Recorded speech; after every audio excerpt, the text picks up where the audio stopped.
until yesterday. Little chill. Watch a couple of games of Overwatch. Bit more chill. A couple of games of Overwatch. Back to bed. Oridaishi.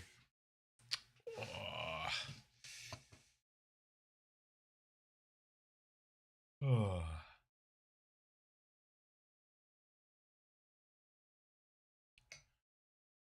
Even if England gonna win tonight, mate. Great matchup for England tonight. What time is it tonight? Like 8 something? 8, 9? 10? Fuck. Okay, 10. Okay, 10.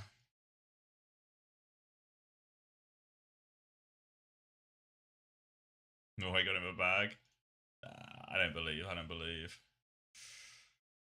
Oh.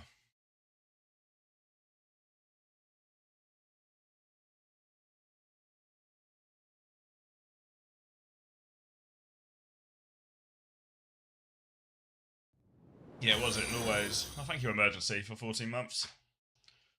What was it like Norway's? It's Norway's first ever time in the first ever time this far, right? First ever time quarterfinals, maybe. Yeah, what's it? First ever quarterfinal. Yeah.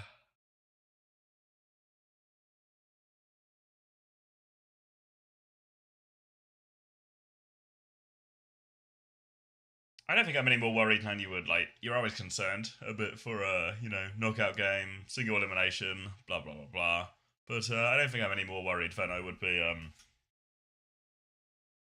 not worried about the game itself.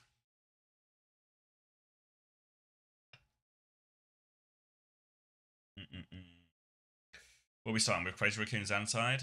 Okay. I'm soft rooting for just a nice, quick.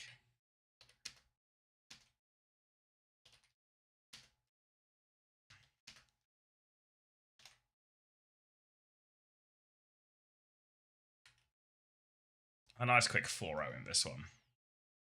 I think Seattle will throw. No. No, I feel like.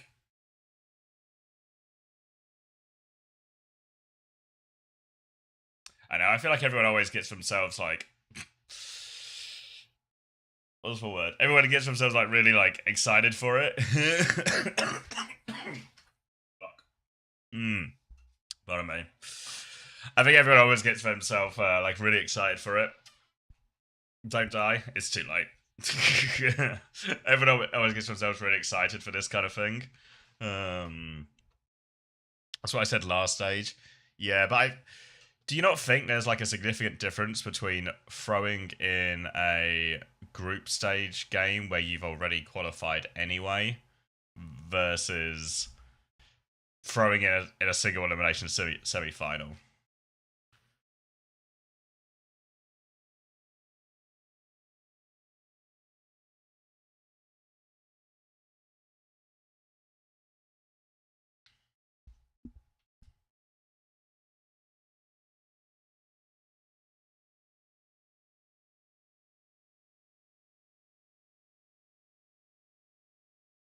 Plus, I think like nobody's scared of T1, you know? Like who's scared of T1? So the situation, let me open up a bracket for you. Don't need that one. Don't need that one, I think. So Zeta won't beat T1. Zeta won't beat T1. I don't know. I just have no faith in T1. You think the dog is not going to be feared? Come on, guys. Anyone actually give me a real reason to fear T1? What have T1 done that would make you fear them in their entire history? To answer your question, Dirt Master, in terms of what needs to happen, is basically Crazy Raccoon are in, Falcons are in through previous tournament success. There are now 2 spots left in Korea to qualify to Esports World Cup. So out of the 3 remaining teams, so these 3 teams, Zeta, Zanside, and T1, you have to be the top 2 out of these 3 teams. So so if you win today, you're automatically in the grand final, and if you're in the grand final, you're top 2 no matter what, right? Whether that's Zanside and T1, Zanside and Zeta, or Crazy Raccoon and Zeta, or Crazy Raccoon and T1. If you win your game today, you've qualified for the Esports World Cup. If you're any of these 3 teams, if you lose your game today, you go down to a 3rd place match. That will take place tomorrow at 7 a.m. and then you have to win that game. So let's say Zeta win today, Crazy Raccoon win today, then T1 and Zanside will basically have a 3rd place playoff match for the next one.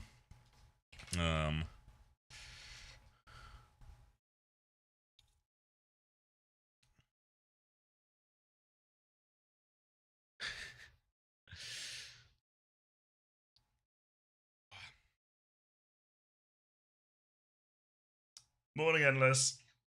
So yeah.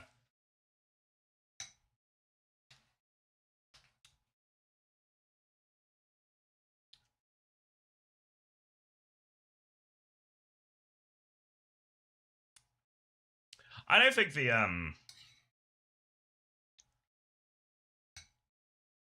let me have McLeafy when I'm thinking about it. I don't mind the single elimination at all. Like single elimination, best of 7 feels really fine to me in terms of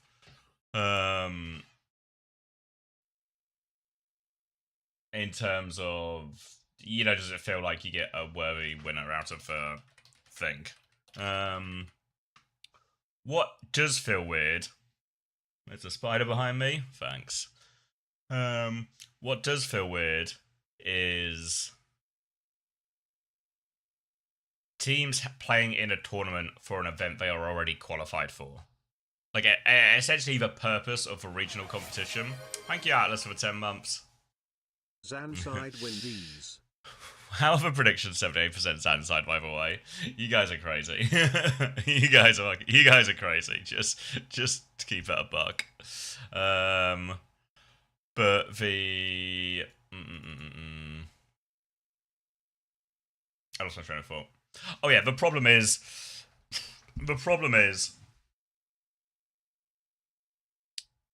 Stage 2 basically operates as the main purpose of doing well in Stage 2 is to qualify to the Esports World Cup, because that's the bigger tournament, that's the LAN event, and that's also involved with all the prize money, the major prize money, etc., etc. So, that's fine. But in any other game or situation, you wouldn't bother playing a qualification game for a tournament you are already qualified for, because why would you, unless there was kind of crazy prize money? There's something about this middle-aged bald guy that is thrilling. Thank you to the anonymous gifter for an anonymous gift to Yanosei. Enjoy your badge. But what else are you meant to do? Like for 2 reasons you compete in a tournament, or either to qualify to a bigger tournament, or because the tournament has big prize money, right? And if a tournament has big prize money, so let's say if Korea had like $1 million prize pool, right? There'd be no question of Crazy Raccoon throwing, because why would they bother throwing a game so another different team can qualify when they could just go win £1 million or something, you know? You'd obviously just take the big prize money. Whereas, because everyone's already qualified, well, you know, Crazy Raccoon and Falcons are, it leaves them in this weird situation where there's just these situations come up, kind of like this one, where they're incentivized to throw, or to not play well, or to lose, essentially, which kind of ruins competitive integrity. Whereas, like in...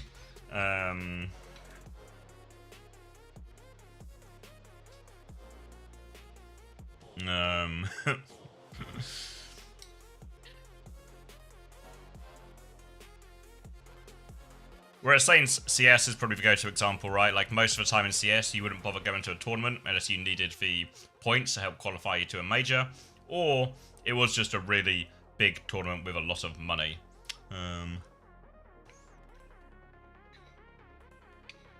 Whereas in Overwatch, there's nothing else. What else would you do? Right, because it would also feel shitty if we said, well, Crazy Raccoon and Falcons, you guys have auto-qualified to Esports World Cup, so you guys can't play Stage 2. So then the teams just don't play any tournament games for this entire period of time. That also feels rubbish.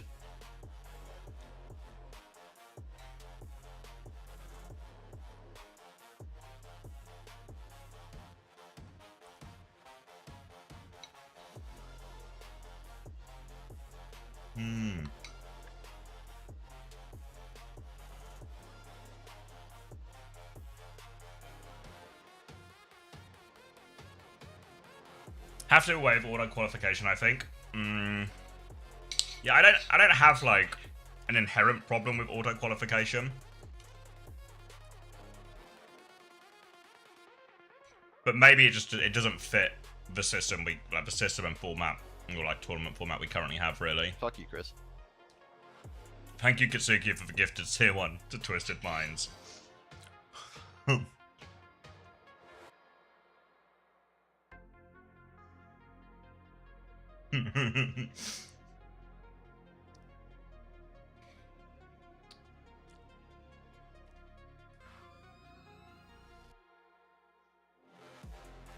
Surely they win Esports World Cup now with your gift. Yeah, with that extra funding, I think you've tipped the needle, Katsuki. Yeah.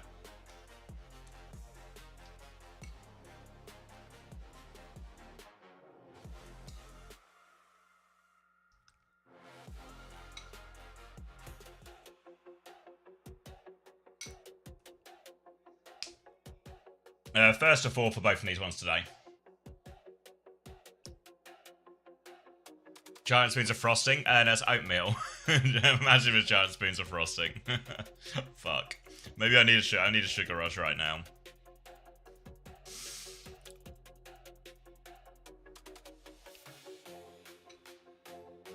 But yeah, so maybe the auto qualification just sucks with our system.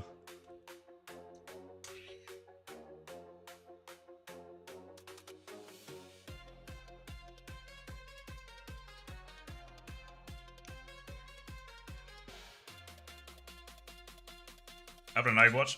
Not really any regularly. CS is probably the one I watch most, but I don't really end up having much free time to watch other stuff. But I enjoy watching a lot of other stuff when I can. It's just most esports tournaments also have that weekend, so invariably I'm streaming the Overwatch anyway. Morning, Kano.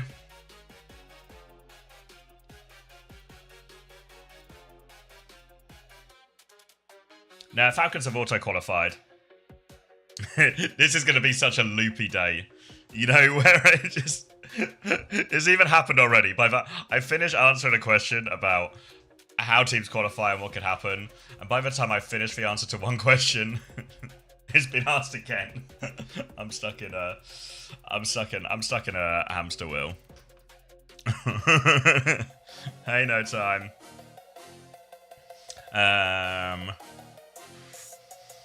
Yeah, no, it's not your fault. Pin the answer.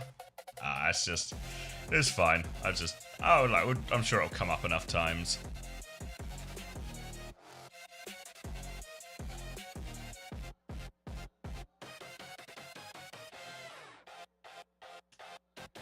I think my real take on it is just like when Crazy Raccoon did it against Varel. It was definitely funny, right? We can all agree it was funny for Falcons to miss out. And there's never a great reason or a great need to have huge sympathy for the biggest, richest gaming org on the planet, you know? Like, those poor guys. But it did make me think less of them, right? It did make me think like, fuck you, you know? Like, there's something inherently cowardly about it.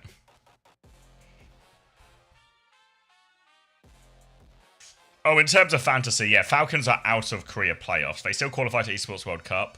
I don't think that one's true, Juby.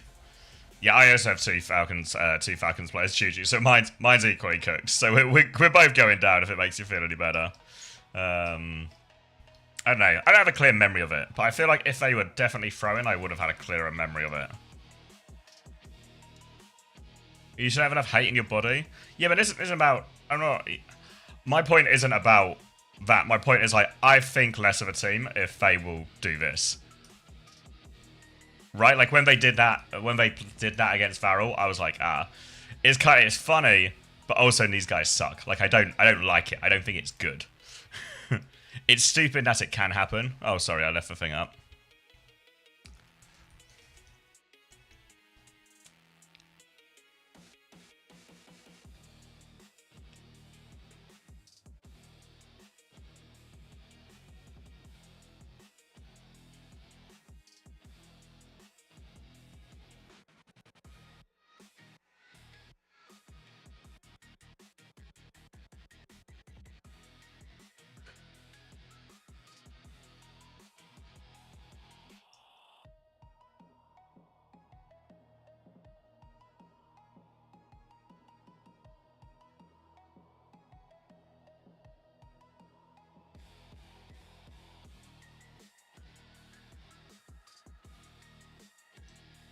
Vitalco's up rank for the top 4 barrier. Yeah.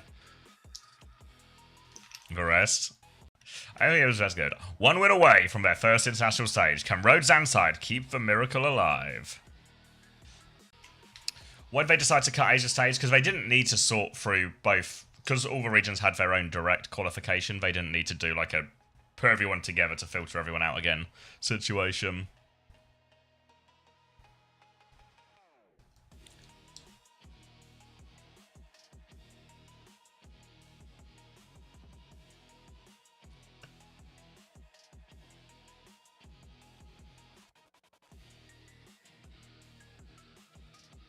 Yeah, I think you're right, walkability. I think they only do it when they need to, you know, give Japan and Pacific a chance to still qualify for the major, so they never have to combine all 3 of the sort of sub-regions into the Asia region. Whereas because everyone qualifies directly this time, just don't need to do that. I don't know, like, the problem I have with all of these, like, throw conversations is, this has happened before, you know? Like, I've been in I've been in teams where there has been a situation where we've looked at it and said, and had the conversation of, does it make more sense for us to actually lose or go to a lower bracket game or anything? You know, like, is there actually an inherent benefit to us not investing fully in this game, or us even losing this game, or something like this, right? And every time that conversation's come up, ultimately, we would always settle on a sort of, yeah, probably, but fuck it. Let's just play the game. So I feel like if you're... It's just... I felt this way about Norway as well. I don't know, maybe not everyone has been following us closely, but I felt the same way about Norway when they played against France. When, you know, they, like, put out the B team because they would be quite happy with just getting the matchup from finish second in the group compared to first in the group. Where I kind of thought, you know what? Fuck you. Right? Like... You have a chance to win the group at a World Cup. Just go and win the World Cup group. You know, like you're fucking Norway. You know, like winning the group or beating France might be your biggest achievement at it. Don't throw a chance at that away just for this.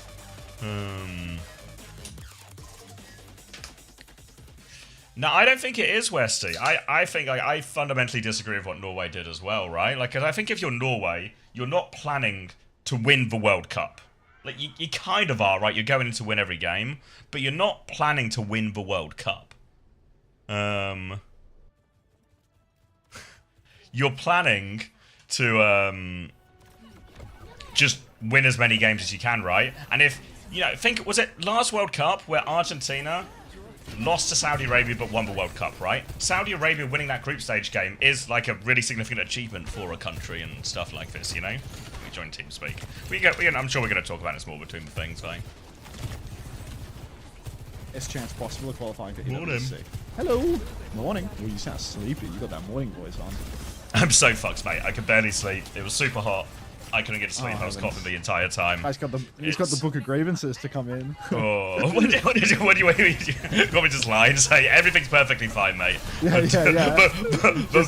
But stress you can feel in my voice isn't real. It's just it's an act. I'm doing a bit for the next 6 hours. Well, Becky's got the first pick of the map onto Vigilante here, so Crazy Raccoon clearly starting strong with the instant kill. Chirong will fall as well, so that's Becky killing both supports here, and Crazy Raccoon, they got the first cap, but they will not be winning the first fight. I know you're having a rough day, Xavier, but I do need you to be clean too. Why? Okay. Hold on. Oh, fuck. I've broken my clean feed while I'm doing this as well. Fuck. Wait, did that work? Fuck. Hold on, guys. Fuck. This is not very just works of everything. There we go. Pause that. Pause that. Click on that. Full screen that. We're laughing. All the way to the bank, we are laughing. Here we are at the bank, having a jolly old time. Early pressure onto opener, significant pressure onto opener. He's just dead as they try and come flying in here. Max will hit the rock as well. So as much as Heiser can eventually get that kill onto Chirong, it might be the only kill, maybe a Stalker too. But either way, numbers advantage for Crazy Raccoon. They can get themselves on point before any of those ults come out. And did they have the Kitsune rush when they took that engage and just didn't use it? Or did they just rush that a little bit to inside? Mate, as much as I wish that I had an answer for you, unfortunately... Mate, you've got to be the tapped in one today. You've got to be the tapped in one today. I had to refresh. It wouldn't let me full screen unless I refreshed. All right. Max holding high ground now. The mystery of the Kitsune rush we will take to our grave. Irony poking from main right now as Kaiser steps up to the point. He's going to use a bit of his block resource after getting binding chained by Chirong. But here comes a push turn for Irony. He's going to throw down the Kitsune rush. He's going to push up onto the point. Flux comes out. High ground, low ground, bounce for Heiser, but he will get caught in that flux in the end. Becky goes for the Sunder. He's holding it. He drops the blade. Vigi will fall. Stalker will fall. It's Probe all the way. Finds two. Heiser with a downpour. Dopey Opie has the beat. He drops the beat. All three members get it. Max is so low on the point. That's going to be 3v2 now. Crazy Raccoon in big trouble. That's going to be a third cleanup kill. And Rhodes and Side are going to win the ult scrap. I think I'm slightly ahead of you. Give me some numbers once you see your Probe's face. 43, 44, 45, 46. Just works. 47. Wonderful. All right, really good beat from Open and laying it over the top to win that clutch. Now was Zanside using quite literally the entire bank for that fight, though. So Crazy Raccoon will get a chance to walk up, clock in hand. He's sang with an early touch as well. You see them coming to marking his touch, but sooner or later, Crazy Raccoon will be walking up with the overclock, and Trong, he's actually found Probe before anything started, so might not even need this clock now as long as they can pocket Stalker through this. For Rocket's good from Max. I've been doing a very good job now of stopping any kind of aggression from Zan's side, managing all these threats. They'll deal with everything basically one at a time, and a nice easy retake for Crazy Raccoon where didn't even need to use the clock. Yeah, that is going to be a nice freebie. Important as a T1 head to see a result like this as we are scrambling for every inch we can get. Stalker's going to slide back through main already. Rhodes side. No ultimates coming their way, really. So, really strong position for Crazy Raccoon now going into the next fight. Pulse in the wings for Heesang. Stalker playing back of main with the overclock as well. Hey, Maztor. Going to be a hard one. Stalker with the rail. Almost completely charged. Going to pop that clock the second he sees movement. Becky goes flying up, but feels like a pretty good bait at the moment. Proby's going to commit on the flank into the clock, though. Get chained by Chirong and go down. So, Rhodes Anside, they have to take this last fight 45. Yeah, no choice but to go right now, Zanside, and they still don't have any ultimates with which to do it. So that's going to be a rock and a kill onto Heiser, and they just have a two-player advantage now. It should just be a matter of time. Probe's back, he's found a trade. That's all he's going to get, though. And that will be first round to Crazy Raccoon. Robo Eagle, thanks for the prime. Welcome. All right. Real tough one here. Thank you, Heesang. I mean, Heesang provides, but so does Chirong. Like, it's a bit unusual to see Proby popping his head around that corner during the clock, to be honest. I thought it was a real free kite. Becky had turned water to wine, but yeah, not going to happen. This is a Chris Theory situation, Heesang. It's just two impossible fights at the end there, where they're pushing in with zero ults in this type of comp, you know? Need an outplay in some way.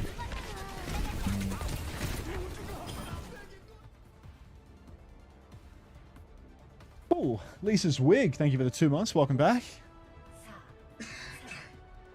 Who won the first round? I had ads. Yeah, sorry, I hadn't run my big block of ads yet, so you got the 15, or the minute and a half one in the middle. Crazy Raccoon won the first round, mate. Of course. All right. More of the same here for Crazy Raccoon and Rhodes Zanside both. I'd say that this gets harder for Zanside, not easier here on Icebreaker, as there is no high ground to play from Heiser. No ability to pop back and forth. Max going to be really unleashed in the front to back. Chirong going to have an easier time. Heiser, he tries to find a high ground by doing some sort of Tony Hawk-esque grind along the high ground to get involved, but he's not going to find much of anything. Becky going for another turn here, actually keeping the pressure up, and Chirong, he's been caught in rotation. Crazy Raccoon again, down their supports in the first fight. Yeah, now looking for the backline as well. Becky's going to go top left, trying to hit that slash from the top right, but they found Stalker during all of this too, so it should just be an easy kill. They have given the first flip though, so it'll take him a little bit to get it back, but overall, pretty good first fight for Zanside. They are well on their way to this downpour as well, and as much as this map might be flatter, I think actually the tight chokes and everything still make this a pretty good map for the Hazard, you know, as they have to play retake now on a slower comp Crazy Raccoon. It's going to be tough for them to get through a lot of these doors. I don't know if they want to just go far left, kind of where the Zanside backline is, because a lot of these doors are really hard to walk through if you just come through the small ones. Really difficult here for Zanside, for sure. Max stepping around the side here. He's going to slash straight away Heiser onto the tank, but It's Becky all the way in the back line making things happen. Stalker's taken a wide angle. He's gone, and Heiser's tried to chase him, but he's just going to take far too much damage. Heiser, he will fall. Chirong, half HP in main as well. Becky quite low. Rhodes Anside, they're not even going to touch the point, I don't think. They're trying to find trades off it, and they will find trades off the point. Becky finds another one. Guy's doing everything right now. Call Tomathan. Kitsune rush onto point now, going to be mirrored by Vigilante as Crazy Raccoon looks to hold their ground, but Heiser is back in a big slash onto Max, a rock behind them too, and they're set to get this point right back. Strong's going to leap on to try and get a touch, but Crazy Raccoon are mostly just trying to get out alive here, and seems to be a bit of a disconnect there at the start of that fight, where Heiser was trying to close the distance from one side to the other, but Becky and Probe and no one was really with him on that setup. But they found their own kills, and they're able to trade their way back into it. Now they've got a beat push ready for this next fight, and this is the sort of ult that should just make it so hard for Crazy Raccoon to stand their ground unless Max can really catch all of that aggression with his flux. Oh, Becky's gone all in for this one. He's been caught up by the chain of Chirong, but he's still alive. Great heals from his team, keep him alive. Now there's going to be a Flux and a Sanctuary from Crazy Raccoon, and a Pulse Bomb too. Yeah, fuck Heiser. They got him. All right, Sundering Blade comes through. Going to drop down from top. Might be able to find something here on Instinct. Finds nothing, and the flip has gone the way of Crazy Raccoon as well. So now the cleanup begins. Rhodes Anside on the back step. Chirong will actually be traded out here, so maybe Crazy Raccoon just going to take a breather, take this a little bit more slow. He's saying not going to have anyone pinching for him in main, and Rhodes Anside going to get a solid retake, perhaps 2 retakes on the back of it. Spinac, thanks to the Prime. Welcome. Now, playing retakes outside, they've got the Spree and the Downpour ready to go. Stalker has the clock, of course, to match that with, but he's got to survive the ults that Zanside can throw at him as well. So all eyes on whether Stalker can get the pocket he needs to pop off with this one. You see Probe coming his right-hand side, just trying to poke back Max, force him into one corner, but Max has found an early rock onto it. He's going to go for it anyway. Spree over the top. Decent connect. First burst does a lot. Second and third, not as much. 1-for-1 trade as Opener's going to go there, but here comes Heiser. He's on the backline here. He's done loads of damage to Chirong as well. Opener's looking for that kill. He's trying to give a flip, and Heiser's just playing cleanup, and Zanside have done it again. Zanside, Miracle Merchants here. This could be a Chris Theory situation. I'm not going to lie. All right, Becky now on point once more. Zanside, another Kitsune rush in the pocket. Vigilante's still 20% away from his, so he's not going to be able to do anything with that. Really tough for Crazy Raccoon unless they can slow things down. You can see they're on the advance right now. Heesang's on the run, trying to get away. Hey, Tomo. Now Opener dueling with that Tracer. Tracer's out. They're trying to push main instead. You see Opener calling the rotation, trying to make the fight happen. 5v4. Has this played out for them? No, Irony's dropped the Kitsu. Opener's the one to fall victim to it all. Stalker's clocking it on the side. He finds 2. And they don't even need a Kitsune rush because they have Sticky Stalker. Yeah, Becky and Heiser have found a couple of trades, but it's not going to be enough to turn the fight. But they have time for another retake. The problem for Zanside is it's a little bit deja vu from the first point, right? They got time for a retake, but they've got no ult with which to do it. 30% away from this beat still. Meanwhile, Vigi's going to have a Kitsune rush. Chirong might even actually have a quicker beat. Max is going to have a quicker flux. So, very much up against it now. Heiser's actually gone onto Wrecking Ball to help with the touch. He's going to go over all of these rooftops here, trigger the overtime. Now, just playing for an extended fight at this point in Zanside, trying to keep the clock going as long as possible, get Opener up to that beat, but it's tough. Kitsune rush now on point, and they're going to start getting focused down. Stalker's going to walk forward, goes for a slide, looks for the Lucio, little boop in the air. Can't find the rail though, but Heiser has died on point all the while, and Opener can't actually get the next touch, so that's just going to be a 2-0 to Crazy Raccoon. Yeah, I'm surprised Heiser swapped. He was 80% to Downpour as well. Goes ball and shows us how good he is at ball with that one. Oh, heavens. GG. I mean, look, Crazy Raccoon are not currently throwing, but there is scope for improvement. You ever see a very tall man stepping onto the stage? You'll know. So much talk about it every time.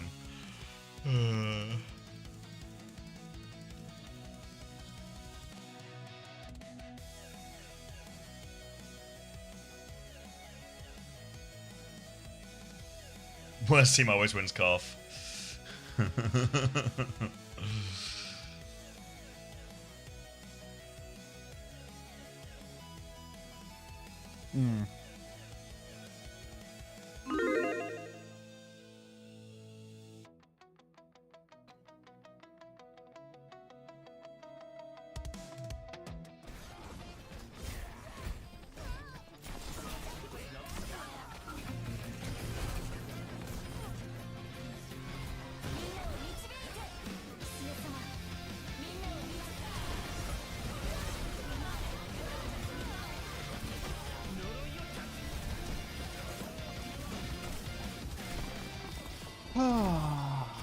I just had oatmeal no rail.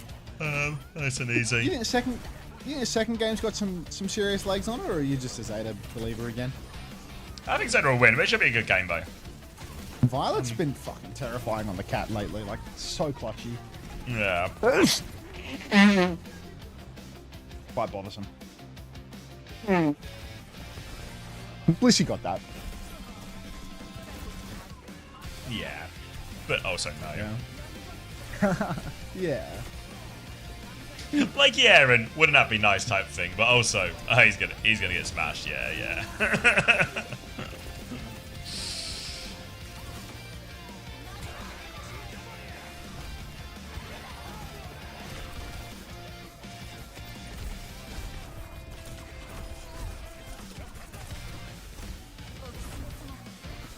Is the comp from Zan's side anti-meta comp, or is it really just wanted to play Ven? No, I think Ven's really good into the Mizuki style comps. I think they would have wanted to play Mauga like they did yesterday, but it was banned on this first map, I believe. So the Hazard is sort of a side grade, or well, downgrade option. I can kind of do some of the same job, but just kind of worse at it. Otherwise, Is I think Violet like, a cat one trick? who would we play the Violet is Mauga super Ven in that? flexible. Violet can do anything. Hey, Nasco.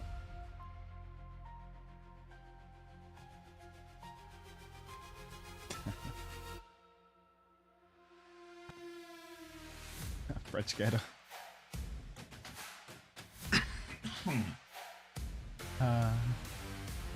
You know, I got demonetized for playing Disco Elysium yesterday in the breaks between maps.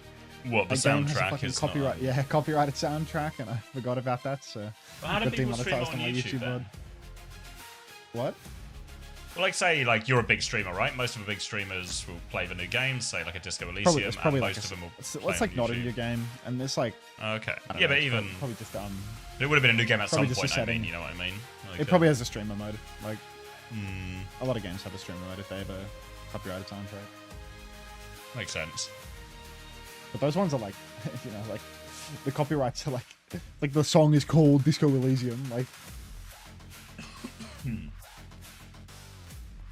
Not like you're in the outro of GTA 5 and fucking Skeletons by Stevie Wonder starts playing or something. You know?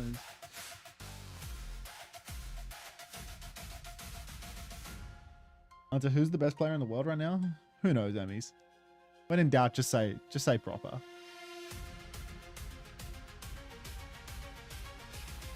BGE? Probably not BGE.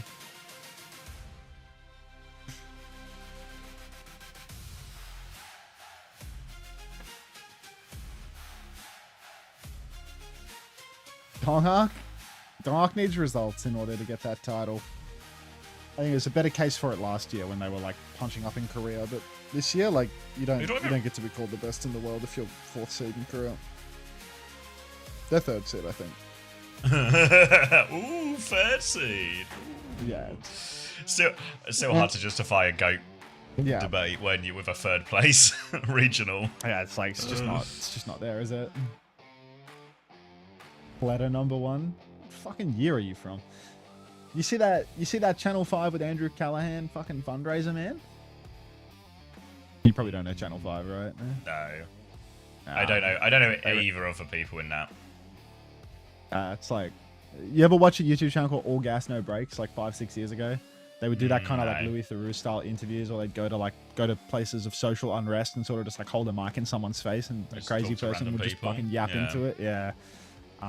It's like started out doing that sort of journalism and then became, you know, proper journalists over time. And they did a big GoFundMe fundraiser because they're getting frivolously sued. They raised fucking $1.2 million in like 12 hours. Oh, wow. Yeah, it's fucking fast.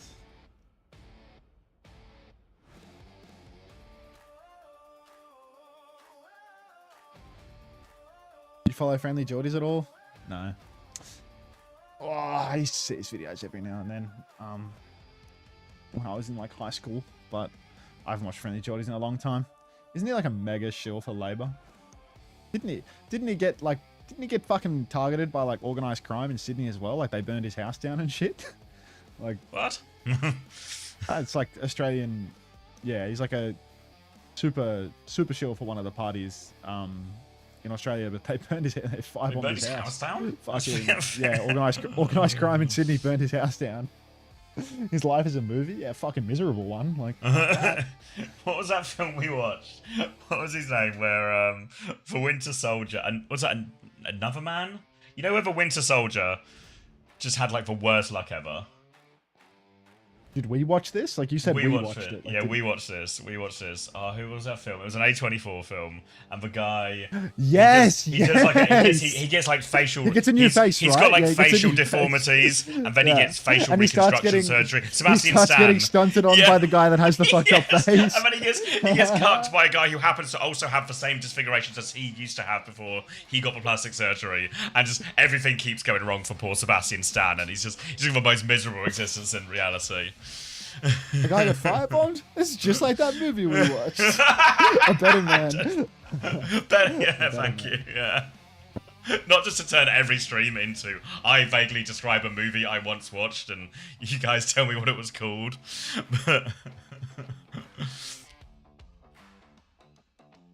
what a strange movie. It was kind of fun though.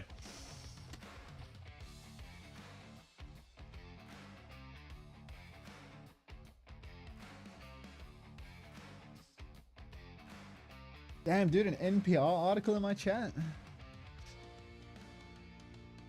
I guess Whenever esports drops work, they do work, Noodle Shrimp, no?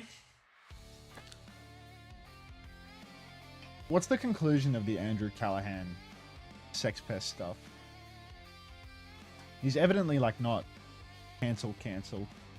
Anytime I bring up Channel 5, someone will always say fuck Andrew Callahan or something to that effect. Who's he? One of the journalists in question? He's like he's the figurehead of it, yeah. He's like the guy that's actually on camera. Poncha. 90's not bad, Richie.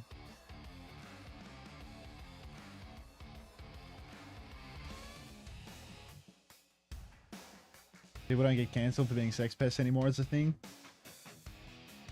Yeah, I don't know. I'd have to look more into it, you know? Like,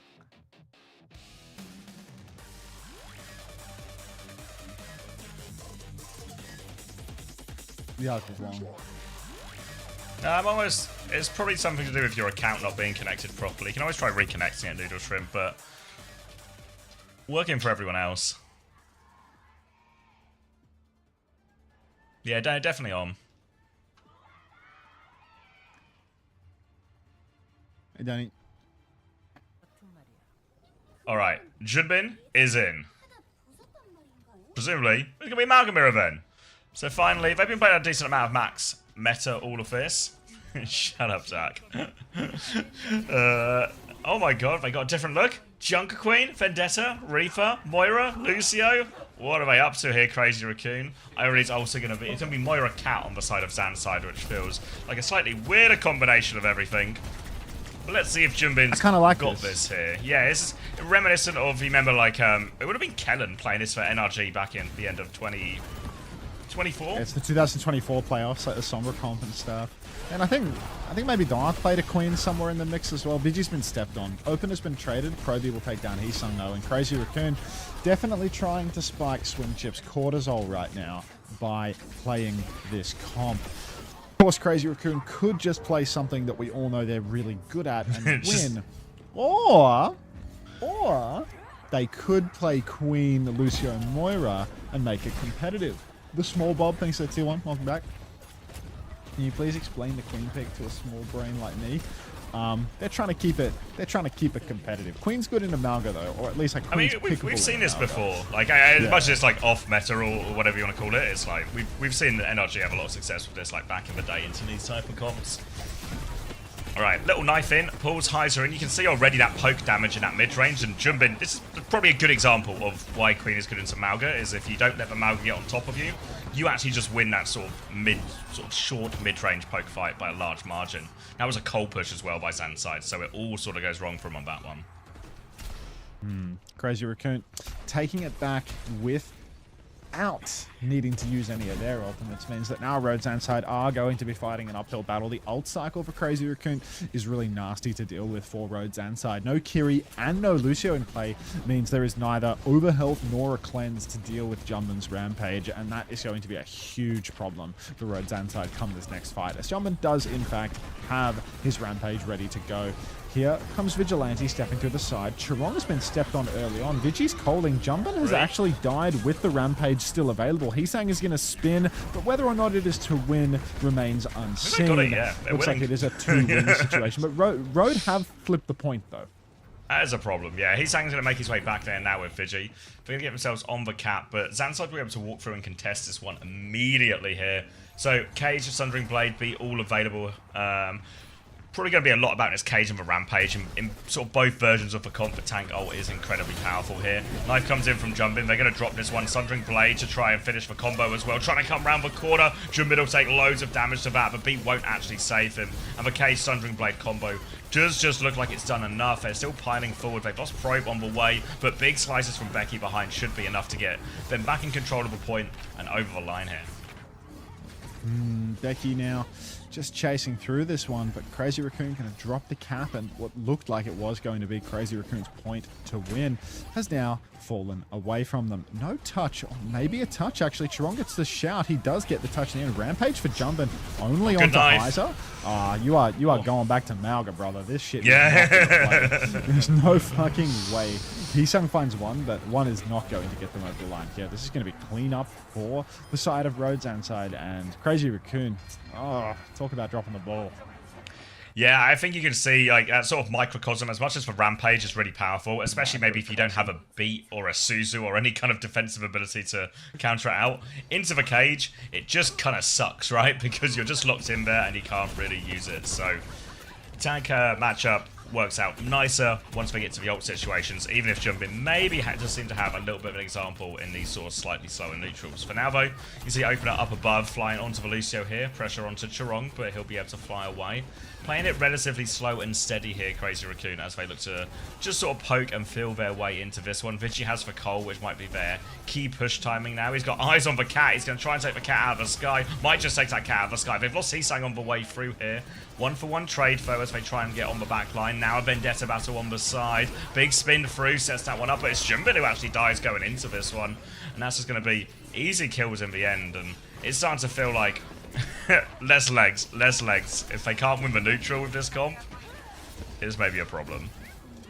Starting to lose faith in the legs of the comp for sure. I'm looking down and I just see stubs, so I don't think anyone's going to be running.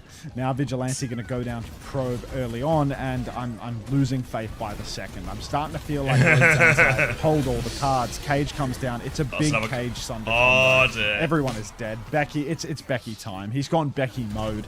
That was a big spend for Crazy Raccoon. That was beat and spin. So we're in trouble. We're in trouble. Just need to find one situation where Chirong isn't beating when his entire team is in a Cage Sundering Blade combo, because it doesn't save anybody. We're actually going to be making some swaps now, as Chirong is also going to go onto the cat.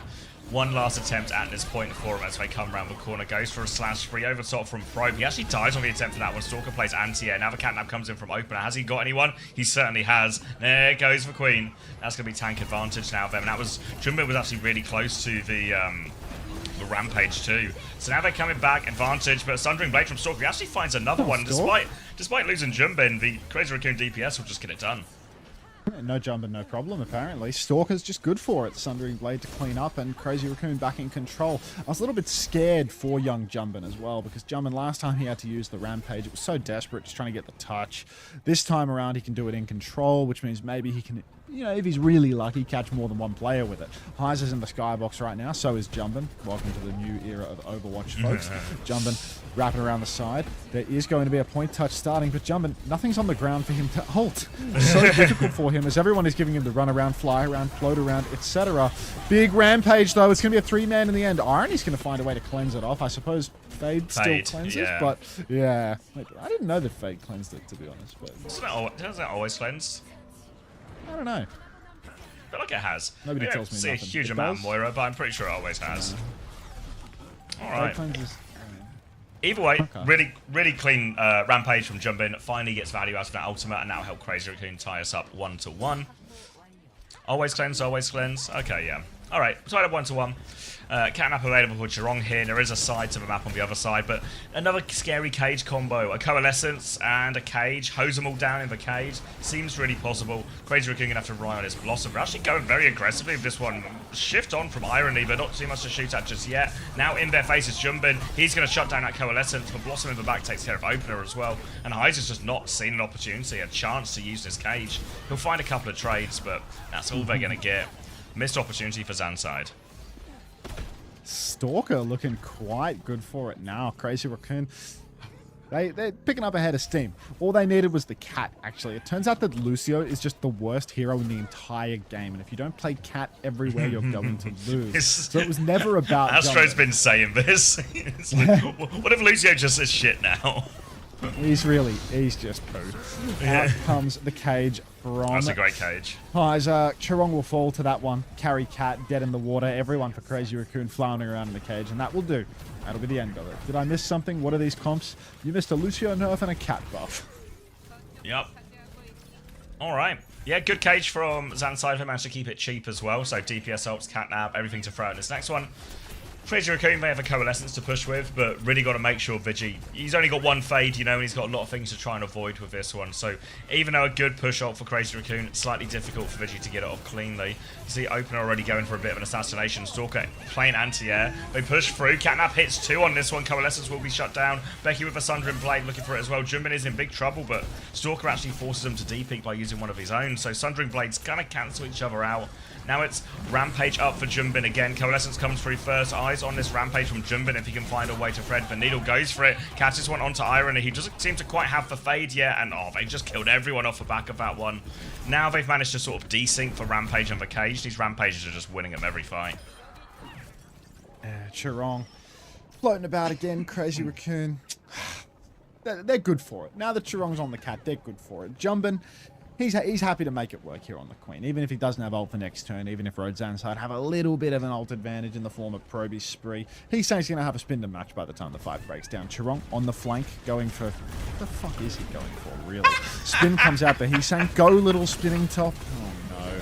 Crazy Raccoon down a man. Spree comes out for Proby, wants to seal the deal. Opener dies instead, out of respect. Now we're in a 3v3. Both teams fairly even with it, but Probe's in trouble. Probe's dead. And Zanside, they have to touch point because of OT, and that is costing them big time. Crazy Raccoon cleaning up in main. Catnap comes out. Irony's dead, and that'll do. Thank you, Heesang, for the first time. What an opener from Heesang, just slowly spinning in front of everyone. Everyone, look at my spin. Doesn't matter, Crazy Raccoon will win the fight anyway, and now as we move on to the next one, there is a cage advantage, but we're actually looking for late kills before this fight even begins. Little knife out here, he's sent sort of a late one on Becky already, and they're actually going to catch 2 Zanside players on this rotation, and they're going to go for more. Little taxi in, so struggling to even get back into spawn here. Jump in maybe, which as he wasn't taxied out with it now. He's going to hit the shout, try to get back, down to 80 HP. He will get taxied out in the end, back to his Moira, and Crazy Raccoon should be able to take control of the choke initially. Going to take control now as you've seen enough Kilo in. It's too close. It's too close. Once Probe has a really good map, then it's time to put Kilo in. Now, Heiser on point. Cage is down. Probe is going to ride it. Probe is going to die riding it, unfortunately. So that's going to be 5v3. Crazy Raccoon stepping forward on to... Did you really need the cat to pick you up for that one, Jumpin'? You lazy bastard. Just walk it. I'll probably just get an Uber. You sure, mate? It's round the corner. I've already ordered it, mate. Let's just wait for the Uber. An Uber up the street, like, it's insane. Oh, all right. I'm balling it off to you. Rampage available for Jumbin. Looks like it might be a bit of a top rope Rampage here. Heiser does have the cage to attempt to try and counter this one out, though he's going to drop it right now. Oh my god, it's 4 people. Opener's going to die initially as well.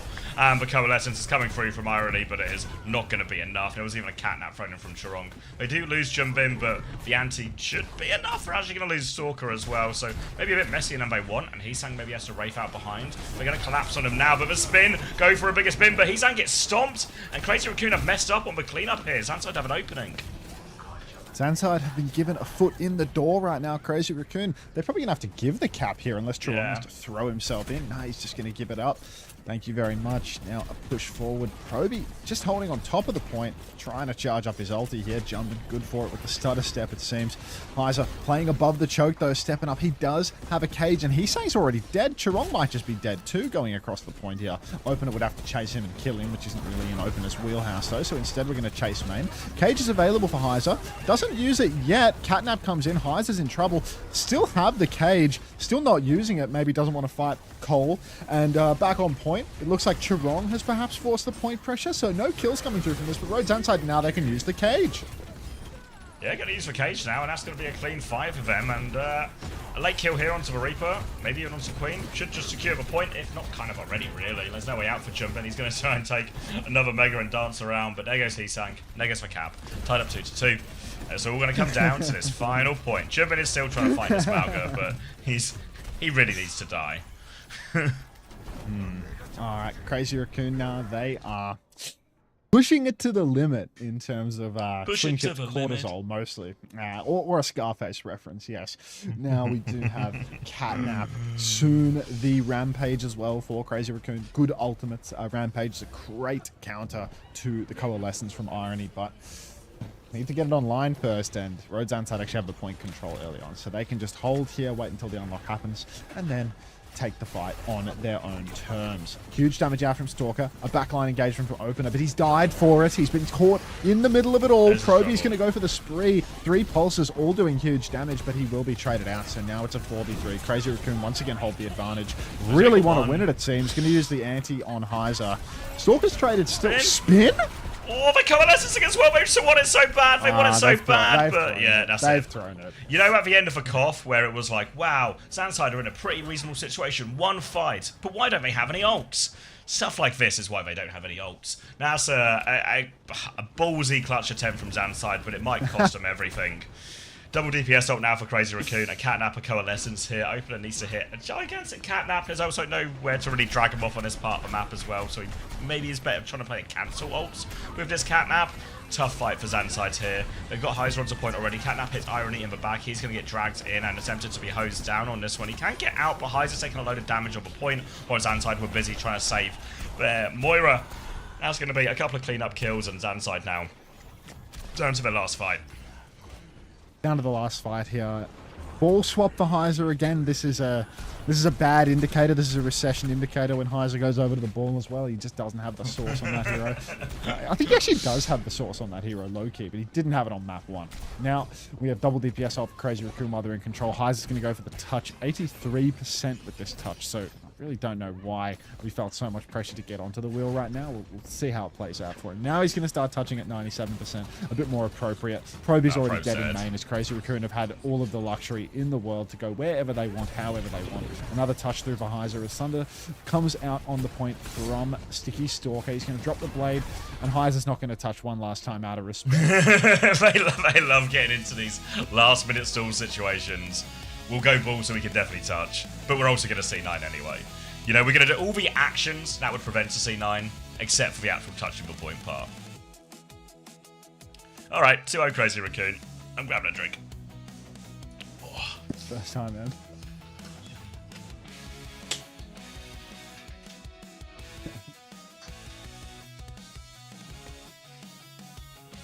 Crazy Raccoon is sandbagging, but Rose is sandbagging harder.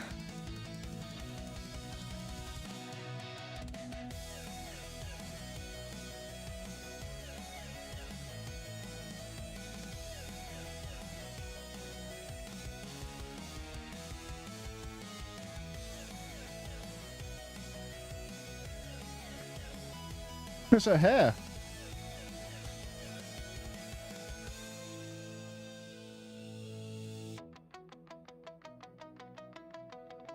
Will there be another stream for OWCS drops to get? Yeah, today and tomorrow.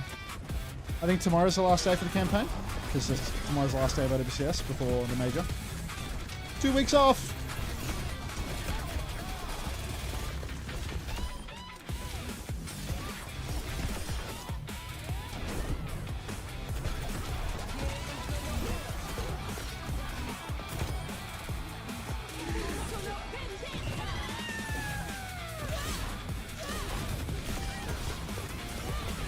2 weeks of variety and 6v6.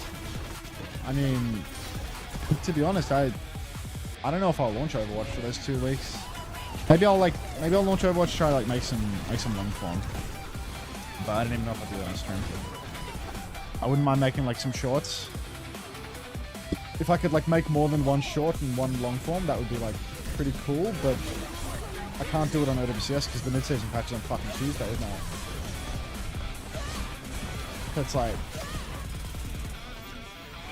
you just need a break in general from Overwatch. Oh, it's just like, you know, if I want to like do some variety streams and stuff, and there's no OWCS for 2 weeks, like, it's hard for me to do variety during OWCS. It takes up so much time. It's like a huge commitment for at least 3 months of the year, plus like another 3 weeks that take like a year off my life per week. I don't know. It's all super time consuming, really. So I don't know. Like maybe it'd be time to cook up some stuff, but it's impossible to make long form with OWCS when the replays get wiped every fucking week. And I didn't play anything out during the week. Those who remember Oblivion. 007. I mean, I was playing Disco Elysium last night. I'm 100% gonna play Variety tonight. I might be able to finish Disco Elysium today. I don't know. I actually don't know how much is left on the game, to be fair. It feels like I'm nearing the conclusion, though. It feels like I'm nearing the conclusion of the game. As I, basically like found the lady beneath the felled building, and it gave me like a little indication of like, tie up all your loose ends before you go further. So I have loose ends to tie up. Also, I think there's like a, I don't know if it's a hard lock or a soft lock. There's like an end point in the game too, where you can run out of time, I think. Like you can run out of time to solve the case. I don't know how many days I have for that. Do tier lists and YouTube Shorts react? I don't know. I was thinking like in terms of shorts, I didn't have any like great ideas for a short. There's no timer to solving the case. You can take as long as you want. Oh, okay. In terms of shorts, I wanted to do these like levels of Shion, but I couldn't. Cover the DSG throw. That was weeks ago. That would 100% be wiped by now, mate. You've seen people go, Hoffman, thank you for the gift sub to Safari. Appreciate that. Thank you. But yeah, like, I wanted to do a short, and I thought, maybe I could make a little short of Color Hex, like clutching up at the end of what was it called? Yeah, I mean, they lost in the end, so it's harder to do that. But I thought it would be easy for me to make one of him clutching up on the end of Colosseo. Talking about rotation and like the importance of like an angle compared to just uptime. Like, I thought that would be like a nice easy one, and it's about someone I know, so it's nice to make something positive. Let me add that. Lenny. Onto competing soon? What do you mean competing, Savisuki? If you're not feeling levels of Shion, you could do levels of Sim. I think nobody cares about Sim is the problem. I think levels of Shion, I feel like the time has almost come and gone. What you think and for like, a short, you mean? Or like a full video? What did you say? For like a short or a full video? Both. I thought levels of Shion could be like, 3 short, 5 long, but I don't really know what it'd be anymore. Power ranked teams going into EWC. I don't really want to make long form esports content. It's more like OWTV got that covered, like Xavier makes stuff like that already. There's no reason for me to go into that niche at all.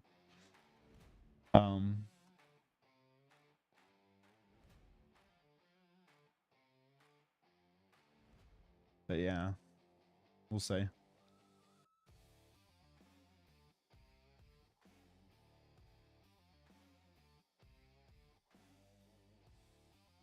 Levels of G. Like, new YouTube video, but something long form. That's hard.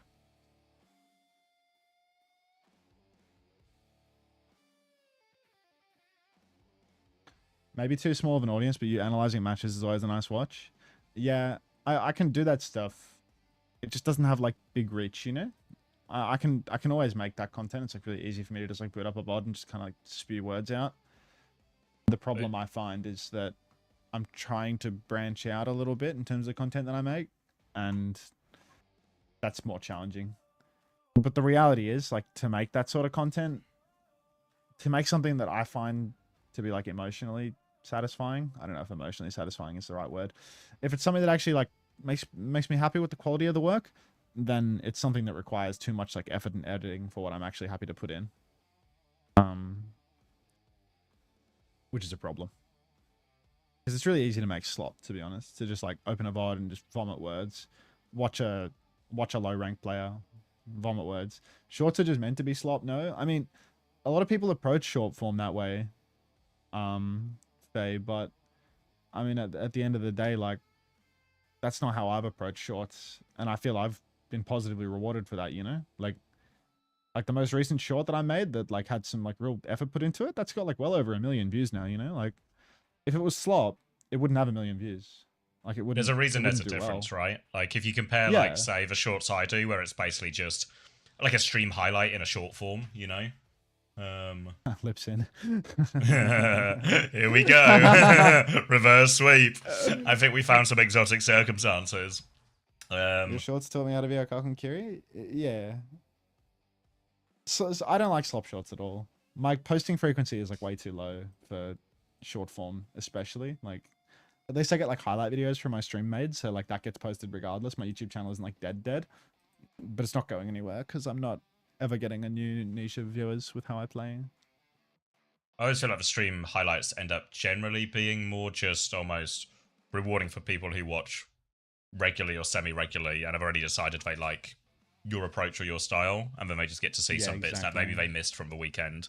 They just get to see like a best bits of what will be like 40 hours of content. That's why posting videos about PGE or levels of hero in game is like more valuable to reach a broader audience. Wait, your shorts get so many views. Compared this to the TikTok you had a while ago is insane. What TikTok? Like the one where I was saying, can you guys try to engage with this because it's obviously shadow banned. It's obviously not in the shorts feed, and the editor didn't put it on the new shorts feed for like 3 months, and then I just told him again to make a new account, and he made a new account, and it got views immediately. That one.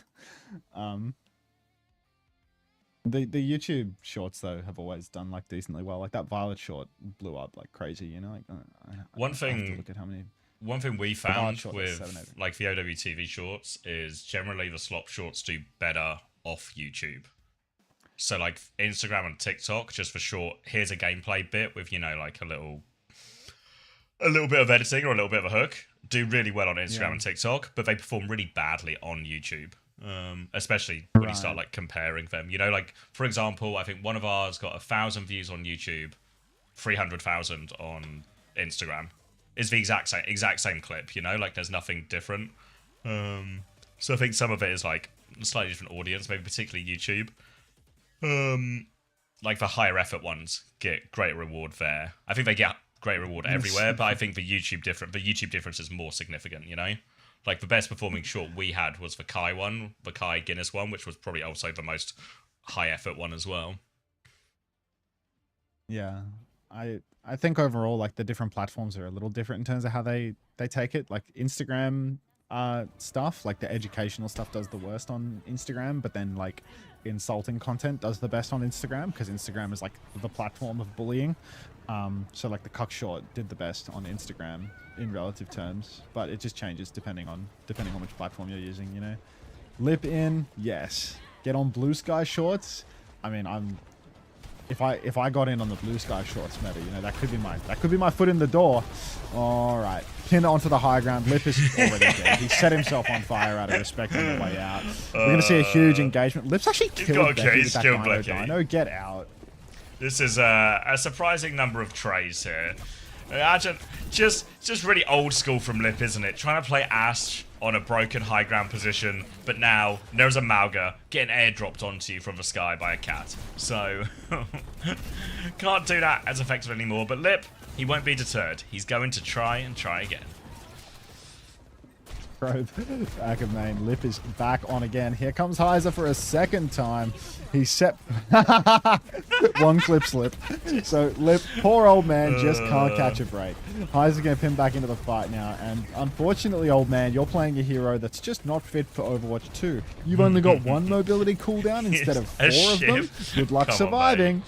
Yeah, a little shift, a little hop. That's not going to cut it these days. They're hunting down Heesang behind them. They will successfully get him. So this is going to be another reset here for Crazy Raccoon. But Lip, up to 37% of a bob. Third time lucky. Third time's a charm. Lip tries to get around the corner, gets enough Bocker to make it around the corner as well. Heiser's going to pin back here. Chirong will be traded out by Becky, God only knows how. Irony going to have to Suzu himself just to stay alive. Headshot from Irony on the back end of that will keep him fighting though. Keep taking out Stalker at a 24 cost might actually be fantasy winning. This could be it for you, Suki, right now. You could do this. Alright, Kitsu comes out for Irony. Now everyone's going to start swinging through main. Need Road's inside to get some kills. Lip has been catnapped and then counter-catnapped. Chirong going to save the day, prevent the kill. But Lip will still die because he's playing Ash in the big at 26. So Crazy Raccoon, no signs of stoppage here. Swing chip, cortisol spiking once again. Minefield comes out from Jimbin as they look for some trades on point. Kitsune rush from Vigi. They really want to fight this now. There's a spree on the other end, which will clear a lot of the mines damage to Vigi too. He actually kills Heesang with that. So Payload might just keep moving, but they've lost control of it a little bit now. They're actually getting C9 quite heavily by Vigi. So Standside, despite those picks, have to go all the way back to pick up a robot. They're going to have to go on a long walk. Freya swap for Lip. Wow. Contemporary. I kind of like that. He's hurtling through the years, you know. He's getting closer to present day. And I like Freya though. I like Freya. Like, it's good into the Malga. It's good into the Vendetta. Like, I fuck with this. Cage comes down. We're gonna see Chirong fall over immediately. Sometimes you need an old face to remind you that there are more solutions than what the young guns are, you know, mucking about with. Lip comes in with a bit of history on the Freya, and he's gonna remind the kids that there's more to life than just Sojin and Cass.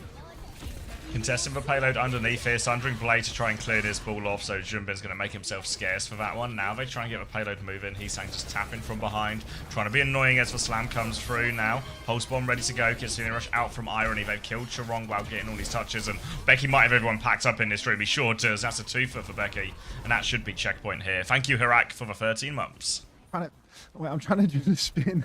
I'm trying to do the spin, but I can't. I can't do the spin. I was trying to sit on my chair and spin, but I don't have the flexibility. I don't have the flexibility to keep my legs up and spin in the chair. Thank you, Sunshine. Thank you, Sunshine. Appreciate it. Right. Was that a throw? That's not the throw. We're still going. We're still going. Appreciate it, Sunshine. Catnap comes out from OP up top. Sit crisscross applesauce. I can't do it. My hips are fucked. Chirong gonna go scratching away. His hips killing won't opener. They're fucked. Tethered. My hips are deadly honest, and they do nothing. And they are screaming, "We've not been able to do this for years. What are you thinking?" Minefield on point now from Junbin, but they've lost Heesang here, so as much as he's on Sombra, Heesang's going to go down. What are we doing, Lip? Junbin has been, Heiser rather, has been booped off the map here, so Lip able to regroup as Heiser comes for another little stomp through here. The payload's still moving. Vendetta are looking for him right now. Little hack, Virus goes wide, spree into the air. Chirong's actually managed to get away from this one. Oh, Probe's going to land on Heesang's head though.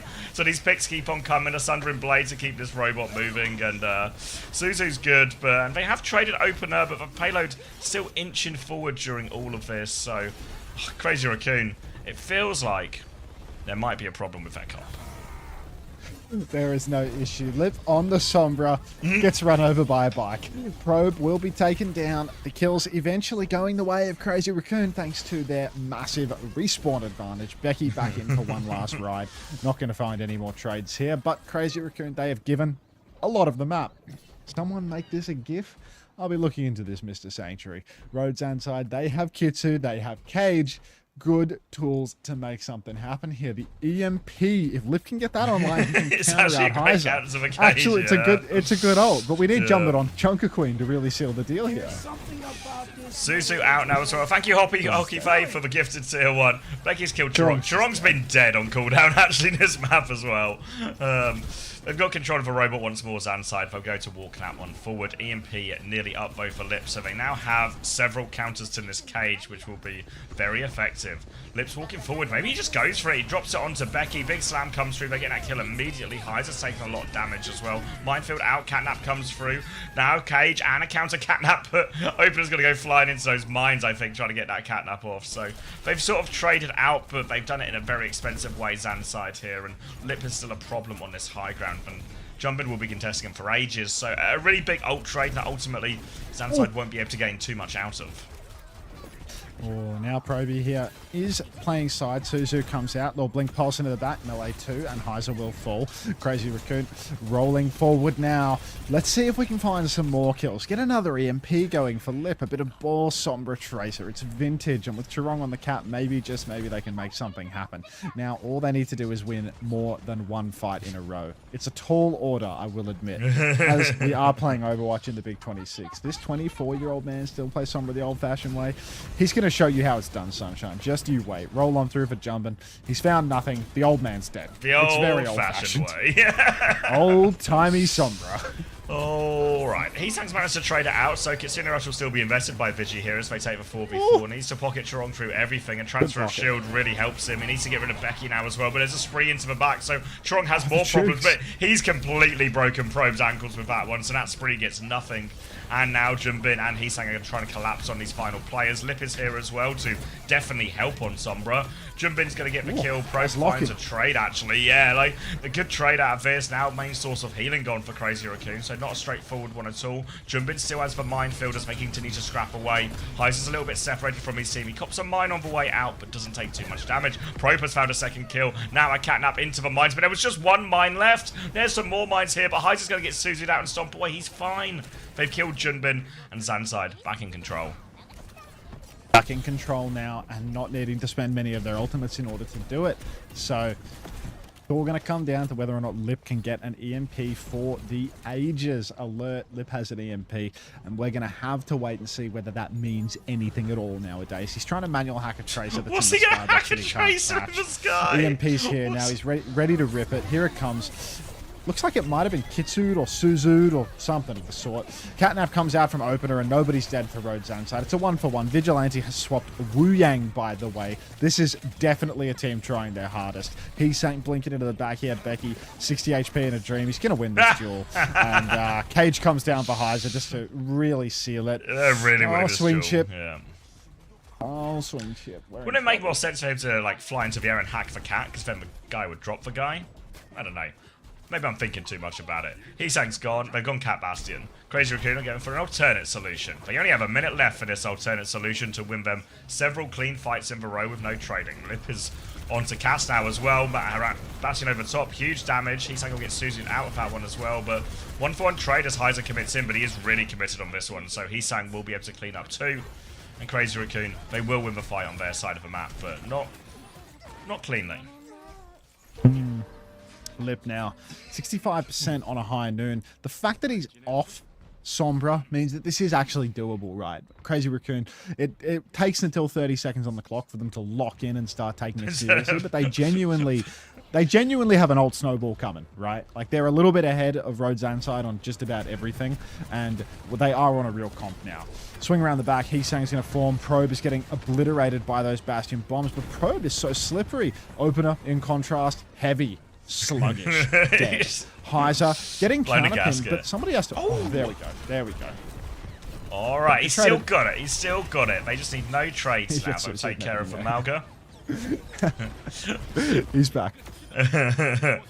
Don't call it a comeback, because they still need 100 meters, and it is Coliseum, and they are playing Cat Bastion. But they have 5 ults, Crazy Raccoon, so if there was a time you were going to make such a comeback, it would be right now. In this situation. So we'll see how Crazy Raccoon choose to start it here. Zanside, they have a chance to take multiple fights, try and bleed the economy out from Crazy Raccoon and leave themselves with a unlosable situation. In main, he's saying pumping damage from up above. We've got to be careful as he is going to get dropped down to the ground. 5 ultimates ready to rip for Crazy Raccoon. Lip pops the high noon early, using it to zone from the looks of it because he's not fucking shooting his gun. That's going to come and go. Spree underneath is huge, but somehow Heiser is the one that comes out worse for wear. No Crazy trades. Raccoon, they spent big there. 0 trades. Don't call it a comeback because now Rhodes and Side still have 3 ultimates, but it is kind of comebackable. Yeah, they've got a checkpoint here. The big negative is, of course, that Iron didn't invest for Kitsune Rush. So Zanside about to have a Kitsune Rush cage, not a mile off. Here we come. Bombs in the spawn valve. I need a bit of a miracle. Probe's actually going to get flown onto the coast. They're trying to punish the Cat Bastion in the sky here. But Strong's going to get Heesang out of there immediately. Now playing underneath. It's time to go crazy Bastion style. form comes in. Catnap comes through from Jirog. He stats Probe out of that one. Pulse Bomb's going to go wide as well. Kitsune Rush out on point, so Junbin needs help with a touch. Catnap comes through. It hits Lip as well. Can they save Lip here? Looks like he might just be saved. Cage comes out. Vigilante dies trying to save Junbin onto this one. They're piling into the cage. Behind his cage, it's just going to be too much. He's found 2 kills. He's healing all the way up. He's going to take care of the Malga as well. Lip trying to trade his way out of this one, but they will be stopped. And Zanside will get their map back. Thank you, viewers, for the 3 months Prime.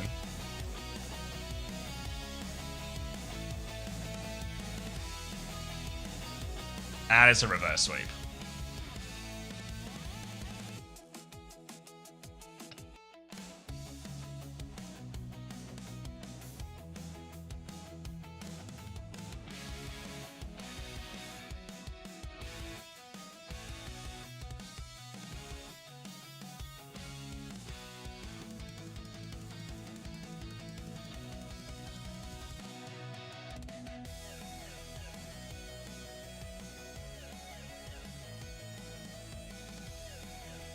See how farming fantasy. Not if you have Stalker. Not if you have Stalker. Or Max, really.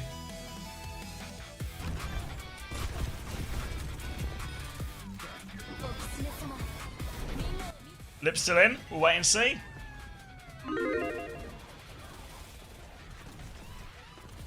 Ooh.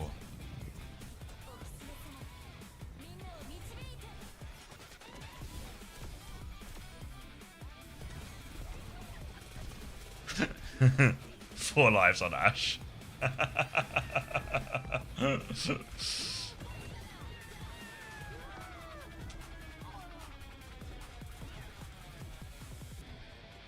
nice little catch.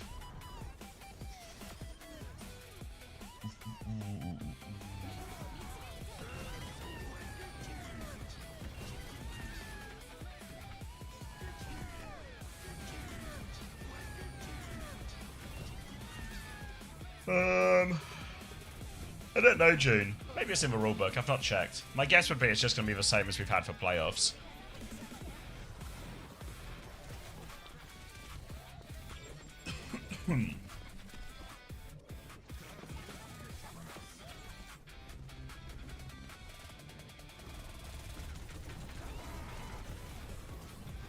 Why do you think nobody in Korea is playing the Sig Mizuki, but in EU it was everywhere? I feel like what's happened is the Malga Vendetta has always been quite reasonable into some of the Sig Mizuki comps, and we saw that a little bit in EMEA as well, right? I think you saw GK have some success with that.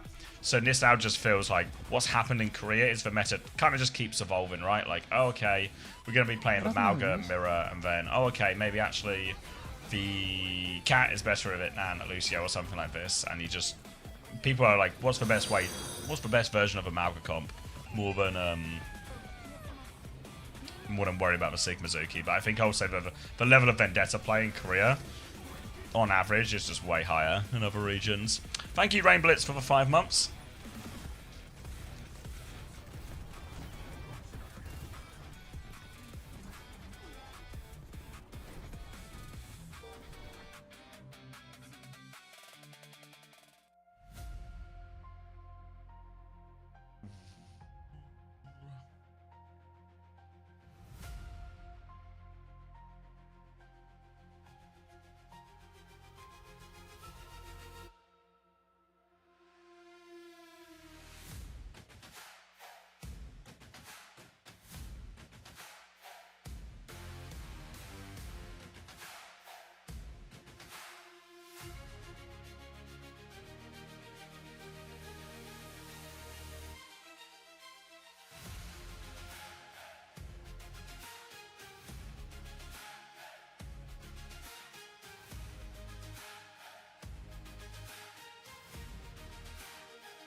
Lip looks so cute. I mean, what did he expect when he rolled out Ash on Colosseum all those times? How's the game been going?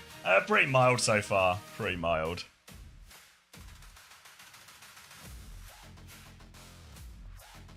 Hoping Mazeta T1 is an actual, you know, a proper barn burner.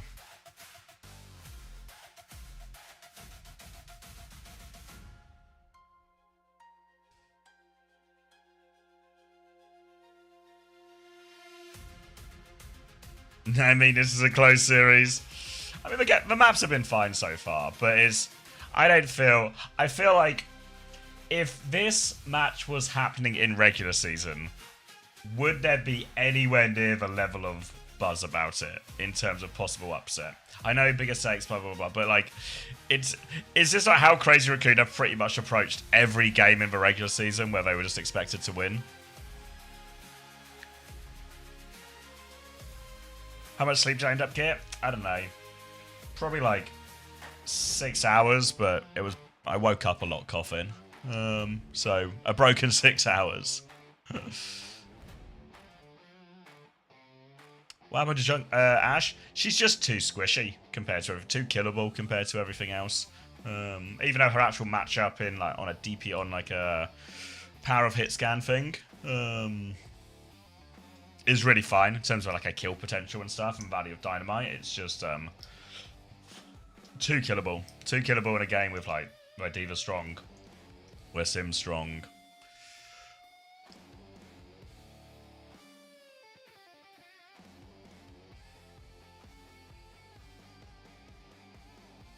I don't really think anyone in EMEA played that much Diva, no? I feel like it was all like Sig Mizuki type stuff for the most part in EMEA.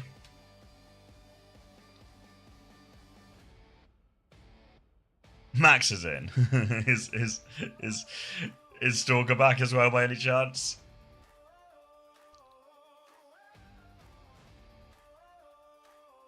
Is that over? I don't know what you mean, but welcome.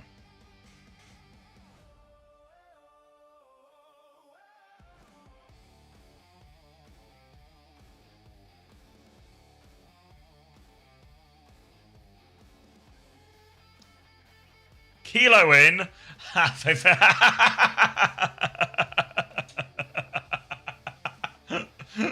God damn it, they won a map, so Kilo has to come in. This is...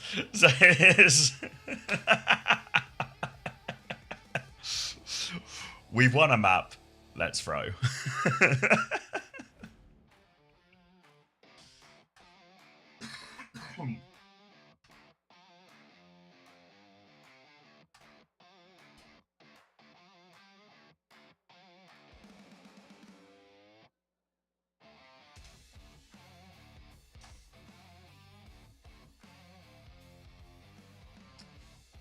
I mean, I don't think there's anything inherently wrong with Kilo. It's just, why would you change your hit scan player?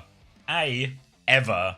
B, they only seem to sub Kilo in after they've won a map.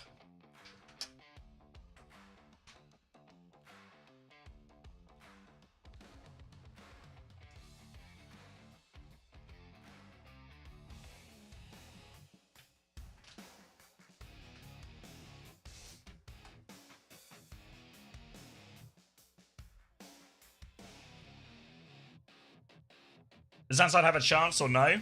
Not really. No, not really.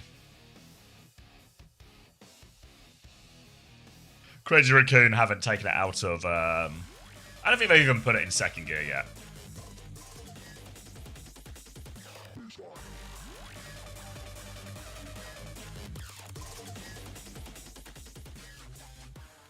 Alright, Circuit Royale. Rhyme Band, so probably want to play Sigma here. Crazy Raccoon. Max also in. All the dots seem to connect towards some type of Sigma composition here. Looks like Zanside might be willing to take the mirror.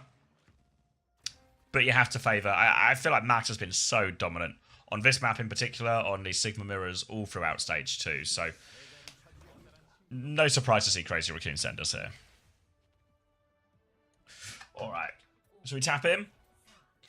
Lip is still in bow, so do factor that in here. But he is going to play Sojourn. He's hurtling towards. Oh, we might even get a Shion at a certain point. He's getting so close to modern day. All right, let me turn this down a touch. Okay, so attacking here, Crazy Raccoon. Poking their way around this first part of the corner. You can see Zanside aren't really committing to this choke, as we so often see teams do now, where they just play for the one good fight at the back.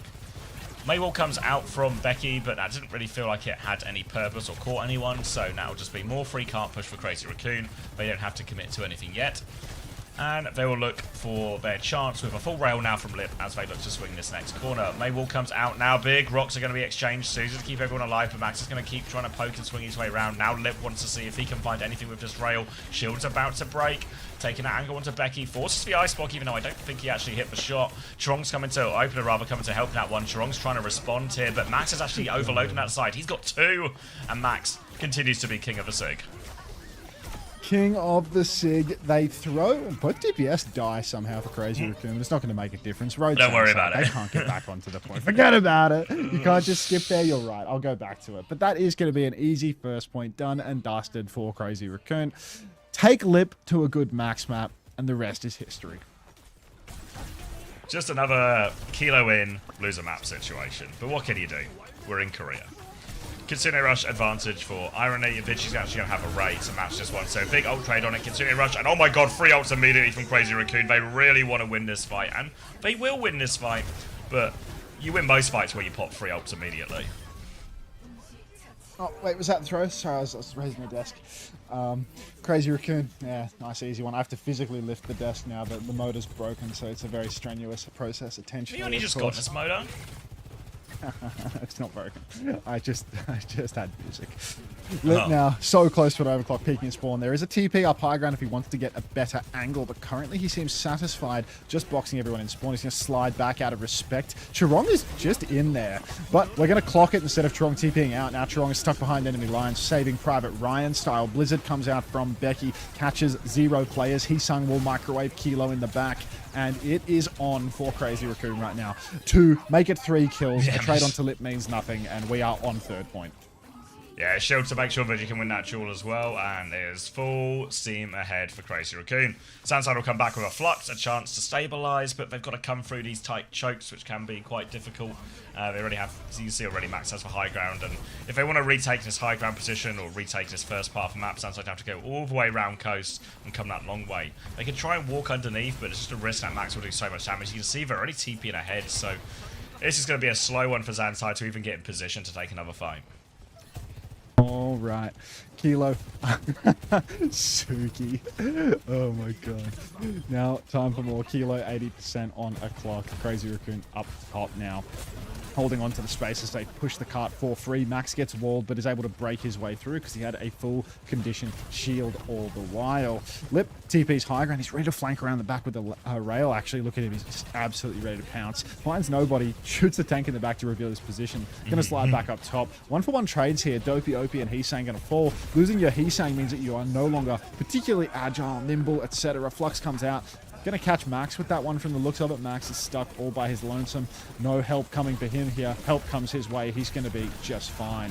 He's not going to be just fine. He dies. What a roller coaster.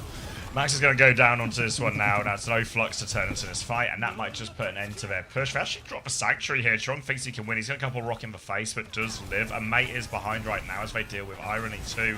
And somehow, some way, they're going to stay alive in his Sanctuary, and now they push out. They're finding all of the kills, and Crazy Raccoon going to keep this payload rolling. Great Sanctuary from Chirong allows him to turn the fight. Ooh, now the push continues. Crazy Raccoon. I mean, Max, Lip, Heesang, and Vigi all have ultimates to snowball, so it does look like we're about to witness a full cap. Rhodes Zanside, they can come back in. They have ultimates to make it work, but they are also super hampered by the amount of point pressure going through here. Clock comes out early for Lip. Irony's going to die just stepping out of spawn. The Blizzard comes down, but it's just all kills for Crazy Raccoon. That's going to be 3. Freeze onto Chirong means nothing. Clock from Kilo is not going to kill 5 players, I fear, and that ought to do it any second now. Yep, Zanside certainly had all of their ultimates on point. It's a shame all of the players were dead and couldn't make use of those ultimates in the end. So yeah, huge push for Crazy Raccoon. They've looked so good on this map every single time. And they continue to do it here. Even with old Lip in. On your lip. Oh, God. Back to the tunes.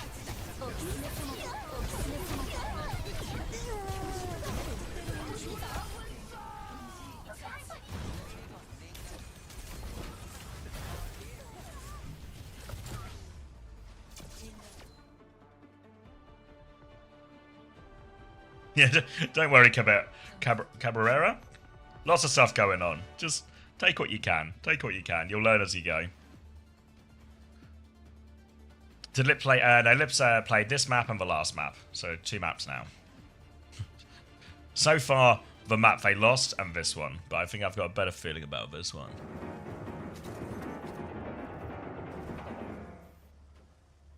Thank you, Heiser. We appreciate you, Heiser.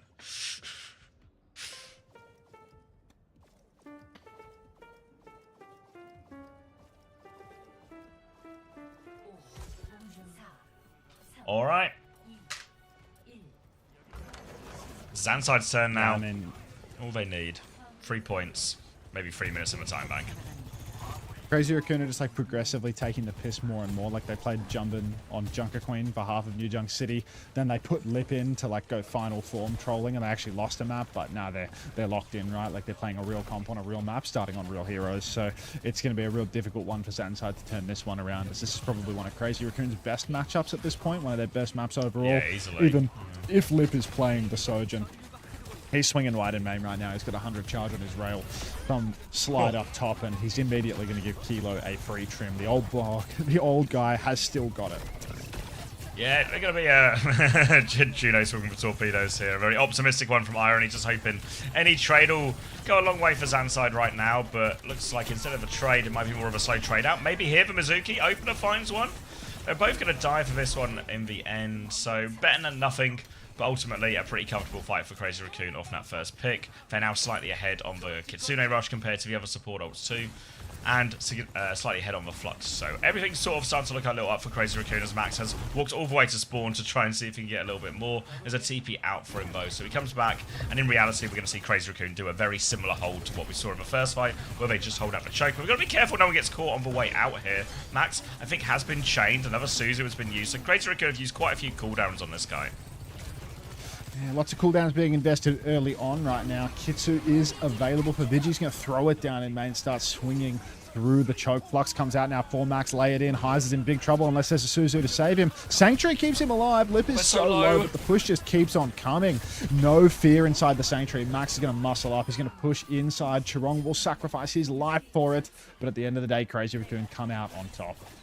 Yeah, good Flux by Max. They sort of pushed them back initially, and then the Flux just meant they were so low on HP, they had to stay grouped in the corner. They tried to use the Sanctuary to turn them, but they just can't live enough. They do have ult advantage now here at Zanside. They're going to have a Ray and a Flux to push with themselves. DPS ults just come around the corner, so as much as Crazy Raccoon do have other ults, it's a very powerful combo. They're going to use them immediately, actually, here. So this Flux, but he's going to be charged by the Ray. Big damage onto Heesang there. Will get taken down, so explosive set of ultimates. Now it's going to be a sort of Sanctuary in response from Chirong to try and hold their ground. They're fighting back now, but it looks like Zanside have really managed to deal with the worst of this Sanctuary. They can keep pushing here if they want Zanside. They just got to respect Lip's clock. Chirong going down in his Sank turn with a Symbol as well. Got to hurt. Lip really a lot riding on this overclock, but just nothing giving him an advantage. The fact that there is that Symbol available for Becky is going to make it incredibly difficult for the old buck. Clock comes out early for Kilo. Maybe a bit of a soft kite for Crazy Raccoon. No, an engagement. TP into the backline for Lip, but Kilo gets the better of him. Wise to his tricks. Doesn't even have to turn his head because eventually Lip just TPs back into main regardless. Crazy Raccoon fully wiped here. Nice and clean for Rhodes Anside Gaming. And that is going to be a second point. Prolonging of the suffering. Yeah. Another chance for them here. Essentially, you know, they took the clock trade, but a Symbol will go a long way in terms of helping Kilo come out on top of that one. Now they're going to try and poke a little bit forward, see if they can build more of these ultimates, because they did spend a lot over the course of that first point. Max is out, and Vigi will have their ults up before anyone else. They've already TP'd out to take a little bit of space. Max has actually dropped a Flux already. He's caught. I think that's Irony up there as well. Yeah, finishes Irony off, hits the little rock too. Now Zanside well and truly on the back foot. They don't have any ults yet with which to turn it. If they can get a pick on Max, they can do something with that, but Max has got full pocket here as he clears out the Sim, he clears out everyone, and that'll be easy cleanup for Crazy Raccoon. All right, Crazy Raccoon again on the push. Is Dance 3 just a rename of Soggy Time? Is it the same thing? Because the picture isn't loading for me. It just says text. Oh, aggressive Sanctuary from Opener here. Max actually going to fall for it as well. Good judgment from Dopey OP. Maybe he's not asleep at the wheel after all. Crazy Raccoon, they're hiding behind. They're trying to find trades, but Chirong, he's been routed. They're just going to push right past him, though. They're leaving Chirong in the back. What? Don't worry about him. It's only Chirong. What's the worst that could happen? Now Heiser's walking forward. What the hell? Don't worry about it. So what, we're surrounded. So what, there's a Mizuki there. Kitsune rush for Ray trade out front. Heiser's going to take a huge amount of damage, but Ray will keep him topped up. But here comes Chirong. He's on the point. He's stalled it out. He's going to throw the Sanctuary and get back. Chirong is regrouped with his team, and now it's a Sanctuary push. He's going to finish off Irony with the chain as well. They've also thrown in the symbol here, which feels on the heavy-handed side from Crazy Raccoon. But Sandside fair, caught between a rock and a hard place. Poor Zanside. That's what happens when you leave Chirong in the back, you know? He'll come back. In greater numbers, too. Now Max in main, poking towards the spawn door. Road Zanside, they need to fight their way out. You can see how aggressive Chirong is getting, taking those forward turns, TPing back to safety when he needs it. Is that Thorson? Oh my god. Hey, Nuclear. Now Becky. TP in hand. TP's underneath. Everybody going to take that flip immediately. Is Max in position to catch it? He is. The binding chain from Chirong will slow Heiser as well. Massive flux on the corner here. Catches Irony. Suzu in the sky. Irony lives to tell the tale. So it is a good counter early on from Road Zanside. They had to use their symbol for it, but now that means Lip is unleashed with this overclock.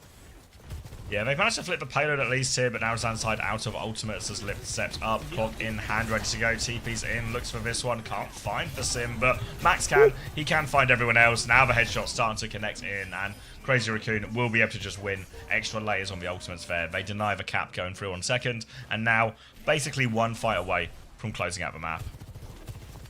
Just one fight away from glory at this point now. Lip drops his snare in main, waiting for his timing. Overclock is right there for Kilogram if he so decides to use it. Chirong will fall as well. So Crazy Raccoon, they have fumbled their opening here. TP back for Road Zanside. They've flipped the point as well. I think Crazy Raccoon can't touch. One of those. And we're going to third point here. Jeez. Jesus Christ. Alright, Kilo's going to throw himself into that one for no discernible reason, because I guess we already got the cap.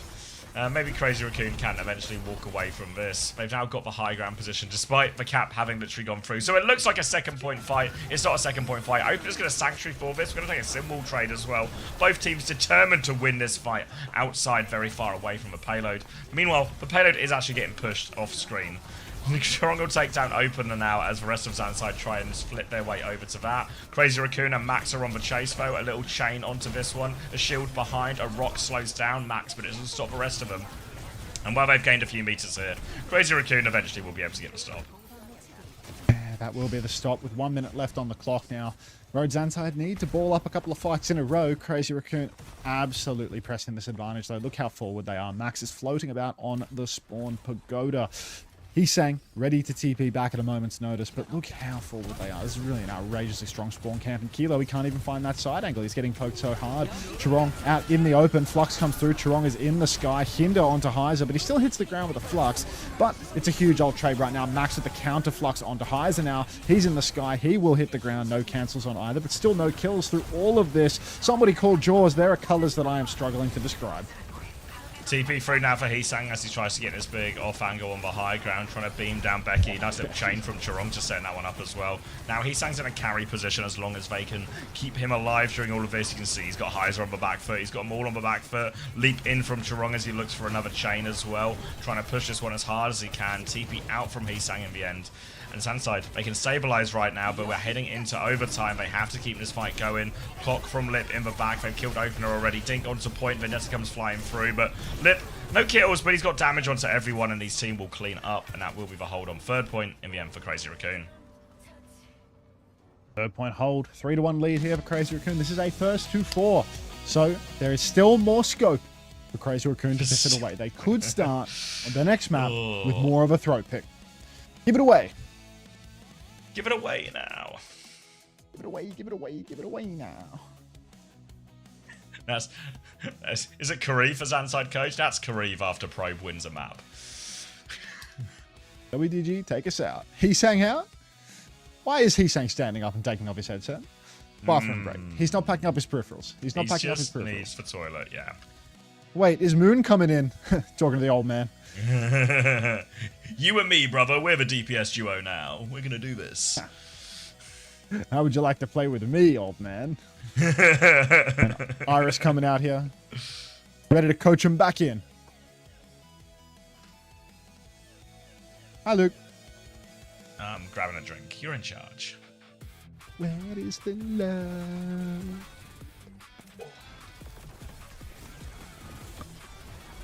How close am I to my final EWC badge?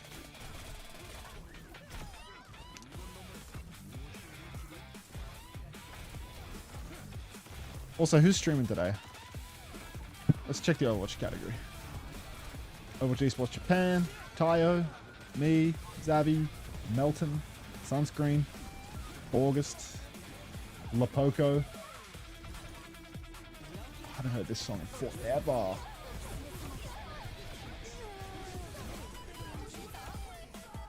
You love me? Big feeling to have, MDE.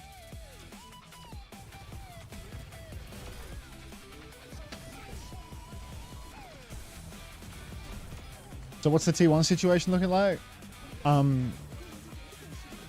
T1, we will qualify if we beat Zeta today, or if we lose today, the loser of this game will play T1 tomorrow. I would like to boil some water for a coffee. But who is we, bro? Hey ho.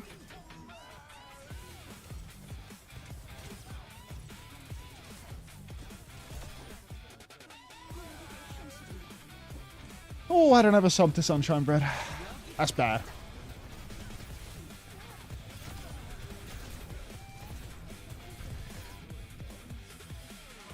I'll wait till she's streaming and then I'll ask for it to be tier 3.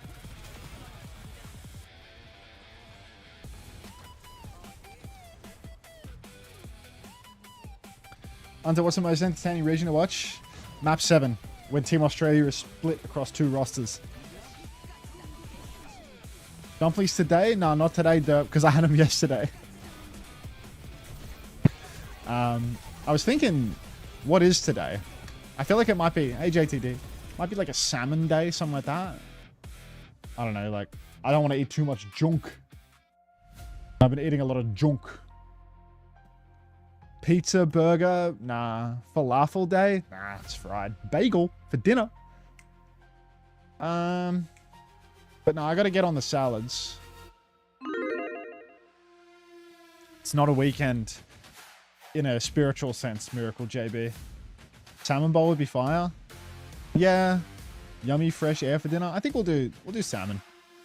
We'll do the salmon with the mixed vegetables. I think that's what we do. We don't deserve a shawarma today, Anthony. Salad with shrimp and soy sauce. I'm back. No shrimp. What are we ordering? I think we'll do salmon. Eventually. I don't deserve to treat myself, Anthony.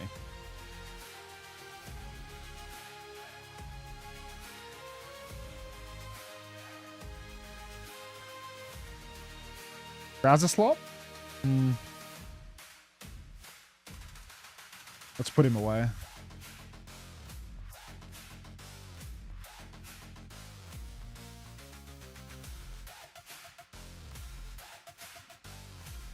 Salmon is a treat. I mean, like, in terms of the spectrum of junk, like a burger is a treat, you know? Salmon costs more, but a burger is a treat in terms of just like, there's no redeeming quality.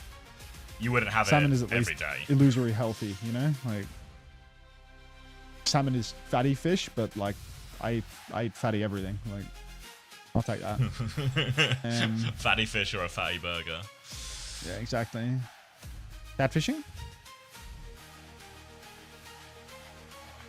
1890s architecture in the United States. 1895 establishments in North Carolina. Blue Ridge National Heritage Area. Blue Ridge Parkway. Chateau-esque architecture in the United States.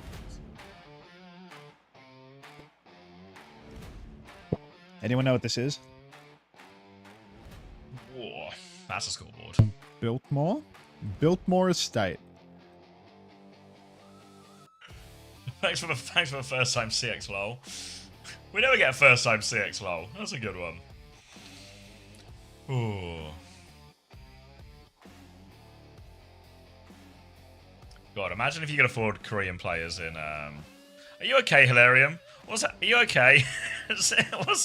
What's happened?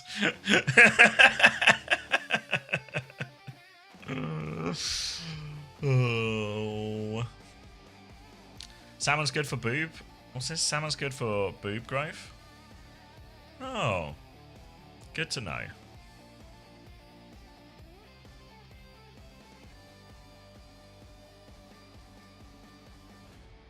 Fuck you, Chris. Thank you, Katsuki, for gifted tier 1 to Max. Was that because he got a really big scoreboard score? God, imagine having the name Max on Twitch as well. This has got to be an old account, no? Created June 2013. Shit.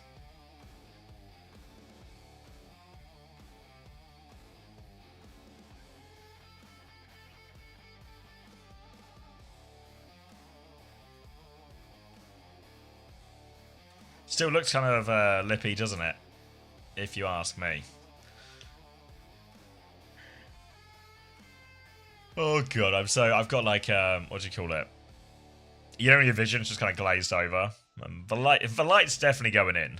He's not lost the power of vision, but the bit of a brain that converts what it sees into information, no good.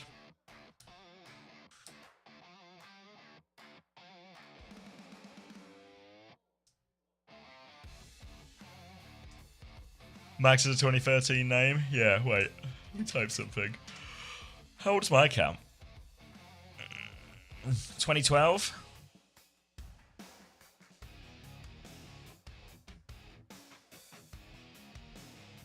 When did Twitch come out? Because I remember when I started like playing gaming and stuff, Twitch wasn't a thing. Kilo was in? Yeah. Yeah. Yeah. Yeah. Justin TV? Yeah. That was the, does anyone remember Owned? Like Owned 3D? Like Owned, but it had 3 at the end of it. Or for let these for number 3.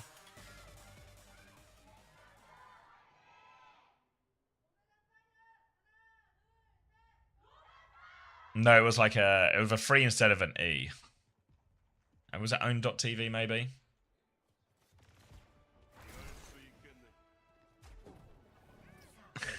Either way. 82, British protest. Not like that. What was it All controversial? Is it Rock the Casbah? It's Rock the Casbah. He's rocking the Casbah. Don't like it. Alright. Kilo has remained in. And ran for Becky. Is he sticking this or is he just having a little look so you can set on fire? Going to be a sim cast defense from Crazy Raccoon, and Lip is lurking on the left hand side. Immediate dink keeps Kilo at bay, as the rest of Zanside still going to try and get their way through this choke. But Lip's just hitting everyone on the way in here. Going to be a Malga Stomp in as they commit onto this one. Anran comes in to set Lip on fire. He has been set on fire, but double burn is going to work. Down falls Lip, and a big opening for Zanside now. Zanside, door is wide open. Just step up and take it. Becky gonna spend the flames on point. Kilo and Heiser find a killer piece. Tank's burning, tank's dead. And that's gonna be Road Zanside taking the first point in style. Only 1 minute to get it done. Crazy Raccoon, they're playing a pretty standard comp for them, to be honest. I mean, with Road Zanside playing the double burn comp, I wasn't expecting an immediate result, but I suppose they've cracked something. They know something we don't. Crazy Raccoon now 5 minutes to hold on the second point as Zanside start muscling up. TP onto the high ground, actually. They're trying to get a quick fight going. Will they find anything for this? They've lost Kilo, traded it for Heesang, so 1-for-1 trade as they should be able to get a stop on payload here too. Crazy Raccoon, they have the high ground, but they've got no one to shoot at, so eventually they will have to take a step down.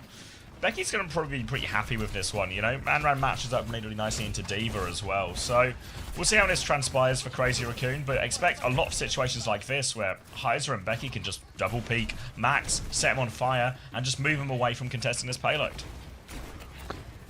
All right. Lip now high nooning. TP away from the pin. Doesn't get where is stomped. he? Takes it from the top rope. Chirong will finish what he could not. Opener, Kilo both going down. Max looks to have committed heavily though and fallen over for it.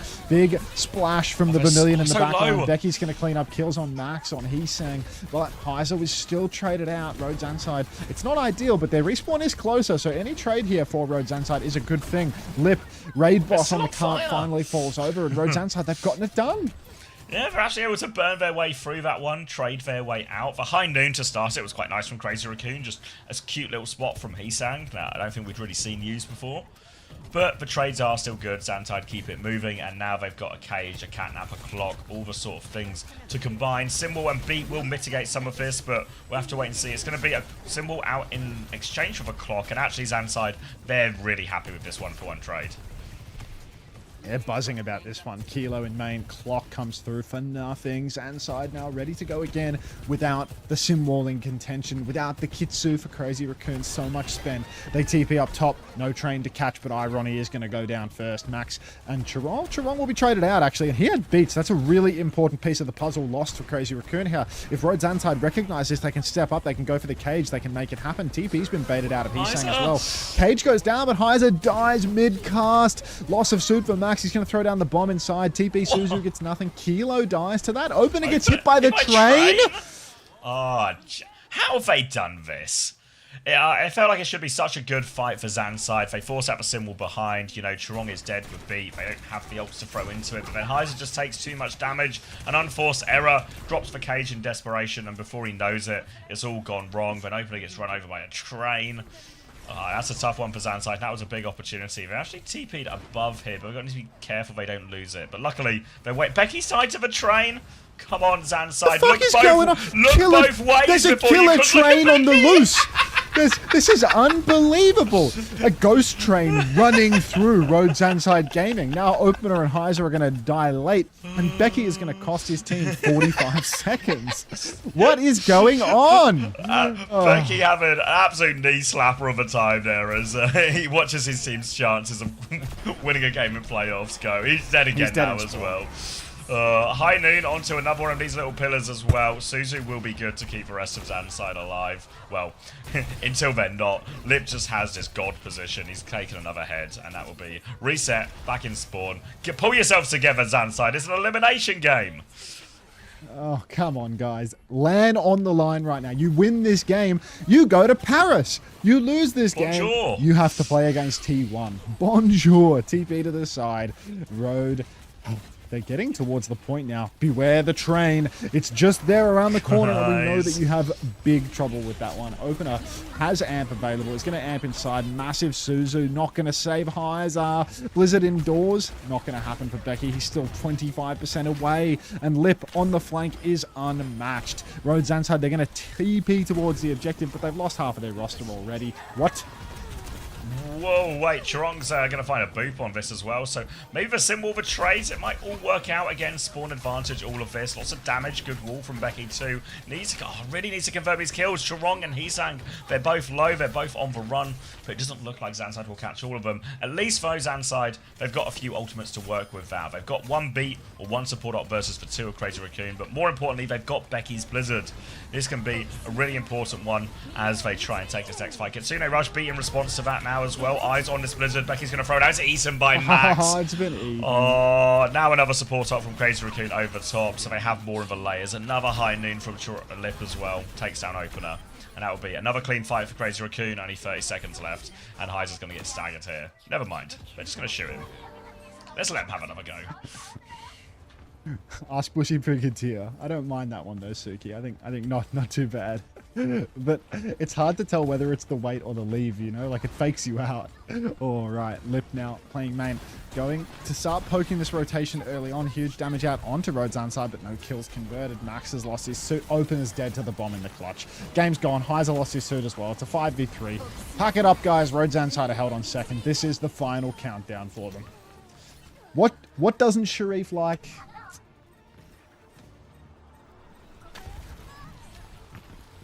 Alright, that's a hold. And it looks like we might be about to send Zanside home. Fuck it, I'm a PG cell, and I'm proud. No effect, thanks to 7 months. Welcome back. Don't call it a comeback. Where's Probe? Kilo's the closer. Unfortunately, he's closing the series on the wrong team at the moment. 가지마. 제압들. 아이고. 말이 안 돼. 가비. 나 어떡하냐? 우리 어떻게? Little mid-map listening. Little mid-map listening to just be what? What was their reaction to Becky getting hit by a train? Nothing had happened yet. Little chuckle.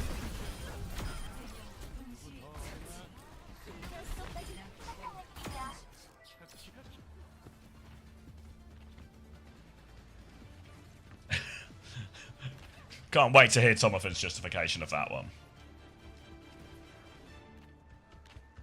Morning, Artemis.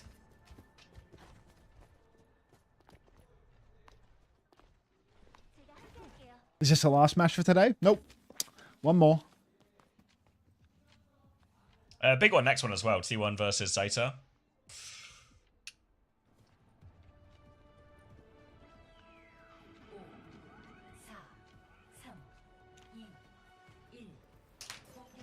All right, Reinhardt, the Hands on. solution. Let's Little see how the sim TP, solution goes. Wall.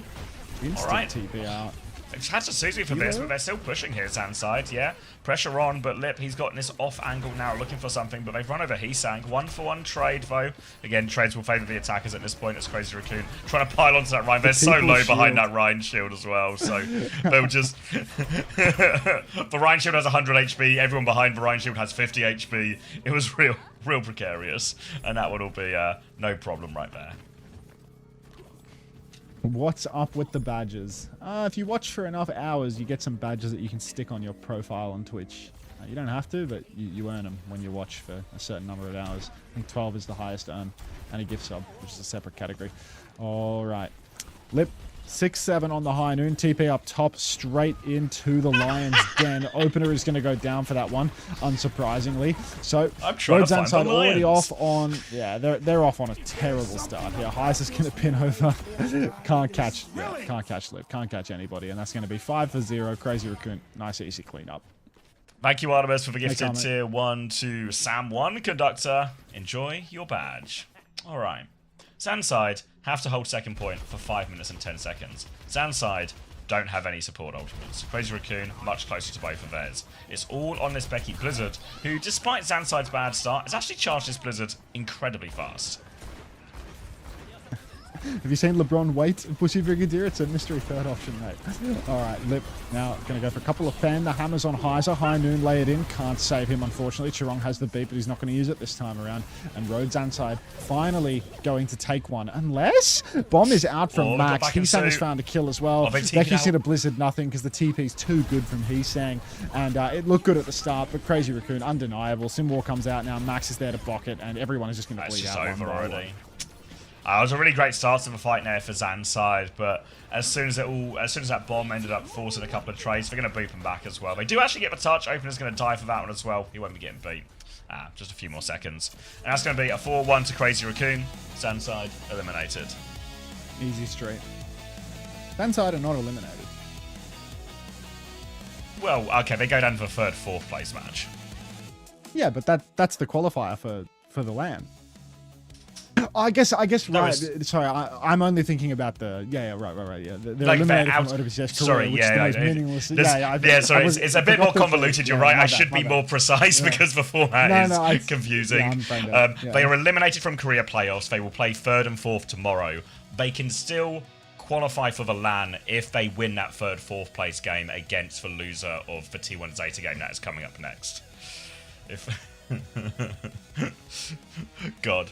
Do other games have this problem, or is it just Overwatch where there's always a million caveats to every situation? Overwatch specifically in Korea. Yeah, just...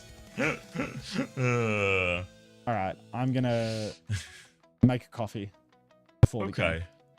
You're in charge. Okay. Zeta T1 game determines third slot? Yep.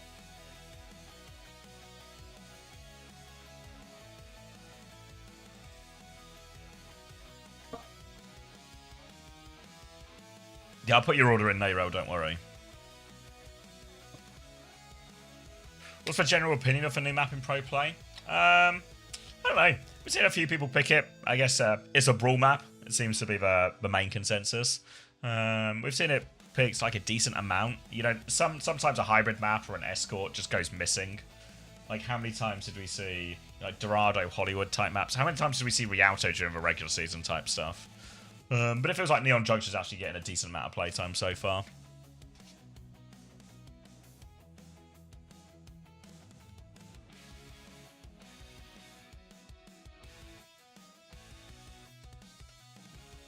Yeah, so let me I can show you the so basically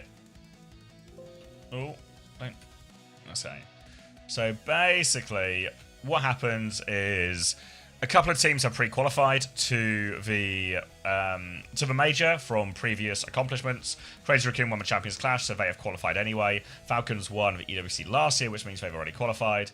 Zanside are now in this is a third place match, just for clarity. There are 2 spots from Korea to qualify outside of Crazy Raccoon and Falcons. So, T1 and Zeta are going to play in, like 20 minutes time.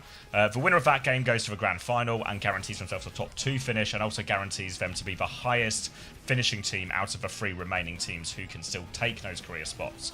So, the winner of the next game qualifies for the Esports World Cup. The loser of the next game will go down to the 3rd place game, which will happen tomorrow morning, where they will play Zanside. Then the winner of Zanside versus the loser of our next game is for 3rd place.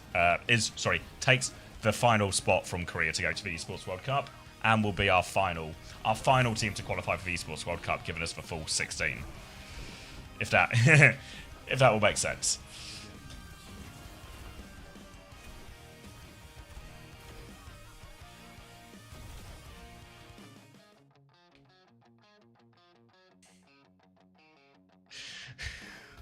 What are you guys copy and pasting? Is there a way you can support it? Just support the boot camp. What do you mean? I don't understand the question. The fundraiser for the boot camp is if you donate.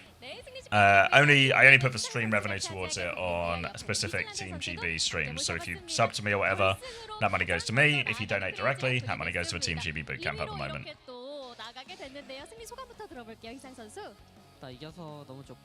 Was Sim always meta? Yeah, Sim's been really powerful in the meta for, I don't know, probably like a year and a half at least. Like a really viable one. 결승에 올 만큼 우승해야 한다고 생각합니다. 네. 아주 기세가 좋습니다. 일단 로데 잔사이드 게이밍을 4대 1로 마무리 지었잖아요. 경기 흐름 자체가 좀 어땠을까요, 이상 선수? 저희 입장에서는 좀 무난하게 흘러갔던 것 같아요. 좀 무난하게 예상한 대로 좀 경기가 흘러갔던 것 같다라고 말씀을 들어봤습니다. 근데 내일 3, 4위 결정전에서 EWC의 마지막 티켓이 확정이 되게 되잖아요. 그 전에 과연 라쿤이 생각하는 그 적임자가 있을지 라쿤의 그 순위 티어를 좀 듣고 싶거든요. 어떨까요, 이상 선수? No, I think it's always been that way. Low-key, even when we were doing it on London, it was probably broken, just nobody else did it. 네. 그러면 다음 경기 승부 예측부터 이제 해봅시다. 이제 우리는 결승 갔으니까 마음이 편안하잖아요. T1과 제타. 조금 떨릴 수 있을 것 같아요. Do you know how Falcon's seeding will work for EWC? Yes. So, oh god, I need that. Basically, there's going to be 2 big groups for Esports World Cup. 올라오는 걸 원한다.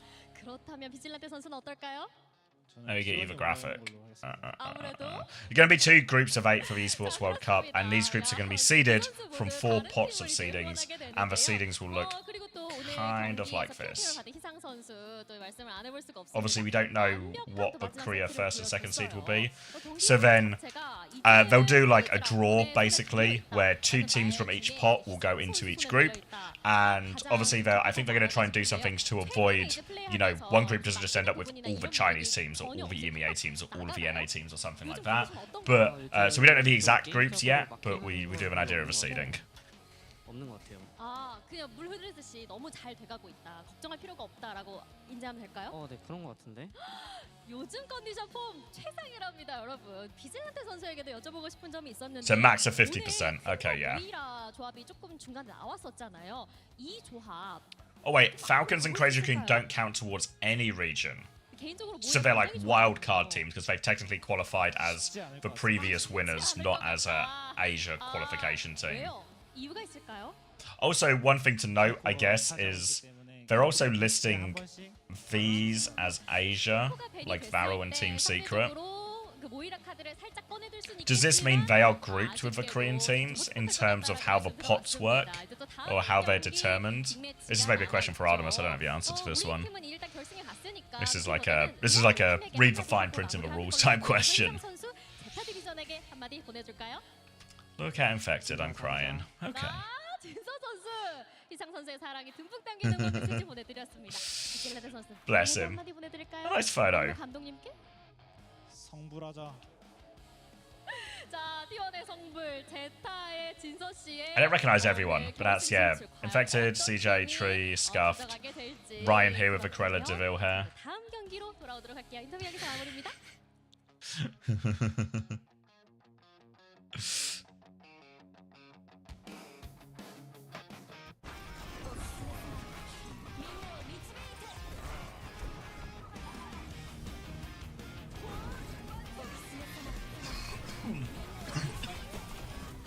Fuck. Oh, that doesn't feel good.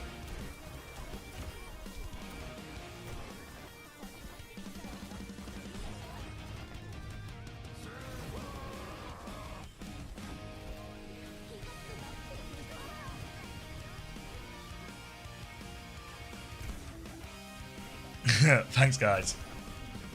Fuck, maybe I need some more cough syrup. Maybe I need a Strepsil. But yeah, be right back. I agree with you, both Blitzroid. Whoa, same page.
앞으로 와줘 얘들아. 앞으로 가.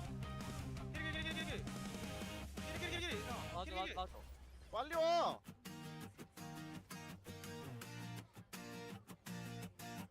야 밑에. 빨리 라인.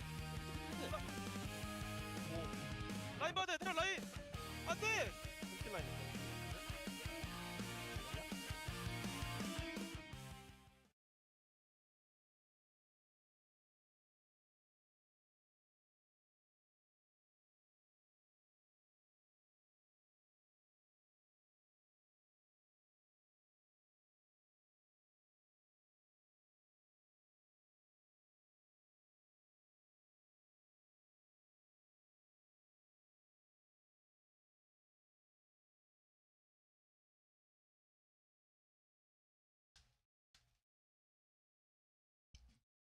Whoa. All right. Hopefully a Strepsil will heal me.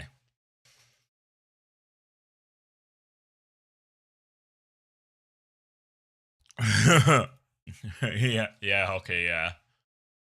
Yeah, I got sick on like Thursday or something, I think.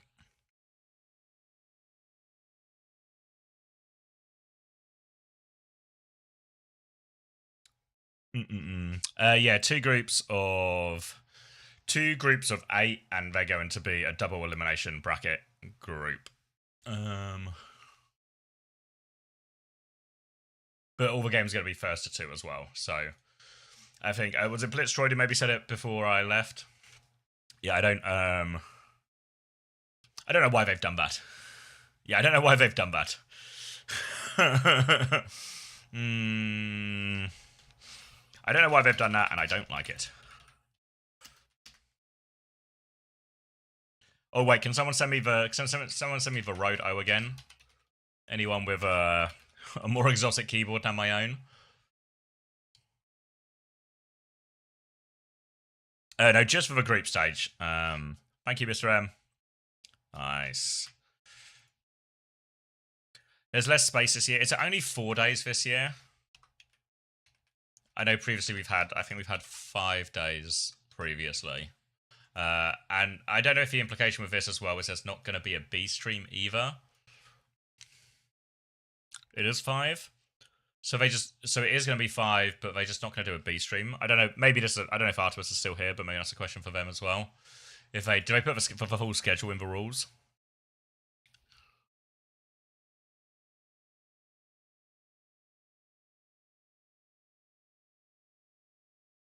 Single stream.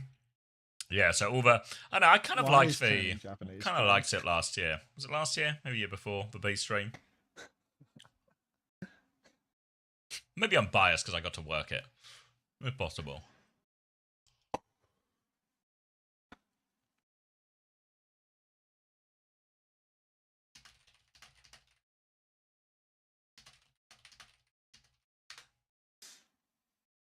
Morning, Quark. You can't even see the collar. It's like an invisible collar on this shirt. You got a collar? Or is he trying to impress? Got my T1, my T1 collared, but it's like like, a it's like polo? an invisible collar. You can't. Yeah, it's like a Let's little, see. it's like a crappy little polo, but like you can't even see it. You can't even tell that it's a polo. He's got a tinny And my tiny mic collar. covers the T1. Like, gotta sit the mic over here or something. There you go. Maybe now you can see it. Oh, now I can see the T1. This guy looks like he works in a T1 shop and he's about to sell me some John T1. merch. Yeah, give me But like, if I crop the camera properly, then you can't see it. give me 4 of those faker pajamas and the T1 hat, please.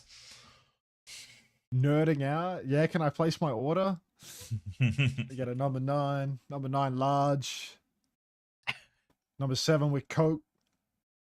Where's the hat? I thought you'd never ask. If you put the hat on, it's gonna be way too store clerk. Here we go.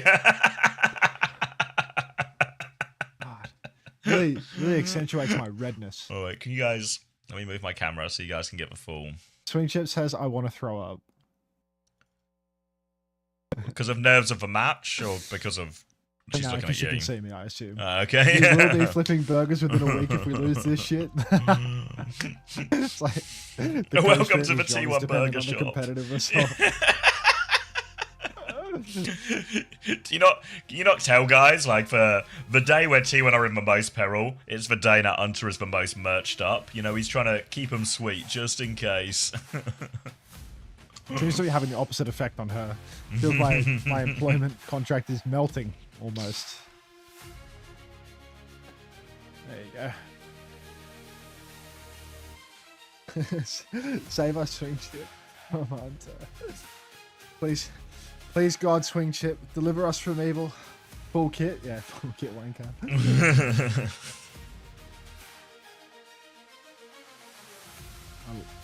I'm begging you to get a haircut. I think you're right. I think it's a bit long. Like, look at this shit. It's really accentuated by the hat, I think, is the problem. Yeah, the hat makes it like pushes it just- out almost. Yeah.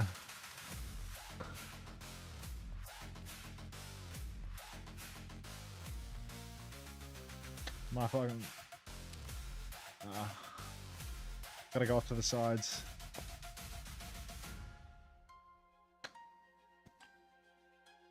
Get a hair tie.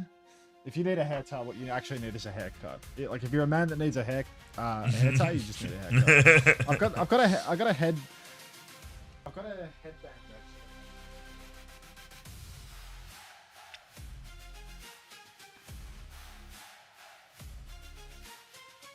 Got like a headband for like washing my face and stuff. You know, I could wear the headband. There you go. No, I don't need a hair tie, guys. Don't worry about it. I'll be all right. You need a That haircut? actually looks like that looks better. Yeah. Just wearing like a little wire headband for the cast. You can see look how like- long it is like here though. Like this stuff is like it just can't be controlled. It just needs to cut. It just needs to be uncontainable. cut off. You do look more locked in now with Headband looks the like a- hair tied back. You know, you look like you're about to do Look something. more. I'm in sport mode. You look like the kind of cashiers who are in college and maybe a year older than the protagonist.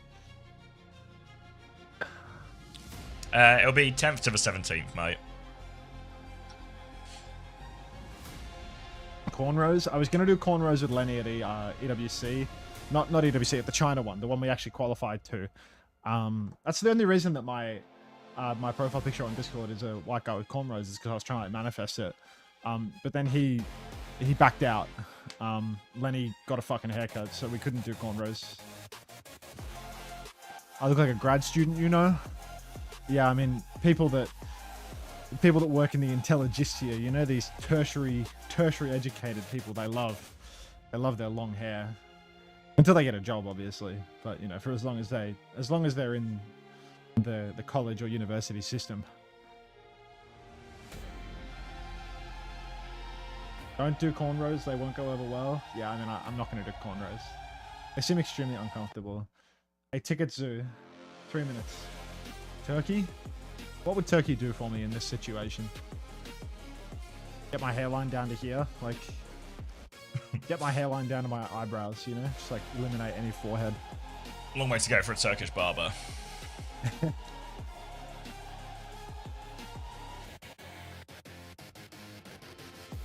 Thanks, Friday. This headband's kind of like... Falcons own the esport according to Birdfallen on Reddit. Another great comment about the Crazy Raccoons outside match. The only what, sorry? The only bird? The name of the user is Birdfallen.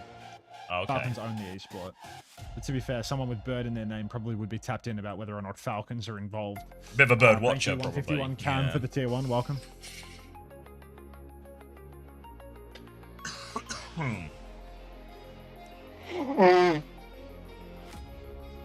You can't convince me to look at YouTube chat. It's not going to happen, guys. Sorry, yes, Quark. Yeah. Yeah, of August. Thinking Twitter opinions matter? Thinking anyone's opinions matter.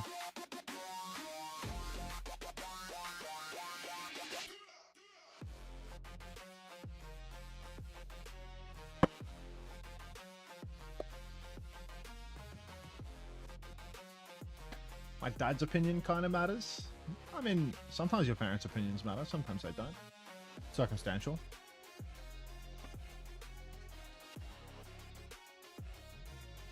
How did you become What new bold? drama is trending on Twitter Time. today?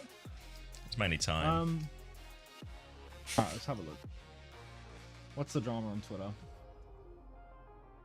Damn, the whole Backrooms movie is on my Twitter timeline. I see people keep doing that. Same with, what was the other one? Obsession. Everyone's like, this is the entire Obsession movie. It's on Twitter. I don't understand why. What did you see, Bushy Brigadier? Did you see my physical appearance? Is that what you're what facing? What Dan's gaming?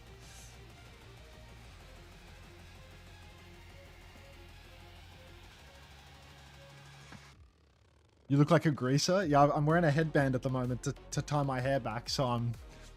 If I didn't have this, like, that can't be tied up by the band, we'd actually be so set. Maybe I can just go get some grease, oil up my hands, and rub it back, and then I can be fully greaser maxed. I still haven't picked up the fucking gold chain. You know, like my mum's got a gold chain for me, and I need to start greaser maxing and wearing my gold chain on stream, especially for a game like this. It'd be great. You don't need any more grease. Really? I thought I was pretty clean today. Boys. No, you could get like a bit more grease, yeah. There's more room for grease. Don't worry. I'm not very greasy today. I washed my hair last night. I shaved. Like, I don't feel very greasy. And the hair, like this is an illusion. This headband, you know, the hair can be released.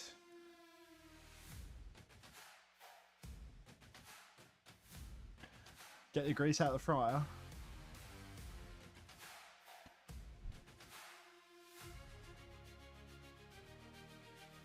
Get cozy though, like greasy is a personality trait. Would you say that I'm sleazy? Like honestly, I just saw that Xavier. Quark. Wait, sorry, is this one for me? Yeah, would you say that I'm sleazy?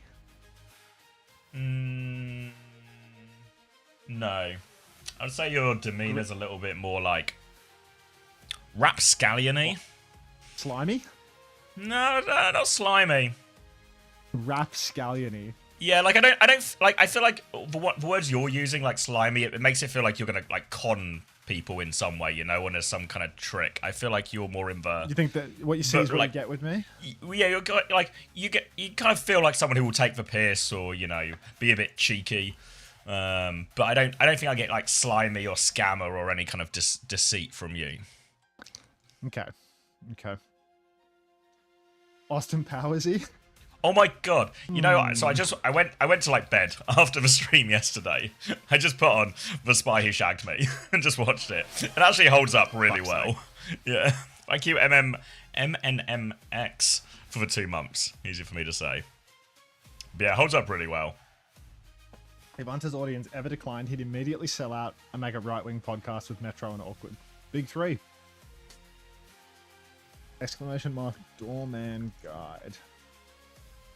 Are they making another one as well? Did I see that on Twitter the other day? They're making another Austin Powers?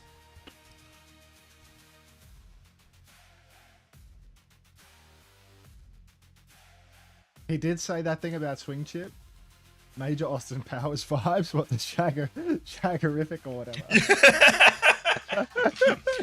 You guys don't know this, but Hunter actually drives a car and the license plates does say Shaguar on it. The Shaguar.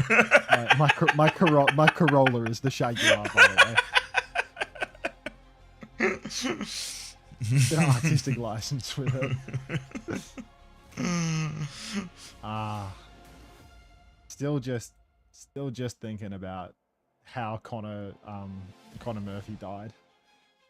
Killing me. You probably haven't seen that on your timeline, have you? The Connor Murphy death. I don't really know who Connor Murphy is. I'm gonna Google him. This would be the first streamer I've seen that has their license. Is that a joke, ho?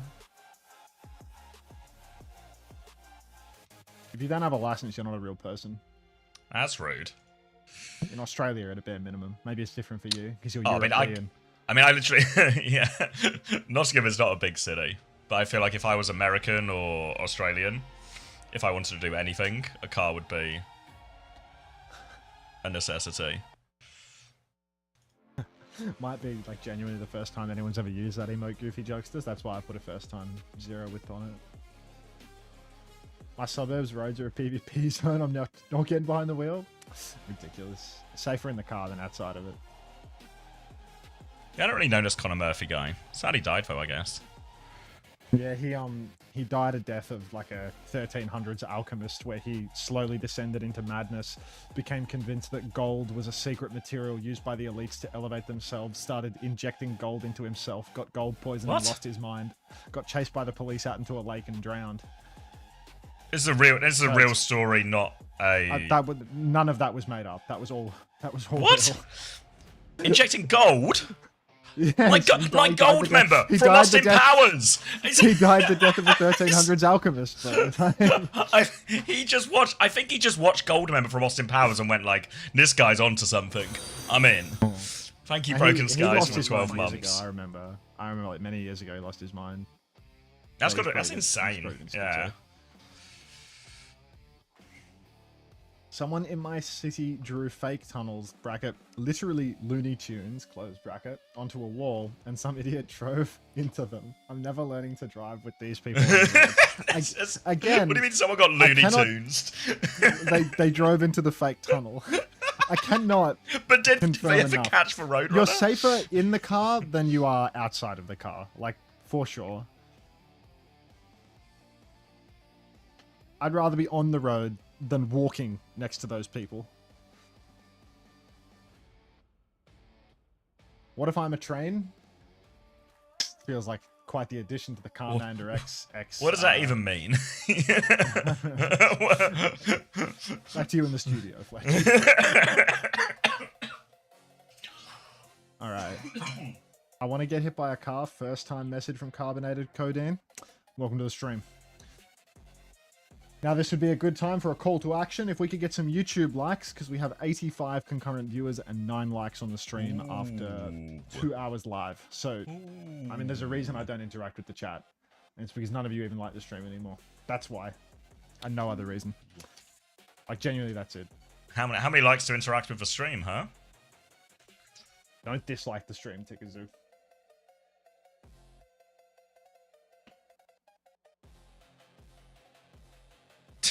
Oh wait, there's a follow-up question on that car thing. Did one car make it through the tunnel successfully, then it was the second car that got smashed?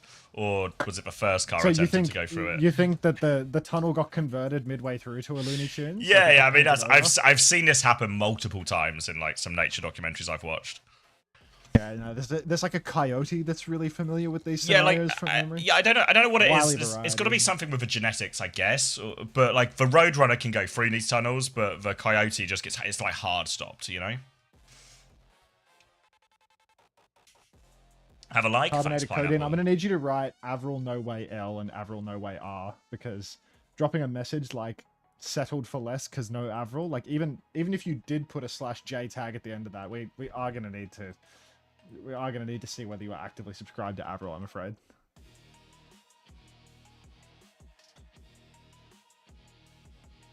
Morning, Jonah.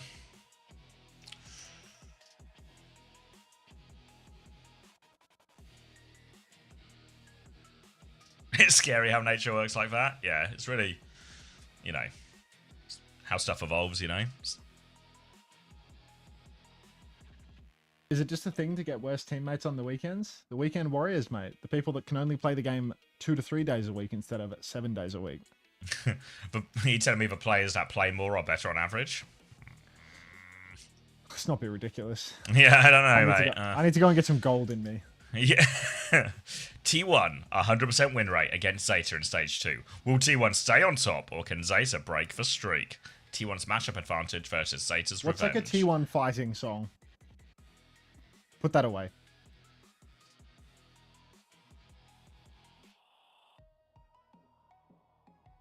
I'm not subscribed to anyone, so the joke is on you. Have this instead, Unto-Gay-Sex. This guy feels very Avast viewer coded. Mentioning Avril, Unto-Gay-Sex in the third message on the channel. This is... I'm on to you. You only showed up because you saw me in my red hat and you thought I was Avast. Alright. What are you bouncing for?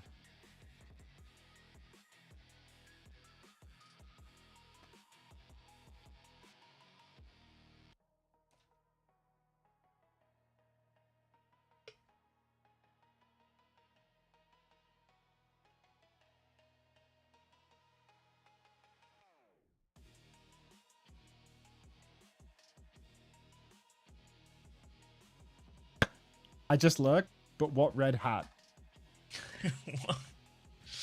You call that lurking? You don't know about the red hat?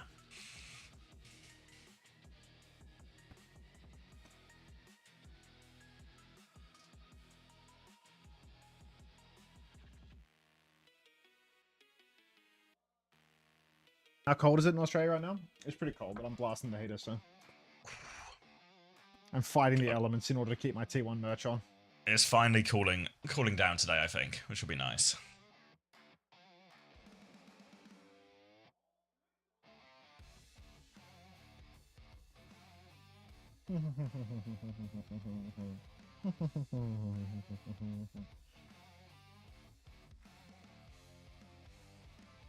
Oh, did you look forward to anything anymore? Sometimes. The upcoming break, perhaps? I don't know. I feel like I'm not looking forward to the upcoming break. I'm feeling more like existential dread. I thought this week would be like really nice for me because like we do the big weekend, get the raid, everything's cool, and then I look forward to like Friday, Saturday, Sunday, just morning shift. But I've actually not enjoyed this week at all. Yeah. So, I don't know. We'll see. Maybe just sometimes after we've like the big long stream every weekend for X period of time type things, it takes me like a week to become a real person again, you know? Hi, what match is this and for what? Sorry, I just pulled up. This is T1 versus Zeta Division. Winner goes to the major.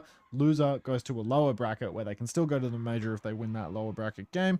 But winner is qualified for Paris. So it's a huge deal for both sides. TP out of spawn right now. We're going to see Lucio, Kiri, Malga, and Vendetta T1 playing arguably their strongest comp in recent days. We've seen Dark turn water to wine on the Malga, King of the Stomp, and Zest really quite sharp on the Vendetta. You'll notice that one of Zeta Division's DPS already lurking in main, but T1, nobody's going to flank around that open side, nobody going to take the bait on that one, and we are going to be fighting for the unlock. Generally speaking, Zeta's Division comp is happy to play the slower game, and if Knife gets an opening pick like that, they can do exactly that. So, great situation for Zeta. They will just get the first flip off of that, and a nice easy fight, just a pick from Knife, and T1 will swap over to match for Soja now too. Thanks for 12 months, Combat Frog. Welcome back. And yeah, I think I already dropped the troglodyte, but we'll do a 2-for-1 special for the Avast viewer. T1 now. Have to get a retake going. Violet's taking a lot of damage on the rotation. Proud keeps the tempo up, slides into the back actually. Gonna get spun by Dark, but Dark's just fine. He's pinned into the back and killed Knife. It's gonna be 5-0 right now. And talk about an explosive retake for us. Proud gonna absolutely decimate. T1 back in control. Exactly what you want if you're T1. You want this Malga, you want this Vendetta to be involved. Proud now. A little bit more of a standard hit scan hero. Can just walk in with the backline here. Look to try and find a bit of an angle mid-fight rather than playing that harder flankier style. Zeta will play retake now. They're actually at Kitsune Rush disadvantage though, so they have to be slow on the walk up, ready to take a step back. And in general, their kites are going to be harder without the same speed that T1 have. So Zeta need to be pretty cautious on this walk up. Knife on the side, but early Kitsu comes out cautious. Dude, and Violet's going to get caught on rotation. Caution into the wind, he says. Now we'll push forward. Burner's going to bleed out as well. Proud for 2. Make it a 3rd. Give us all 5, actually. Shoe's going to fall proper. Trying to TP out as well. Going to get himself staggered just that little bit more. Different wave to the rest of the team, so it is a genuine stagger there for proper. And T1 looking good. Really happy with that for your T1. Now you've got a beat push, so you can ramp up the aggression in this next fight as well. Zeta Division will probably have to use a Terror Surge almost defensively to pull people away from that push where they can. Looking for their walk up now. You can see Zeta trying to come through main, dip their toes onto point, but they've got to be so careful. They're trying to take this wide space as well, but here they come. Clock back from Proud, trying to get over the top. Bliss still has the beat ready to go. Big damage onto Burner. He has to drop the Terror Surge. Zest is going to fall first. Beat over the top to keep it going. Cage in the back as well. Sure. Oh dear. Oh, and this has gone really poorly for T1. That was a huge spend for a whole lot of nothing there. Zeta Division, they use 3 ultimates to get it done. Proud's clock counted out by Violet. Lissy's beat counted out by his choice of when he opted to use it. And Cage got nothing as well. Zeta Division really mincing through that cage with the Orisa to Kitsune Rush both. Now Zeta have the advantage. A spin for proper. Is he hiding for it, or is he just going to go for one mid-fight? Proud trying to get his rail online, trying to find a timing, but he doesn't have a good angle at the moment. It's going to be a slow walk up. Violet's going to cop one on the chin. Gets snared on the way back. Violet is still so low. Snare comes out, but here comes the overclock. Knife is going to take down Zest immediately. And T1, I don't think we are even going to ult into this one. It's going to be a nice quick clean up for Zeta. We're running out of time. A couple of times in a row now, Zeta have just done a great job at shutting down this Zest threat. Vendetta really is one of his best heroes, but he's been caught early in both fights, which means this big chaotic middle fight where T1's comp can thrive, they're never actually getting to it. Now they have Kitsune Rush though, as well as the Sundering Blade walking up, but again, a lot of poke, a lot of damage. See Burner taking a step forward, blossoming over top. They take care of him though, 2 kills for this one. Kitsune Rush is down in time from Skewed. You can see Zeta try and mix it up, as they don't just want to let T1 use the Kitsune Rush on point. They try and go early with the Blossom, but T1, aware of the danger, shut it down immediately. T1 going to make it happen here. A little skewed thumb. Wait, why isn't my skewed thumb loading? Did someone remove the skewed thumb? You can't fool me, Soggy. Thank you, Daylight. That was scary stuff. Thundering Blade out, possessed now, fighting forward in spawn, trying to make the touch difficult. Dark, he's about half HP. No kills yet, but Knife is low. He manages to kite out. Zeta Division, they're going to come back in with double support ultimate again. T1, we don't have the ults to match. We're going to clock it early, though. Slide forward for... Oh, my God. Knife will be taken. Zest is traded. Sanctuary off the point. Kitsu on it. Zeta Division, they've dumped their ultimate load here, but it is a 4v4. To cut out these support ultis. T1, we don't quite have the cage yet. Burner still has the Terror Surge. This is going to be a really hard final fight now. Donghak's got the touch here, but he's taking a lot of damage on the way through as well. Violet takes care of Skewed, and significant advantage. Down goes Donghak, down goes Proud, and Zeta just have the numbers. They've even got the ults, and that'll be first round going their way. Brutal.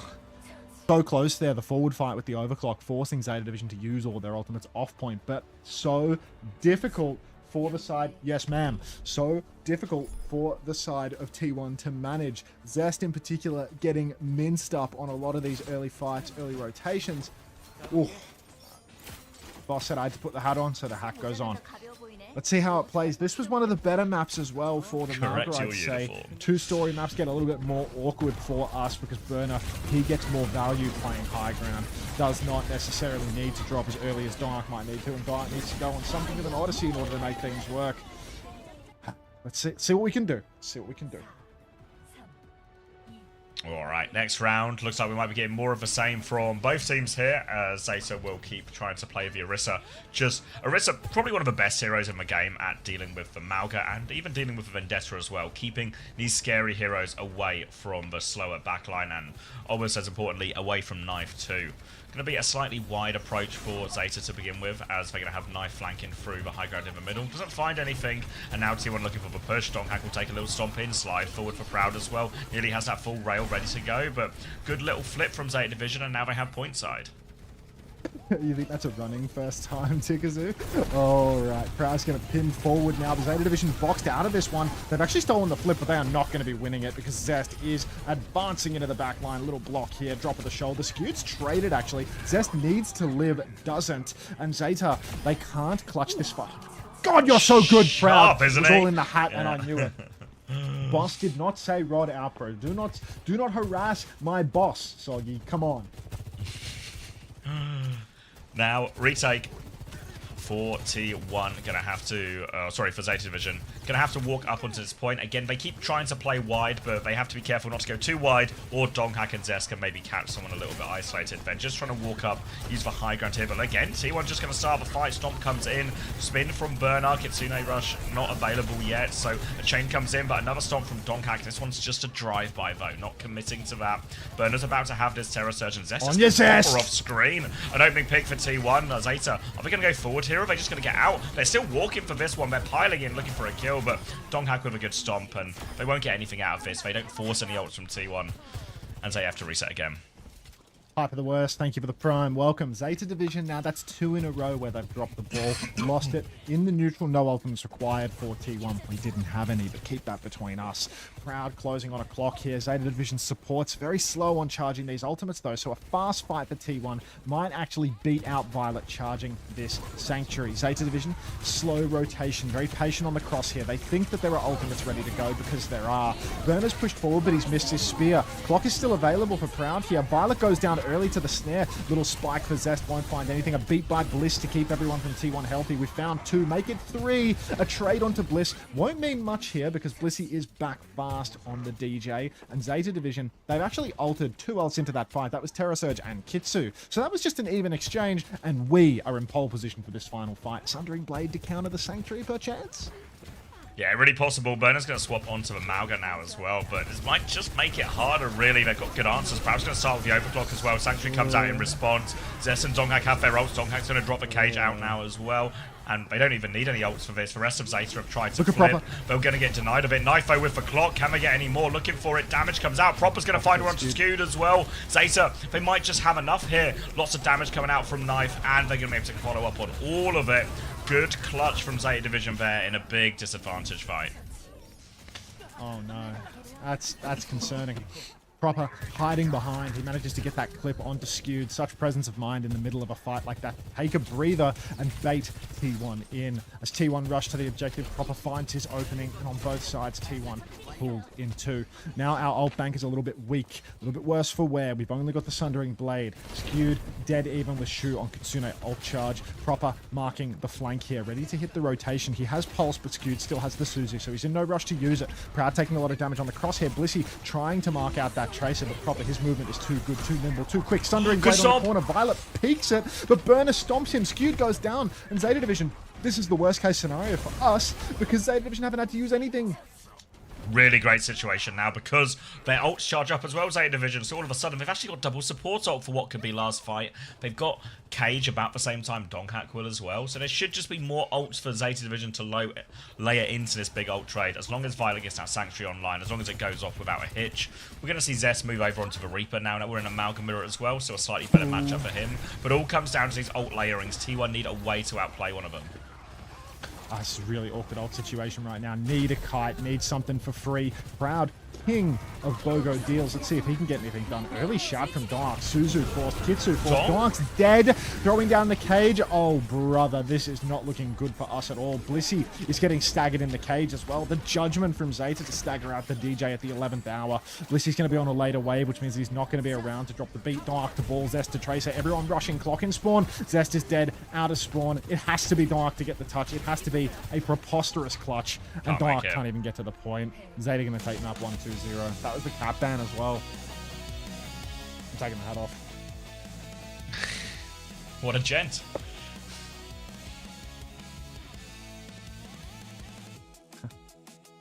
We lost. We didn't lose. We are not worried. We are not worried. You guys should worry. T1 fans, are not worried. Panic. Hold the hat over your heart. Is that like some right-wing thing? Like, it sounds real dog whistling, like doesn't it? You know, like I don't know. Like, I'm sure there's meaning.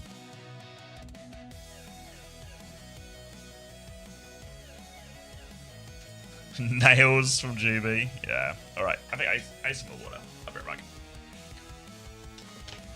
back.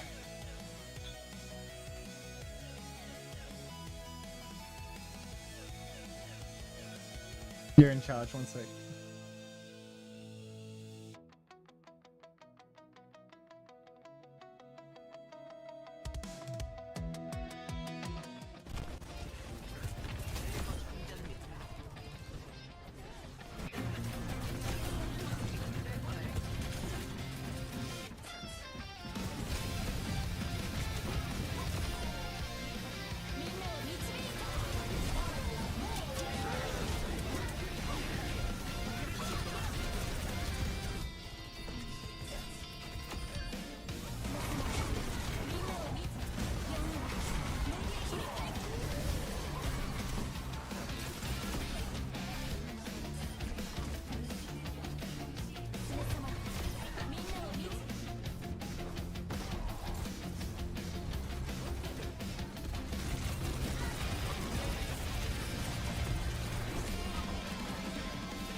is everyone saying Adru? Is Lenny here? You there, Lenny?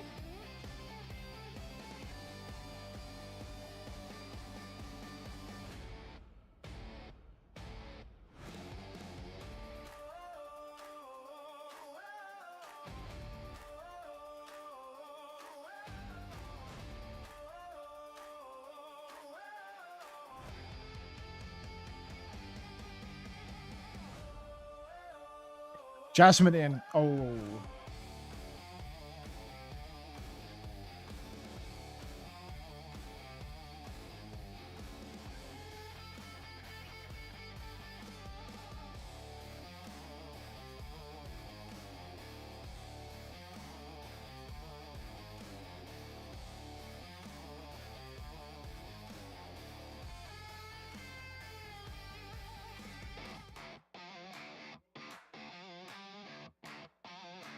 Ah!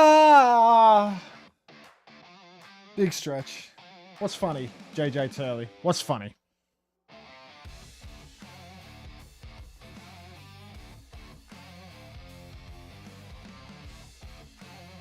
It's not. This isn't a Sunday, bro. Just first time laughing.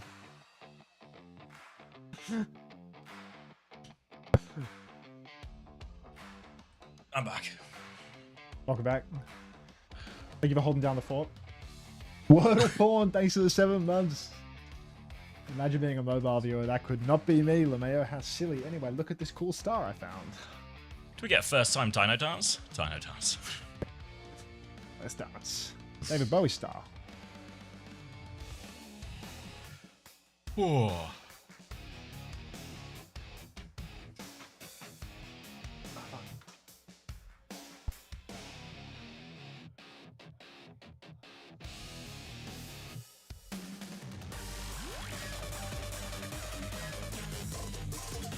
Whoa.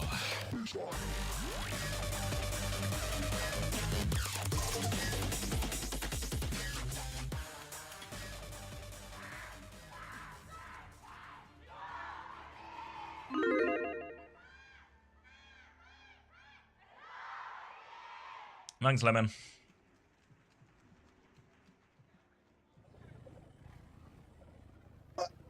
Alright, where are we going? Circuit Royale? Some type of Jasmine in situation.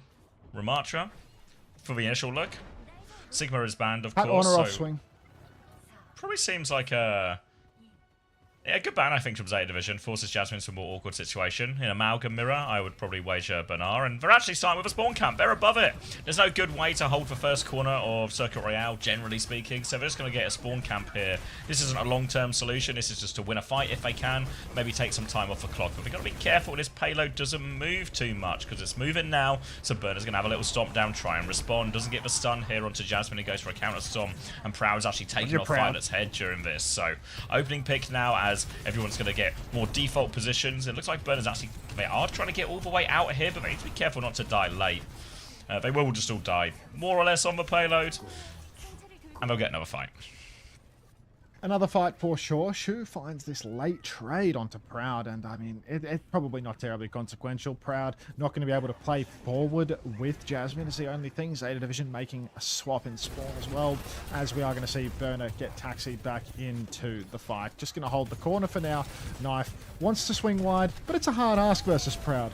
Pin immediately in for Jasmine. This is very aggressive. Suzu from Skewed trying to keep Jasmine healthy, but God, we have lost that neutral quite badly. Have to take a back step. Proud, though. Look how close we are to overclock already. So quick.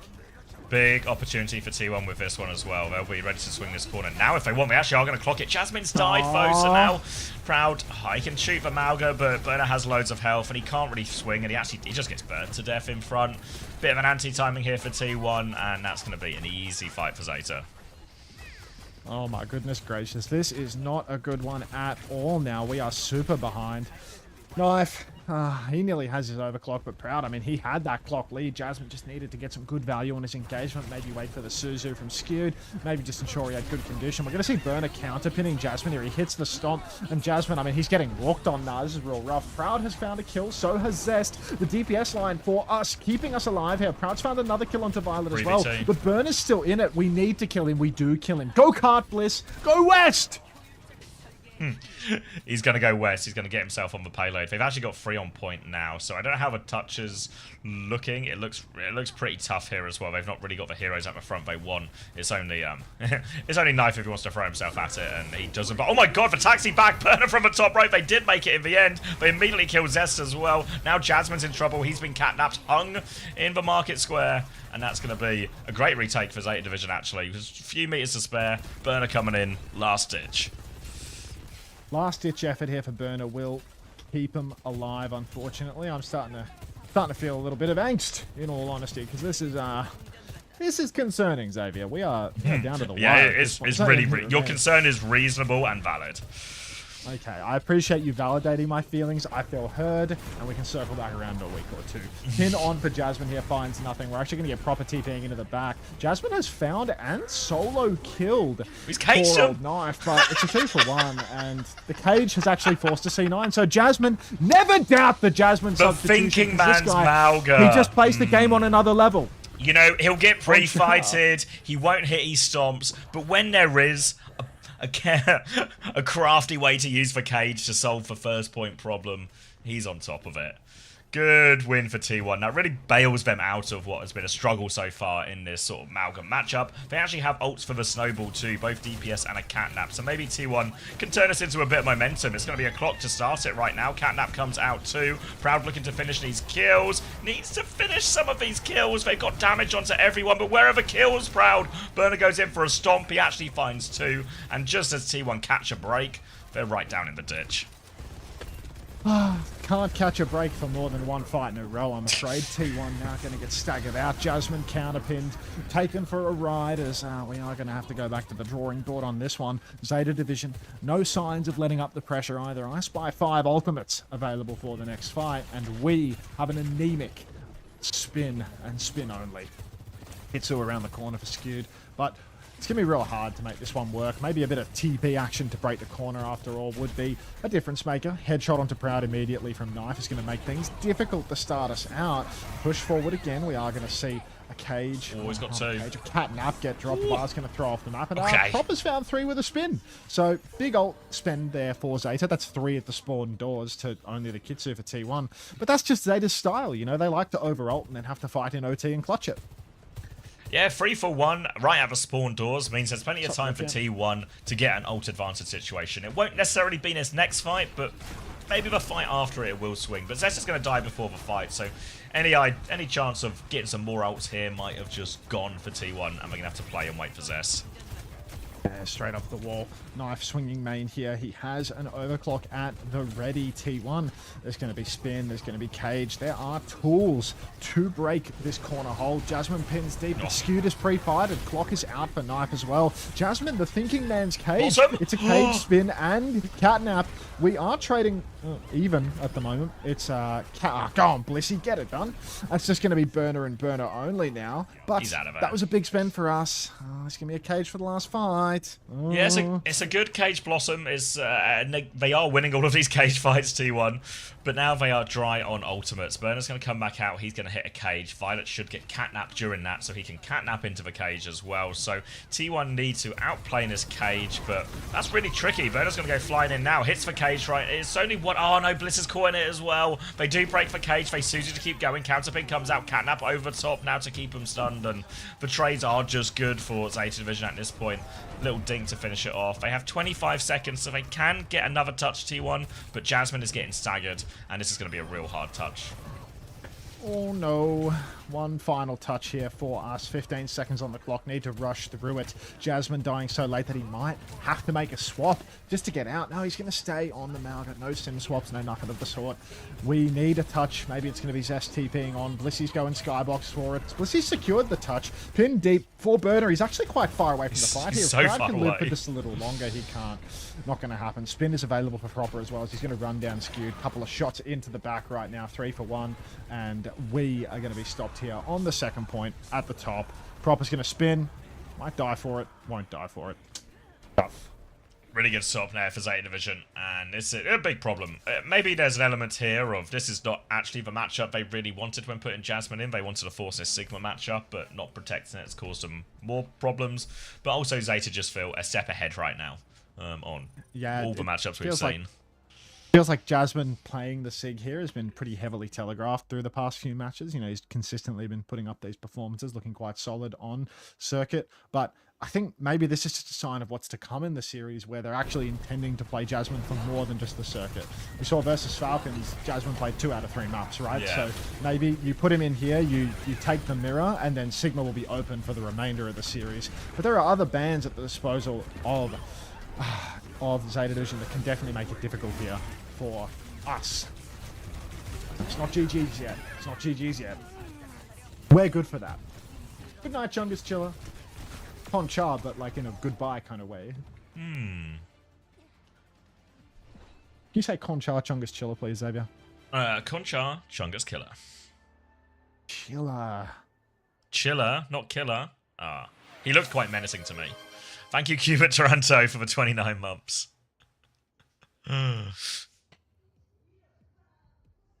Chungus Killer, Rennis. So we catch him on a bad day. Deadly. Guys, Alright. Kitsune 2v5. That's really sad news, Emmys. Thanks for keeping us in the loop. Alright, Knife. He starts Sim just for a TP out, and then he gets back onto the Sojin. Jasmine flying in like a bat out of hell off the top ropes there. He's going to drop his foot onto nothing at all and step back around the corner. T1 just giving space immediately. Yeah, they are on the back Just step, losing the and fight they're immediately. also dying as well. So, like, the worst of both worlds. You go. You go.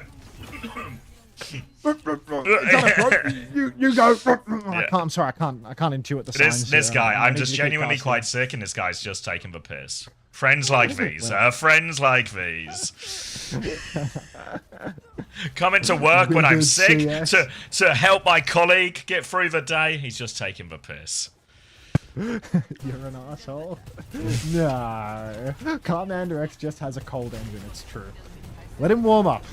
Swing main, Jasmine, counterpin. Jasmine already in trouble. Burner, gonna trade shouts here. Suzu, still available for us, I believe. Rail is charged, slide forward. Violet first to fall. Jasmine in trouble, but not so much trouble that he's going to die for it seems. T1, that's going to be a trade out onto Zest at the back end of this. That is disastrous. Things were looking so good for us. Violet gets back faster than Zest. Zeta are going to be able to swing 5v4. No! Not a 5v4 swing. Oh no. Gonna be a back step now from T1 as they try and build up these remaining ults. They gotta be. That's a tough situation. Kitsune Rush out from Shu. They want to push the advantage. Zeta, big damage onto the Malga. Jasmine tries to stomp away. Catnap comes out from Bliss to try and save something, but he has saved nothing. There's a spin to finish a few of these kills off. He probably really didn't need it in all honesty, but Zeta have smashed his first point, and now they've got a huge time bank to take this map. Huge time bank for the map here.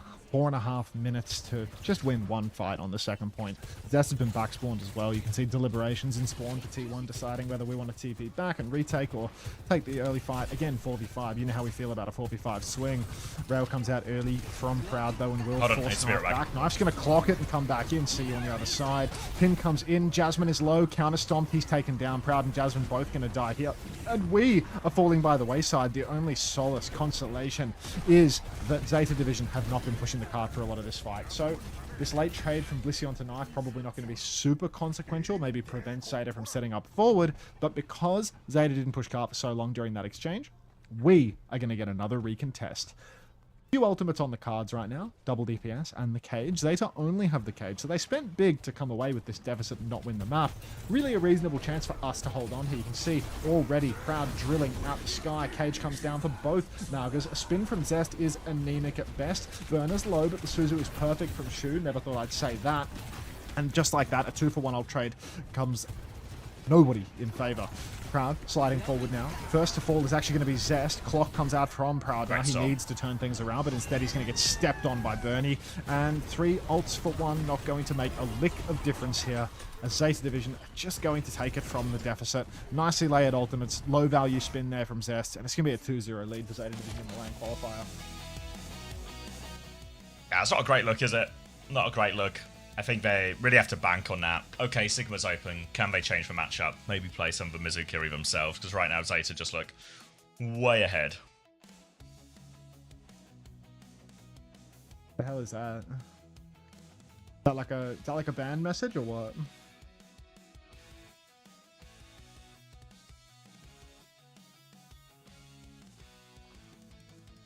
Hunter, you need to sub in? Nah. We good. 2 hitting perfect Suzu, speed stress. It's bright lights, unfortunately. Wait, Jasmine's getting up. Maybe he's just taking his headphones off to listen and turning off his mouse and unplugging the dongle for... I can't listen when my mouse is on either. What was the link? Wait, is it a creator's link by any chance? Yeah. I just got one as well from an SC Messet. Yeah, Yeah, someone's banned it, so... I'm gonna go with ban as well. Ban. I'm definitely clicking that. Do not click that link.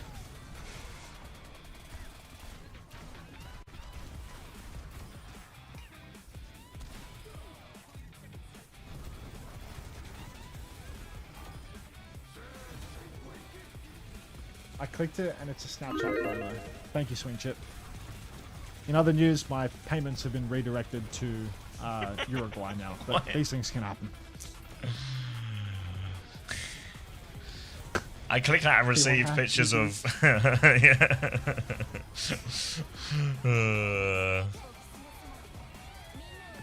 Seems like there's a lot of good stuff if you click this link. Fuck.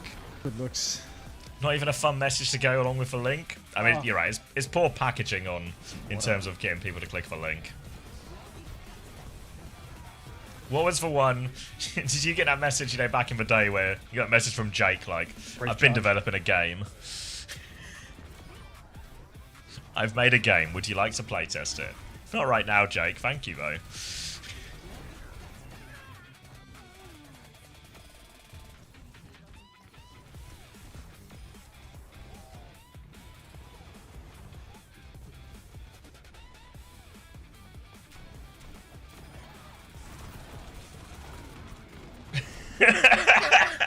That's good, Hilarion. Guys, don't click the link. It puts a dino dance between every word in your Twitch messages. No, everyone's clicked the link.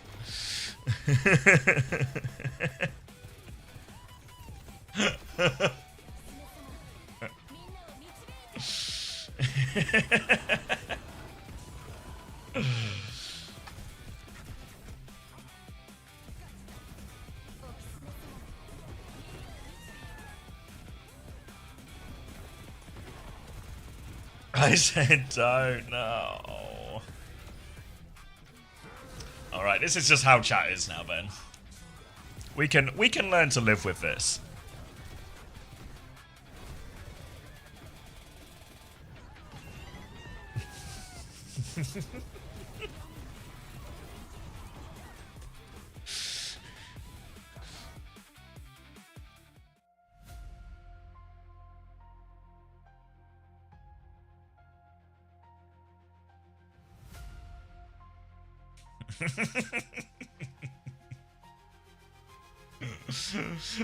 Oh, why this tickles me so.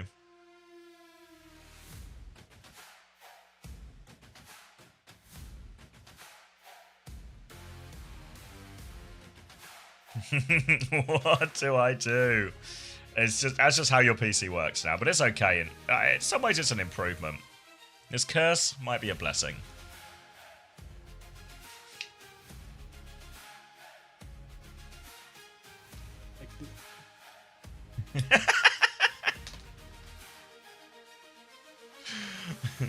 You sound a little too happy for a man that's supposed to be sick and withered today. Come on, you. This guy's operating like a corporate overlord. Like, you don't sound sick to me. Come into the You're office. faking it. You're faking it. Just Hilarium's just had a banger message is all. Hilarium's carrying today. Can't go wrong with Hilarium, really. Seems I've Runaway got Love. bad news. The site just fucking blew up. Toby, I don't know if this is a real message because it's surrounded by dino dancers, so it's hard to take any of these messages with the severity that they maybe actually have. Okay.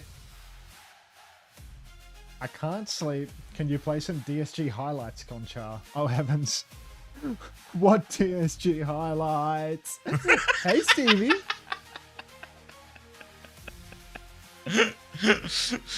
Alright, I've got a lot of time for this, like, sad messages surrounded by dino dances, because we all got the dino dance virus. Yeah. Dino dance.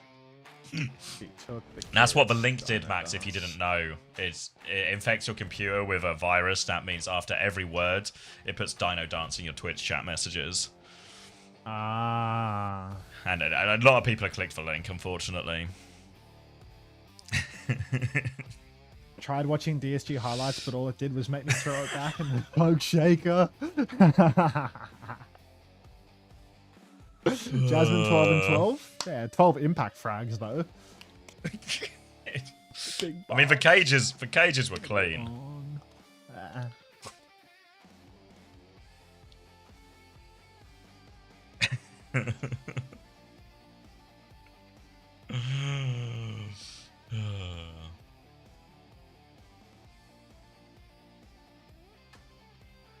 Damage mogged by knife? Nah, we're chilling. We're gonna be fine. Don't freak out, guys. I can tell some of you are freaking out right now, but don't freak out. Don't freak out. Dog accent, it's gonna be fine. This song sounds like running. Running is cancelled media in this stream now.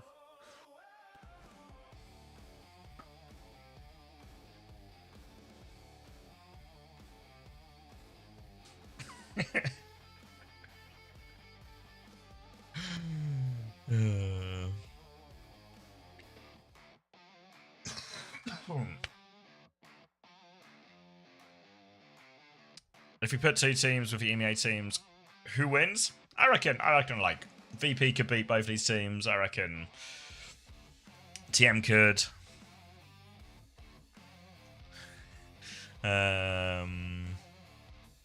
Maybe GK. Maybe GK. I think everyone could probably beat T1, but don't tell Max. I didn't hear anything.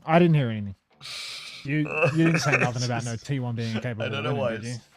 Maybe it's for sickness, but I don't know why. And it's just like depressing messages surrounded by Dino Dance. It just works.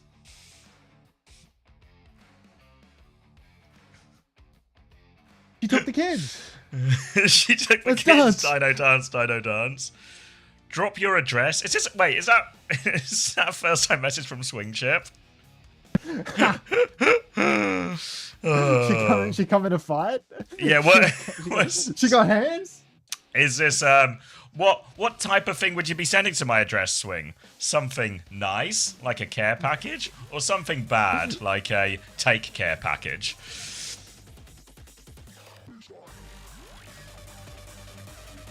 T1 hat. Ballistic missile? As long as it's T1 branded, I'll accept the ballistic missile. Allow me to send this T1 branded pipe bomb your way. Swing, while you're here as well, Lemon actually could do with a free Spotify subscription if you've got a hookup. Valley, thank you for the tier 1. Welcome. Young Chris 01. Appreciate that. Enjoy your EWC badge. And we're back on Naga. You think we're good for this? Alright. No. I do. Because Okay, I'm a that's good believer. news. I'm paid to believe. Now Oh, yeah. Dark on the Orisa. He's taking a leaf out of Burner's book. Suzu eats the spear, but Shu But belief is bizarrely working. traded. I believe. Keep believing, everybody. It's working. All right, a slide forward now. Knife. You're in not believing despair. hard enough. Believe harder, guys. 3v2, 2v2, 2v2. Believe. Go, Dark. Oh go. my god. Oh, Zest is still alive here in this one as well, so a 2v1, and the belief has worked once more, but Shu is back soon, so it's now a 2v2 once more. As Believe Stomp more. tries to hold it, Stomp comes through, but Burner he's finds thrown. nothing. Suzu's out of this one as well, but Shu is TP'd in! Down he goes, and so Burner will be run over. I'm coming to help! Fuck, it's Shu there. is so unbelievable. The TP Suzu in the 2v2, like, get real, dude. Like, what are you doing? I'm coming to help! I'm on my way, Bernie! Don't worry, I'm here! Throws himself into the camera like one of those I Show Speed gifs. All right. Proud now, 60% on the clock, but he has been getting impact rails time after time. Now, again, he's built Right, up the Cindy. rail, and again, he is going to try. I was thinking no Cindy Lauper, but I didn't say it. I think Thankfully, you've got me I played covered. that on the stream, like when I was doing my music intro as well this morning. Class. Proud gets ridden into, Bliss dead. Oh, it's not a good start for us. It's not a good start for us. Burner's low. Mark is getting microwaved on the point, and Zeta Division are right back. That's alright. Luckily for you two, and are a retake team, so and the Violet is just gonna die walking into the Simbed. Can they keep Zest? If they can keep Zest up, so Zeta can actually move, are actually in trouble here because T1 can move right away. Kitsune Rush Symbol, Terror Surge, all good ults for fighting a big old fight on point. Zeta Division on the other hand, their cat will be back quickly, but they need their catnap for spree. They need to find kills with these ultimates here. Bike above, Symbol, it's out. Gonna be a spree underneath. Knife finds one immediately, goes for another one. Gonna be two for them as well. So exactly what they need. They do have the Symbol on point as they try and force the objective. Touch is good though, and all Donghak can do is trade Violet. Violet trader. Dark's actually on the run big time here. Run, little Dark, run. He's been zoned so far out of the fight here. It's going to be a real challenge for us to get back in. Zest has swapped to Big Reaps in spawn, so the Sim Gambit has come and gone. It's hard to play Reaper in this matchup as well because Burner, of course, during his shout trades can really counter out a lot of your value. Hitsu comes out from underneath and above. Shu's going to drop one, so is Skewed. TP forced. Overclock is out for Proud.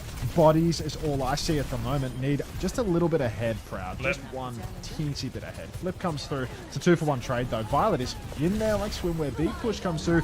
Camel, thank you for the gift sub to Fireboy. Welcome to the club, Fireboy. Dark is going to throw out a spear though, and it looks like we are trading very positively here. Yeah, maybe stagger if they want. Maybe they don't want, I guess. But the touch is going to be hard nonetheless. Violet has lived in this entire thing, so he can try and set up for a late touch if Zeta Division can get the reinforcements afterwards. You can see Violet now trying to out-juke him, goes underneath, but the spear is good. Donghak has gone. Violet fishing, and he's caught a big one.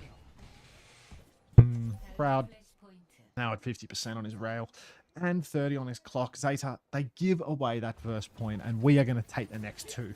Bernie, Cage turn. I don't like his chances. Not going up against Mighty Dark. That's actually a really hard fight for T1 here. This next turn, we have nothing in the tank. We're playing up top, but Zeta can easily outposition us here. We're also on a point that's coastal, which means the Catnap can take us off the edge as well. So it's going to be really difficult. Thanks again, Camel, for that one. You can see Fireboy appreciates it. Cage comes down now. Burner getting spun. Catnap comes through. Got back Off the line. map goes Little Skewed, and that will be a fight win for Zeta. But I mean, we do it cheap, right? 0 ultimates for 2 is not the worst trade in the world, is it? No, I'm probably quite happy with that overall for T1. Plenty of time to come back with a retake. Still need a bit to get the DPS ults online, but at least it gives you tools. You know, clock, force for Kitsune Rush out of Shu, and then a chance mid-fight for Zest to try and get a spin-off once some cooldowns have been forced. But T1, they're going to have to come all the way back in now. Looks like they're going to try and go left-hand side through the high ground. Get the last bit of these ults, then look for their approach. But you can see this map is so good for it. Violet is just hanging around the rooftops, waiting to dive backline.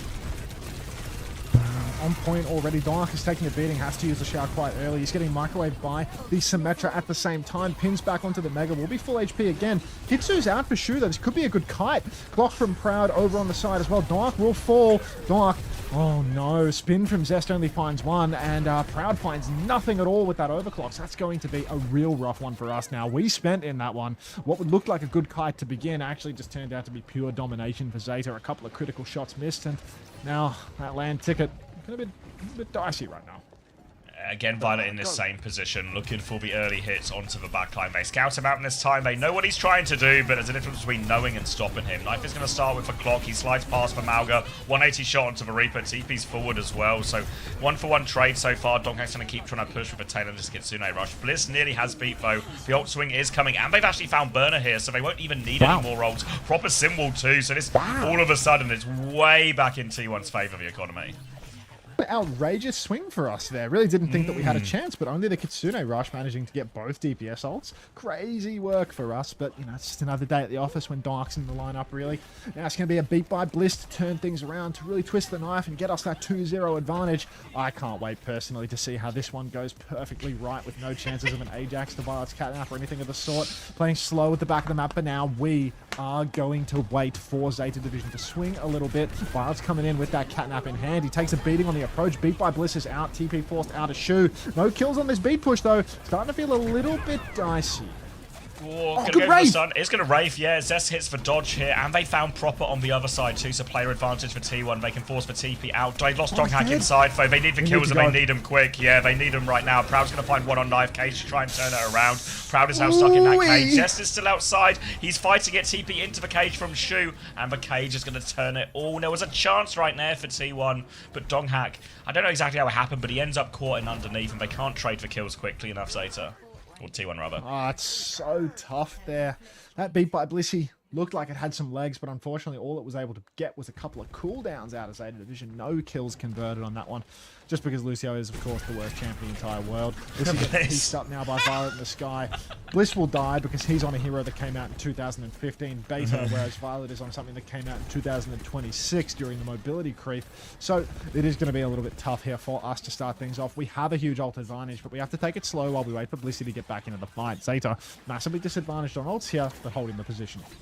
Yeah, Kitsune Rush to match that first layer of Skewed, but it's the other ults will have more problems with. Kitsune Rush comes out, and there is the Cage and the Blossom, and Zeta will probably just go, you know what, fair enough. You want to use free ults on our Kitsune Rush, you can win the fight. It was all before point unlocked as well, so it will just be first fight they're losing here, Zeta, in exchange for free ultimates. Alright, we take it. It's not cheap. It's not ideal, really. 3 for 1. We need to win fights lean. Have you done the connections today? No. Thank you for the reminder. Now I know what I'm doing between naps. Alright, Zest now up on high ground. Proud getting contested early on. Getting run down, but he has juked everybody. Violet chasing after him here. Will snatch up a mini health. Fuck this hero. Skewed gets catnapped. Suzu's it, but still gets catnapped anyway because fuck this hero. Proud's going to die using his spree. Proper's low but not dead. And Zeta Division, they are cleaning up this scrappy fight. We are falling over here now. Oh no. Oh no, no, no, no, no. Bliss is about to have B ready to go. Knife has for Spree, Proper has for Blossom. So Zeta, they can still fight early. They're walking up already. They look like they want to take a scrap, maybe find an opportunity for Knife or Proper early. For T1, they just need this beat. They don't quite have it yet. Bliss is going to go all the way back to spawn to make sure he can get it off. He has it now. Now the repush with the beat going. Knife has the Spree. They try and pound forward. Zest looking for the kill. They find one onto Knife. They need a little more, and it will be a clean beat in the end from Bliss. Good awareness there of Zeta trying to fight early, and Bliss counters it perfectly. Ooh, TP over to the side for Violet. He will fall in the end, and we are going to get the cat right back. Zest with a spin, Skewed closing on his Kitsu as well. Zeta Division, this is an awkward position to be in just because of the point pressure, but a little bit of an ult advantage right now. Dark does not quite have the cage to fight off point with that. Pin goes deep, counterpinned in spawn, needs a Suzu, gets a shout. Zest! Spin of the day. Suzu's so late for Shu, not going to change anything there. Cage comes down for Burner, maybe they can clutch it. Zeta Division, they have the Kitsu, they have everyone needed to fight in a Kitsune rush as well. But Bliss. Bliss is dead as well. We need more. We need Zest to kill. Nah, it's fine. Yeah, she got traded immediately as well. So that 3v3 was quickly just became, yeah, no supports for either team. So they have the gas to get it over the line, T1. And they've got Cage for next fight as well, which is a great ult matchup, especially into a catnap. We'll see if Burner's actually sticking a Steve or if he's just swapping. Feels like it would be a bit of an odd choice. Maybe they're just going to go, this feels like now, okay. Burner's going to try and probably avoid the tank matchup here into the Malga, and him and Violet are just going to try and get all over this backline. So additional scrutiny coming in the direction of Skewed and Bliss. I will come to Poland. Chungus Chiller. You've convinced me. Catnap comes out. Violet will hit the ground. Skewed will fall. Spree from Proud might be able to find a final pulse. Finds nothing. Cage out for Dark. Not letting it go. Knife will fall. Last cage is broken now, so it is just a 4 versus 4. Shout not for another 6 seconds, and until that comes online, T1 way behind on healing. Proud isolated on the edge. Stomp comes through. Shu, no TP, no Suzu, no problem, because Zeta Division on the Diva are going to clean up this scrap. Tough fight for us to swallow there. We did use the spree. We did use the cage. We do come away with nothing in our hands, and Zeta Division did low-key use nothing for that. Yeah, that was just a full neutral. You see immediately, Skewed for first one to fall, pressure being put on him in all of these situations. So T1, they're going to swap to Sim 2. Again, they want more evasion tools for their backline. They want more survivability from their heroes because they know these dives are coming and can also thrive a Diva. But now the bite comes in, Stomp comes through, Proud is going to die on this one. Bliss in big trouble too. Donghak has found a trade foe, so T1 can claw their way back into this. Burners regrouping on high ground. TP him, but Proper gets one shot. That's both DPS threats dealt with and a chance for T1 to walk. Getting over to the point now for Dark. He does not quite hit the stomp on Burner, but he's nice and close, so he can pump all that damage in. Doesn't get any meaningful damage off the... Like, Burner's armor's going up, not down through all of this. Catnap and Kitsu come out now. Beat by Bliss will keep Dark healthy for now, but we need to take Burner's suit out. We need to kill Baby Burner as well. Once the bomb pops, here comes the spin. You can feel it. You can taste it. It's a good Suzu from Shu. Knife is going to clean up. No way! Looked like a fight win right then and there. That spin looked perfect. Yeah, I thought the same. And then the Suzu's available as well, so Zest can keep spinning. Looked like everything had been sort of layered in perfectly. They saved for Baby as well, but just no good. And Zeta Division will tie us up 2-2, all coming down to this one. And this is such an important one for T1. They need to find a way to win on the Malga comp. They've been playing so much of it with a lot of success recently, but have struggled so far in this series. Now they've got a Kitsune Rush for this X fight. But again, they just need to be aware, like they were a couple of fights ago, of Knee's DPS ults from Zeta. Finn comes out for Proper. Proud will fall, but Shu is traded. Blissey dead too, but still Skewed can clutch it. He's had this Kitsu. Dog uses the cage. It's a little late, but he has a mega health pack for himself in there. He might be able to do it all himself. Everyone's bleeding out, but look at Violet's health bars. They're so low. They can't touch, though. Blissey might be able to fly back in. Proud on the sim as well, but can we even touch the point? Going for it. He's got it. He's on it. Gets the stop, forces Proper back as well. Burner's now made the swap onto Malga once more to try and come back quickly. Just trying to play to beam this down. Catnap behind. That's going to take both backliners stunned. Bliss is going to take him for a bigger ride. But they've lost everyone on point while this Catnap's going on. So Violet's Catnap is good, but the Kitsune Rush is just more powerful. Everyone can continue getting value, even with Skewed getting yoinked away. And T1 convert that all into a fight win. Fight win eventually. Tooth and nail for it, really, but as long as we get over the line, this is where the reverse sweep starts, and we don't even need to drop 3 maps for it. Now, Simwar available for Proud in the next turn, 80% on a beat by Blissey as well, so very doable right now. Zeta, they've got nothing in the tank at all, only a Shu Kitsune Rush, which is, you know, a bit dicey, to say the least. Early Suzu for Skewed, and a very passive Simwar from Proud. This is, he's just got Kite Me written all over it. You can think Dark wants to keep the pressure going. No, he stomps in onto Bernie. Beat by Bliss. Spin's available for Zest. This could be the end of the map here and now if Zest plays his cards right. Kitsu's out. Proper's dead. Go on, mate. Show us what you can do, Zest. Just keep pushing forward. Zest dies, doesn't spin. Still advantage for T1. Spree is huge. So much damage. Enough, I'm afraid. That's no kills. Yeah, damage but no kills. He'll eventually get Skewed at the end of this one. Knife's found a second as well. Trace might get him back into this. Catnap comes through from Violet, takes Donghak for a ride. Oh, he's got the wall gap. He can't shoot the cat. Violet's trying to take him down. Donghak won't get away. Yeah. They don't give a touch though. They can't make it. Enough scrap, enough delay. They can't get on. And T1, they've clawed one back. We did that. Wasn't pretty. Wasn't clean. Was just a barroom brawl in that little room, but it took enough of Zeta's attention that no one can make it to point in time. Just works. Just works. It's on. It's never been more on. Total dogfire with like every hero unlocked. Okay, I'm grabbing a drink. You're in charge, buddy.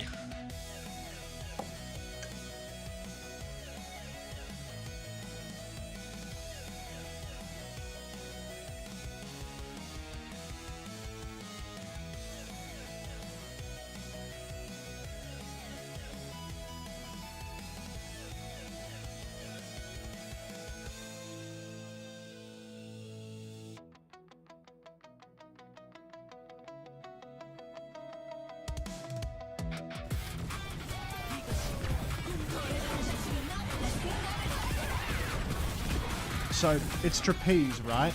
But am I dropping the slinky or the cannon for it? It's trapeze, but am I dropping the slinky? It's like circus stuff, you know, it's stilts, unicycle, trapeze. You get shot out of a cannon, you don't play with a slinky at the circus, right? Yeah, there you go. So then, slinky's still there, bocce's a little game. I don't know about the rest though. Still, ebbing. Still calm, glassy. That's 3. I guess ebbing as well. For what? Oh, flat, right? Not ebbing, because these are all the same. Ebbing is good. Now, Bo Peep, Woody, Slinky. Oh, these are from Toy Story, right? Slinky, Woody. Is Bo Peep from Toy Story, or is it like Twiddle or something? Ebbing, Bocce, Aardvark, and Twiddle. I don't know what that last one is. I'm just guessing here. I know Woody and Jessie are from Toy Story. Yeah, okay, cool. Bocce, Ebbing, Aardvark, Twiddle. Double letters appear... What was that? What was that? Go back to the post. Double letters appearing in the letters alphabetical position. AA, CC, BB, DD. Ha!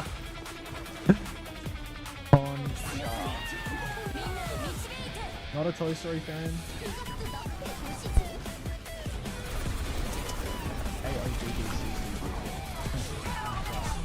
Alright, did we finish the catfishing?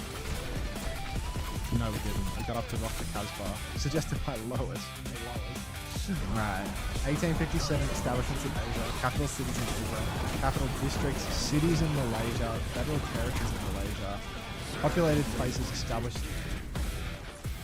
What do you know about Malaysia? What's the capital of Malaysia? It's the capital of Malaysia.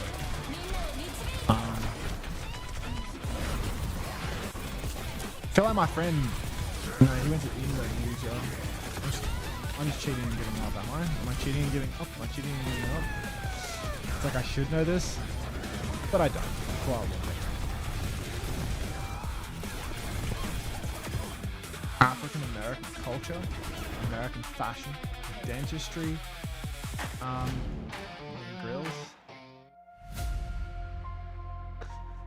American novelists, short story writers, American women novelists, 1972, African American comic writer, Hugo Award, MacArthur Fellows, Nebula, Iowa Science Fiction Hall of Fame, speculative fiction, steampunk. Any knowers? Any knowers?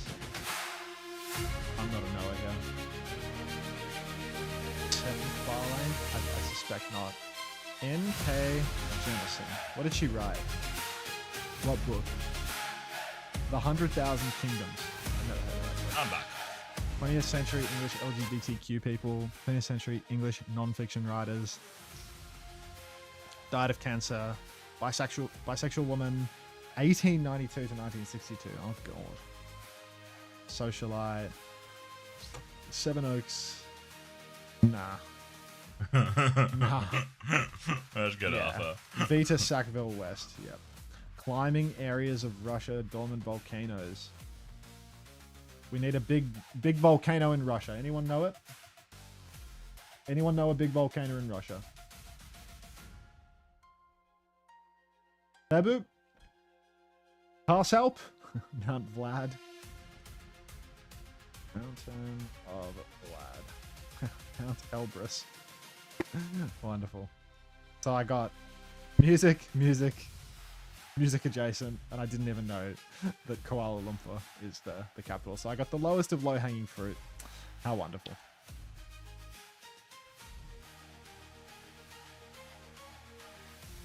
Why would you take Wrenchman's answer? I mean, it wasn't real. Like, it was a giving up. It was just a give-up answer to move on to the next.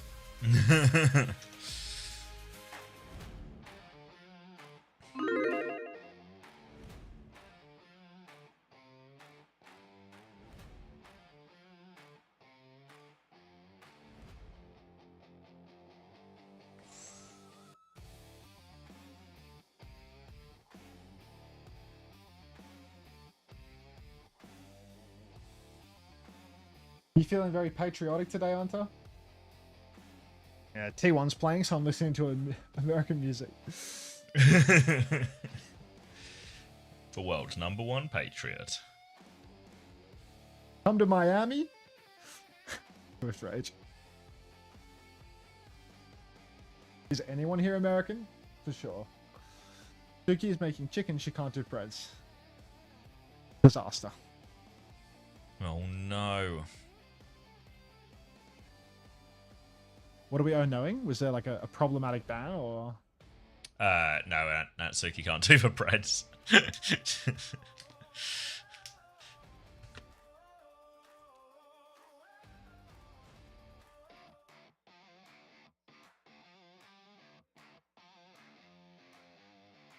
Oh, water. That's cool. Yeah, 2-1 Zeta right now. Colosseum the next map. We'll see what the bans are in a second.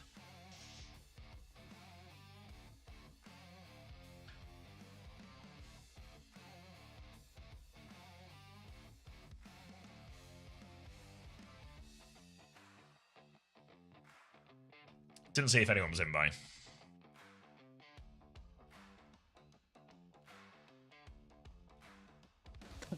Bulk walkout. Come on. Diva ban? Ah. I feel like we're maybe starting to get to the point of a series where a lot of the key bans have just been used and we're just going to play now.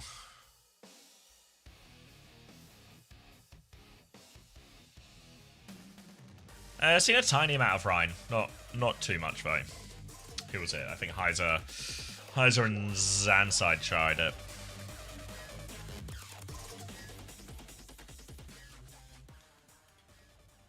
Alright. Colosseo. Is Milgari still in this team? He is, yeah. He doesn't really play anymore, but he's still around, you know? Alright. Malga v Malga. More of the same. But not quite, actually, because it's going to be Cat Bastion on the side from Zeta Division. Cat Bass on Colosseo. Feels like a hard one, to be honest, but because Proud starts on the Shion, he's pretty well equipped to deal with it, right? You get that good mid-range damage, you can fight in the brawl quite effectively as well. Everything about these new releases, valuable for dealing with the Cat Bastion. So Knife, as he goes for an early swing assisted by Violet, Dark is already in there pumping damage into Burner. First of all will be Zest though. We saw Zest having a hard time on the Vendetta on round 1, and now we're going to see more difficulties here. What's an Ultra Key? Real dogfighty here. They do get a few trades, so they will win the fight eventually. Zeta gain a few meters, but will be very much limited in terms of how they do that. We'll see if T1 make any adaptations after seeing the comp, but they seem pretty content to do that. Thank you, Gamester366, for the tier 1. Now, bombs available for Knife. Yeah. Not that T1, tier 1. Keep running, everybody. Keep running. All right. Proud around the side. Zeta Division in main, just taking it slow for the moment. Proud is going to flank around the side here. He's going to be face-to-face with a Reaper in his effective range. He has to be really careful when he does that. Doesn't dash over the mini. Now he needs so much pocket. Does a little speed stress. And there is going to be Proper actually just using the Wraith for a reload and killing Proud. So that has gone horribly wrong for us there. This indoor fight, not going to play as Proper finds too much value. Wait just a second. 2 trades. Blissey gets a Mega Bar. It's 4 HP, man. Like, yeah, Zest's kind of battling away. Yeah, there's a Wraith for Zest as well. If they can help Zest out here, they can't. Bliss is just... Bliss is just gone. Just yeah, Bliss... There was a real clutch opportunity there if Bliss committed with Zest, but didn't see it, apparently. Spinning Blossom now comes through. Cagel shutting that one down really big time. And that's going to be a now swinging back in the favour of T1. They can deal with this Malga who's still trapped in the cage as well. And a good cage from Donghak there stops them conceding any more meters. T1. At least we stopped the bleed. At least we're back on it. Zeta, 4 ultis in hand for their recontest, but we are in a similar boat. 4 ultis, just no cage. Need to get some meters on the board though, because otherwise Violet is going to wind up in our backline giving us hell. Kitsu comes out for Skewed, push forward through main, stomp in for Burner, Cage is out, need to break those walls. Great Suzu from Skewed, keeps everyone healthy. Proud pops the spree, but it's a little too late to save us. As Zeta Division, they're going to use all but their catnap, and they're going to come out on top of this exchange big time. Yeah, the cage bombs just force everything out of T1, so then afterwards they just collapse. Now a chance for a few more meters, but T1 will get to take another fight before the checkpoint comes through. This is where the Cat Bastion can really come into its own though. Once you start fighting and they can sit on these rooftops, really difficult for T1 to consider with. Knife's going to go for the swing now. They try and kill him main while the Cat Bastion's behind. But here they come. Blossom over the top from Zest, finds one. Helps them find a couple more as well. Really nice engage. You saw T1, as soon as they spotted that Cat Bastion on the flank, they try to use that as a key tempo timing to push main. Please come to Micronesia, Greenheart. I'll think on it, Chungus Chiller, but I'm also going to Poland and Miami based on your previous recommendations, so I'm really doing a run around the world at this point. Yeah. Now, Knife in main, Snare comes out, it's going to force Proud to reposition. Proud's actually extremely low. Blissey! Oh my god. No rail there, so Blissey will live. Stomp in for Dark is good. We are going to see shouts traded. Violet goes for the catnap, but Zest, he is so quick with these wraiths. He's going to wraith away from that one. Violet is 60 HP. Proper will fall to Dark as well. And this could be our moment. Pin into the back for Burner, finds nothing for him. He's low. Huge foot for Bernie. Will force the TP out. Dark makes it happen. We need another kill though. Burner's low. Pin's deeper still, but this is it. Oh, there's a trade onto Bliss. This might not be it.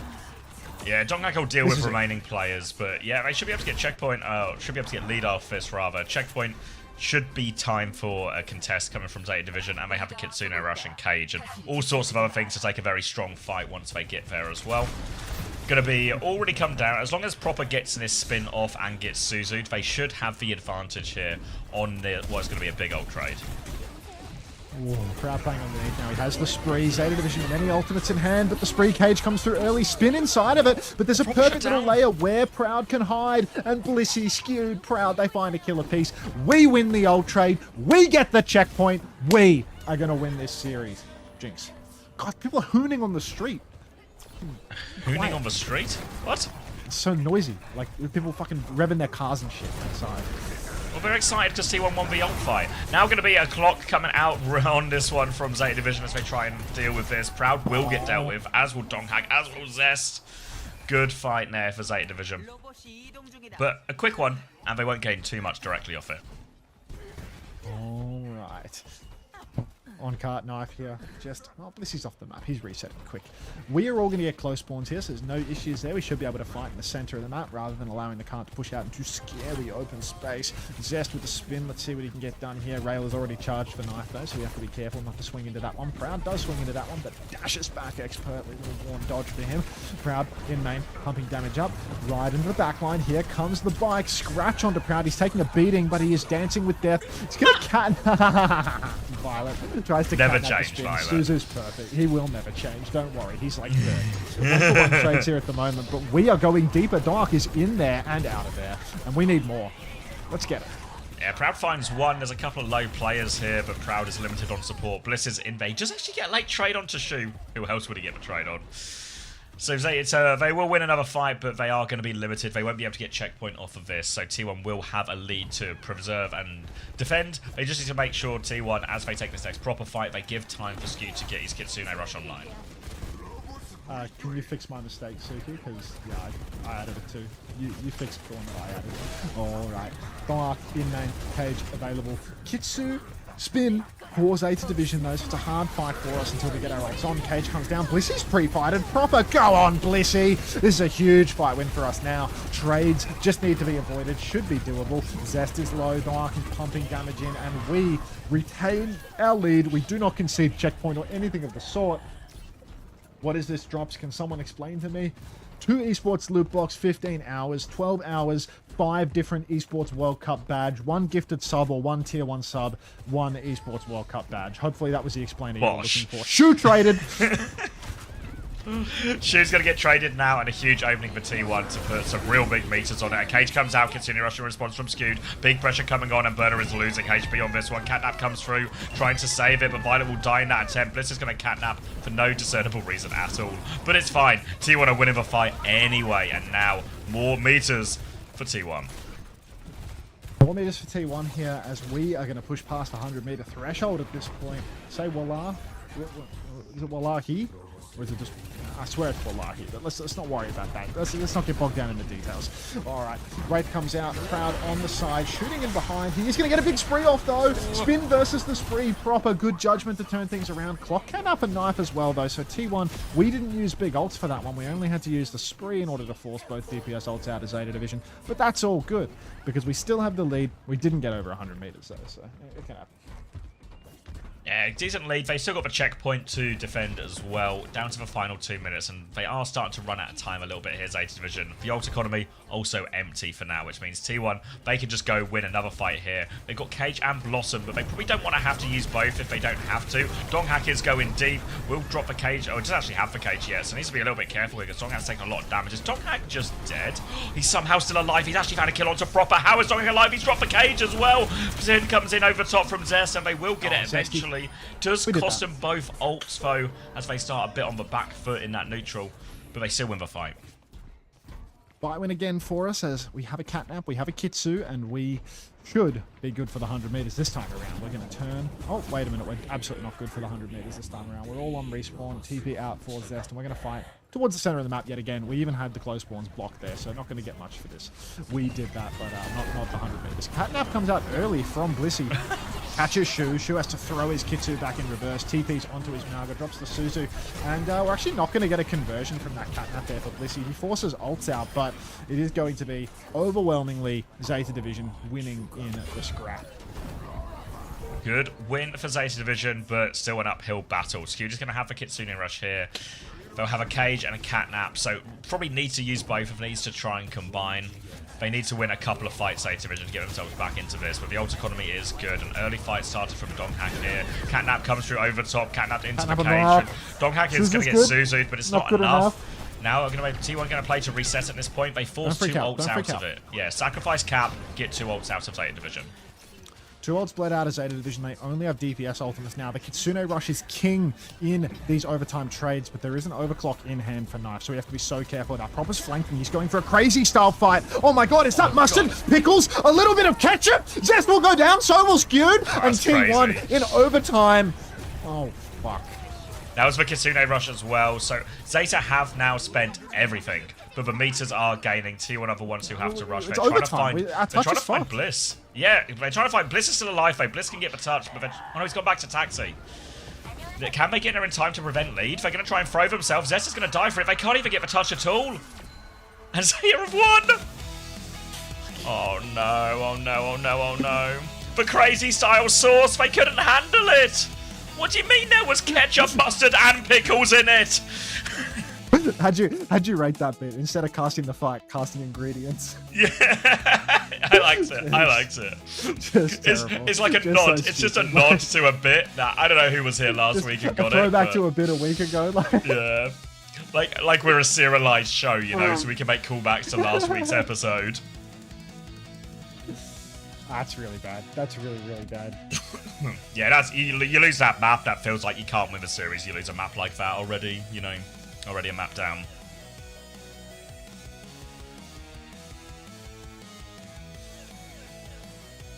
Fuck!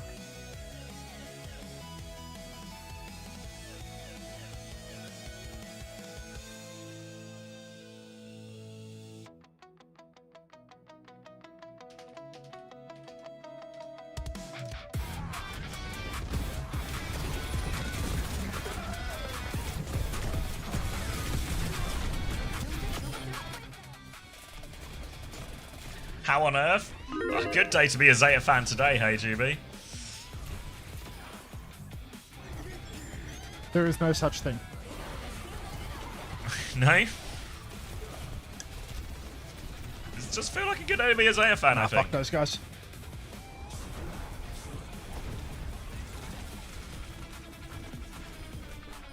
Early day for career to end, no? Oh, Taylor Wawa, thank you for the 3 months. Welcome back.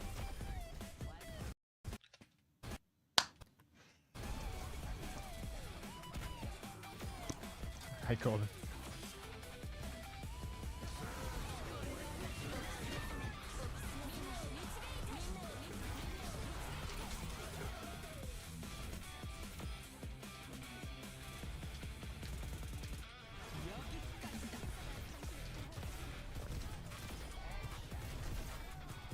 First to 4 silence. Come on. Dude, it's pouring rain. Last time I rained this heavy, low-key my power went out. Ooh, that's not good. Holy shit. Pelted it I feel down. like a dog in a thunderstorm. Oh, raining cats and dogs. I hope I don't have any windows open right now. You'll find out when your feet get wet.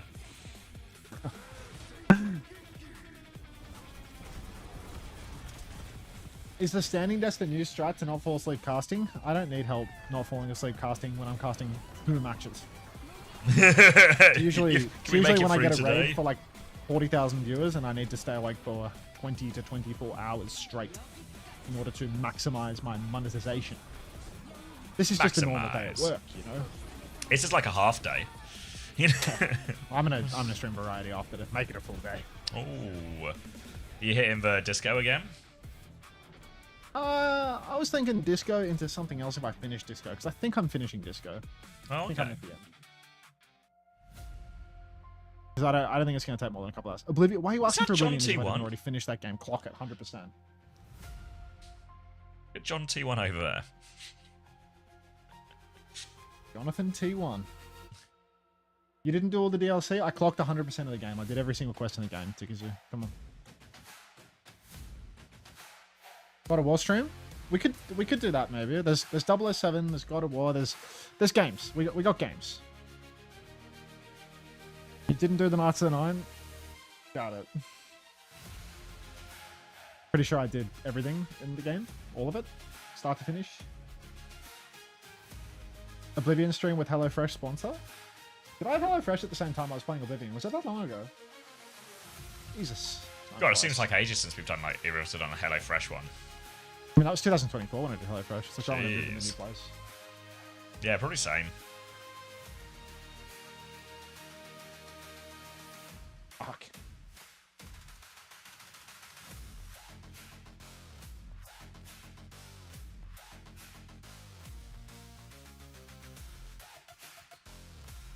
What's that map win? I mean, obviously Zeta did way better once they swapped just off for Cat Bastion, but also there should be no way for T1 to lose from that situation.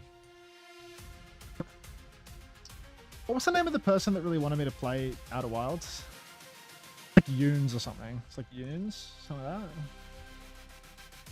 I'm imagining that.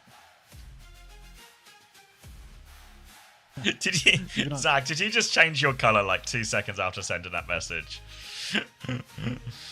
This guy. I saw Zach asking. What did he ask?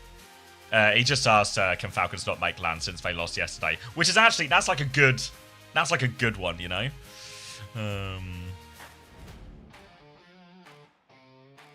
It's a good attempt. Can I get a July 1st from you, please, Wisps? Try to get with the times. They're all good, says Zach about his own bits. Legend. Young man. It's a young American.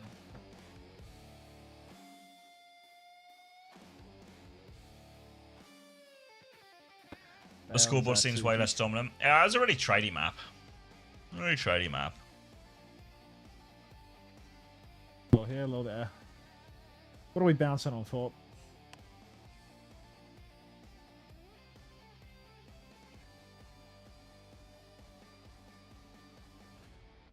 Proud. Proud had his moments.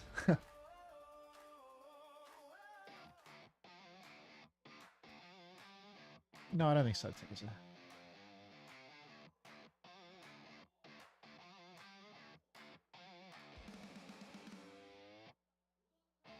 Is Lap still on the Houston Outlaws?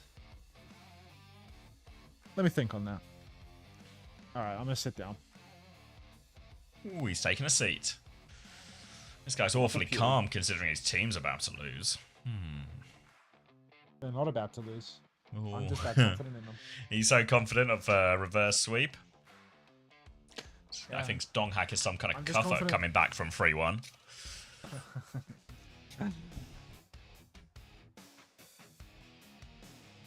Oh, T1 is not Team Secret. we're fine. We are fine. We are not worried. You get the badges for like watch time, Zuka, and there's also I think a different badge that you get for gifting a sub as well.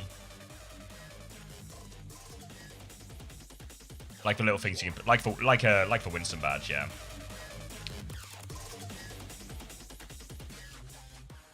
Ah. Okay. All right. Can be done by 11 a.m. Could you, Zeta? I'd be all right with that. Get back in bed. You'd be flying, wouldn't you? Oh god, a bit. Is Biggie even online yet? Like, no, he is. He is. What a stupid. What an outrageous question. Is Biggie online? Come on. It's because the 4 p.m. start he never gets on early for it, you know, unless it's a new drop set. All I don't know right. what 4 p.m. is for you, but out goes the New crystal chargy. Junction. Oh, okay, so Dark's on Diva, and Burner. What the hell is this? Domina. This is some newfangled bullshit, is what this is. Holy! A Zeta Division throwing so Zanside can qualify? I like this. On Diva. All right. Well, Well, it's got that on Diva. it's a good choice for T1, right? This comp with the Diva and the TP and everything into the type of greedy backline and greedy DPS that Zeta are running all seems to make sense. Let's see if it turns out to work in practice here. Really eyes on Donghack to carry in these situations. Hi, Victor. Nice, going to take down Blissey early on in the piece here, but Zeta Division already 5v4. Dark taking a lot of damage here. Double direct from Proper onto Proud, so that's a little bit dicier still. We're going to push inside. Skewed's going to throw down a lamp. It's not going to save us from despair, though, as Burner is going to shove everyone into a locker. And I'm a little curious as to what our win con is here. We're going to make some swaps to try and increase the magnitude of our win condition, actually. So we're going to get over to the Cat Bastion. We still have a sim here, but it's really scary going for any sort of indoorsy rotation versus this comp because it really massively enables Burner, Proper, Knife, all of the above to find crazy value, stuffing you into a locker, cleaving you, walling you off. Looking for their approach now, T1. They've got a window ready to go, which doesn't really feel like it suits their comp all that much, but a window's still a window. Little bombing run past. Proud left on the high ground now, and Violet will get caught out on the rotation. Now they put the May down, and look, a little fly into Proper, and this is what I kind of wanted, I think. You know, the Cat Bastion matches up so well into the Pharah, it can just go over the Domina, no problem. And T1, they find the solution second time of asking. We did that, I believe is what we say. I was never worried about the result of this series because I knew that we were going to win it on map 7. So buckle up, strap in, get yourself ready for some more. Shoot 80% to a Nano Violet, 90% on the Sun, but you know Dark's going to find a way to eat the captive Sun and then eat all the bullets that are on Violet, presumably Nano boosted Ilaria as well. So I ain't bothered. T1, we don't actually have any ultimates to fight with yet, so we have to take it quite slow. What a great reference. Never would have seen that one coming. Alright, ults online for Zeta Division now. Captive Sun and Nano are available, so they can do this combo we've seen them do multiple times before. A wall out in main. High ground for T1, though. They're slowing it down. Now they come in. Violet's going to look for it now, shift backwards, but he doesn't actually get it off. And Nano goes on to Burner instead, so he's going to try and find a trade in the backline. He's on to Scoot, who's now on Anna, but the sleep is good. Little drop, a deposit of Proud onto this, and they've dealt with it. Scoot survived behind, and Shu is not surviving on the other side here. Donghack's playing cleanup. That's a pretty good fight for T1, all things considered. They blizzarded during that as well. Presumably Knife is just, yeah, he's swapping onto Cass. We're laughing all the way to the bank with this one, though. It's great ridiculous. Fight, yeah. We've got, like zero ultimates versus, I mean, just smooth criminals, all things considered. Now we are in the driver's seat here. Proud, ready to go flying off the dojo, or maybe that's not a dojo. What is this? What is that little building? Anyone know? I'm sure there's some sort of lore implication here. I mean, we've got a gacha store, we've got a kabuki theater. Somebody's got to know what this Maybe some type of Pizza Hut? I don't know. Probably not a Pizza Hut, to be honest. Alright, bombs come out now. Backline damage. Not actually going to come through here. I thought the bombs were going to find at least a kill, but nothing here. Violet is so locked in on these kills, though, and he's going to get what he desires. Both backliners dead for T1, and despite the ult advantage for us now, we're not going to find anything. Dark, you got to go catch a train, bro. Yeah, we'll get finished off now, so they're going to have to regroup and come for another recontest, another attack here. T1, Catnap, Nano soon available. The Nano's going to be the big one here, especially if they can throw it onto the Cass, win that type of duel, or just throw it onto Donghak, and he should be able to like clean up backline pretty aggressively. Bliss is swapped onto a Mizuki now that we're in a Diva mirror as well, and a Sim too from T1, so T1 being very on the ball with all of his swaps, trying to stay a step ahead in terms of a comp matchup. I'm told that it's the Izakaya. I trust RT Overwatch 2 with my life on this one, so let's go with the Izakaya. All right. In the back, we are going to see Proper working his way in, applying pressure. Crazy style nade from Shu, catches nobody, and Dark's going to TP on him and one-shot him. So that is brutal, but Blissey will fall as well. Dark is going to shift backwards for a mini health pack. You see Skew taking top. No train to catch here. Crossing the street, he looks both ways. While it will fall, Nano boost to Dark, shifting into the backline here. Now the avoidance of trades is critical, failing to avoid those trades, unfortunately. Oh, Proud? Burner kills Proud with that bomb. Dark takes the damage from the bomb, shifting up as well. You might not have noticed that one. You know, you've got to be tapped in. But, yeah, that is really fucking bad for us now. Skews back over. Yeah, why is he done that? Just mistimed it, and, oh dear. Huge problem now. And T1 going to have to regroup, go again. This time they don't really have any of great ults to use. It's going to be Zeta with this High Noon and with this Nano. That'll be for more immediate threat and the ult advantage in this next fight. So now, tough one for T1. Trying to fly onto the backline here, but they kept Shu a decent distance away thanks to Violet's shift. And now it's all on Shu when he wants to drop that Nano. Cass and Diva both really viable. Nano comes out now. Dark is so low already. Burner mincing through the backline. Knife's going to find Dark. Traded out though. Proud and Dark find a kill apiece. So we're in a 3 versus 3, and Burner is going to be losing suit in the backline. So now it's only on the Zeta supports to clutch this out. I will say, if there were 2 clutch players on this roster, I feel like those supports might be... Oh, Mark's coming back on Ryan, bro. Like, what are we doing? Alright, let's see it. He's back on the Reinhardt. It's time to attack. They've got the High Noon here. They've got a TP to make the High Noon potentially more lethal as well. We're going to be heading into overtime partway through. This is 30 seconds left on the clock. TP in now for Proud. He's got a bit of an off angle, but they've lost Skew during all of this. Now the anti behind is a crazy style fight, and T1 weren't ready for it at all. They're all going to die. Donghak's going to get staggered out. This might just be it. Zeta Division really are just 5 guys with a crazy idea to start a burger store that sells $12 truffle fries. Pulse comes out for Proud here. Burner's going to take down Blissey. T1 going to throw down the sim wall to get the touch. Proper dies, but nobody touches because Blissey was the man to do that. And that's going to be, well, the end of days. Yeah, it looks like it's just in the bag now for Zeta. Is that a celebratory cold one? Yeah, just hoping some of this caffeine somehow makes me feel, you know, functional. It's not, but maybe, you know, 4th, 5th time lucky. Hunter, what place are T1 coming in EWC? First. First home or first? First. First. Nice. No. What do you mean not going to EWC? We're going to EWC. And we're winning it all, too. We were made for the big stage. This is probably a big enough stage for you.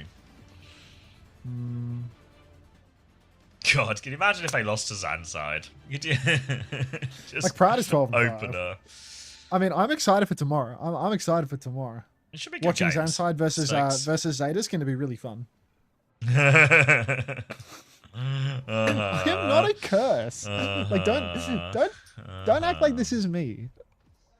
Don't act like this is me. Yeah, they ended up in a Diva mirror, Ziad. But like Zeta started like Farah, Anna, and Lari. So then Donghak started that, and then Donghak swapped to mirror. So, all right. In response to some unusual circumstances from Zeta, they were going to do more of the same. Exotic. More of the same. T1, Cat Bass, bit of May action for Zest as well to counter out Burner. Cat Bass mirror for Zeta Division. Proper's going to swap over to the Tracer as well. So, God help you if your name is Minsok and you are playing Ana right now, because Skewed is going to be entering a world of pain. Shoot really has the advantage by virtue of the fact that he doesn't have to deal with a Tracer going on him at the same time. Skewed does have a nice position from the looks of it, though. He's absolutely pumping damage out into Knife. Form timing comes out now. We're going to see 2 Bastions flying through the air. Knife loses the health trade initially, but gets cover behind the statue. All well that ends well, though. No kills coming out yet. Proud pumping damage into Burner. Oh, Proud's dead. Yeah, Proud dead. Big opening pick. Icebox being forced on Zest as well, as Burner's going to get all over this backline. He's dealt with one already. He's going to help Violet. Try and avoid getting traded as well. We'll get the baby. We'll get it. Bliss does eventually win that catch-all. It's the only kill T1 I've got. So now it's an incredibly large time bank for Zeta. This is big trouble for T1. That's no trouble. This is exactly where we want to be. In the clutch for a LAN qualifier with 5 minutes. Maybe 5 minutes 30. 5 minutes 30 yeah, so just the right amount of time. Exactly, yep. A scary, We've got scary. them right where we want them. Perfect. Now T1 Nano Boost in hand for both Arnas, just about actually. Burner's going to go for the scrap up. Top form comes out for Young Proud on high ground. Proper. Get a blink away from that one. Cat. Tax. Oh, Proud's dead again. Just feel Hockey harder over the to... illusion. Feels harder to take these fights when your Bastion's dead at the start of all of them. But I What do you I mean I'm not fuller expert. hold? We've already done with first. The fuller second point hold? Fuck. Oh no, no, no. Zeta have 5 ultis. Violet is... He's doing some bullshit now. Violet's hiding atop the Izakaya. He's got a Tracer on the flank. Oh, he's and running he into goes in, Bliss. He's on Blissey. He's boxing with Blissey, but he doesn't have Scratch Perk. He catnaps the Bastion out of the sky while Proud is ulting. He's... What? Oh Killing my Bliss! god, that's insane. He's absolutely broken the He's- ankles of Bliss and Proud there. He's embarrassed them. They've got a 1-for-1 trade nonetheless, but they've lost Skew. Donghack can actually eventually punish Violet, but they need to get themselves over to point real soon. Blizzard is out from Zest. Will freeze for Bastion. Maybe they've done just about enough here, T1. But boy, that was that was hard. And there's 3.5 minutes of this still. 3.5 minutes to go. We can do this for 3.5 more minutes. I'm a full-blown believer in this one. Lissy and Burn are both going to catch a train as we move on. Shit. Fuller hold? Yeah, come on, guys. Fuller hold. Fuller hold. We're Wait, exactly where what we want to happened be. Dong's Dark, back? Dark Is it just appears dead? to be suitless because of the train and now walking 100 meters. So, Oh my god. did we just lose? Yeah, I think Donghack has just potentially lost him the game. They're going to try and... He's going to go Doomfist here. He's trying to come back fast. Catnap comes out. They are desperate for anything here.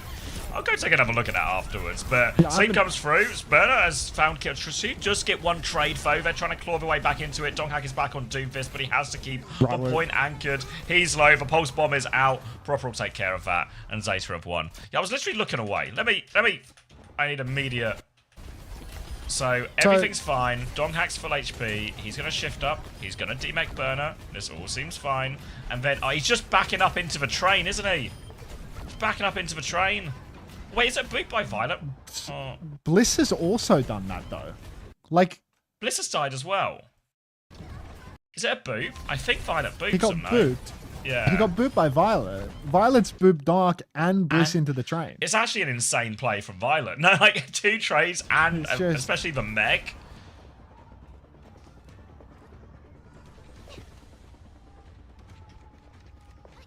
All right. Well, That's just the map as a result. A bit anticlimactic, but hard to argue that Zeta weren't the better team of the day, and that's Zeta Division Well- qualifying for the Esports World Cup.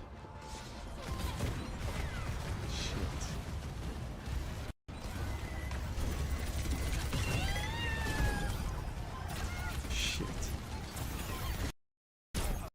This is not great news. We do have to win tomorrow now, Oh, pressure, pressure, pressure. but I'm not worried about that. Pressure, pressure, pressure. Isn't it faster to wait for the next train and die than walking back to spawn? Who knows, mate? Who knows? Like, he was doomed. Like, Yeah, it was like... it takes so long. Like, Does anyone actually... I don't actually know what the times are on the train. I don't know. There's no win con there. He's just fucked.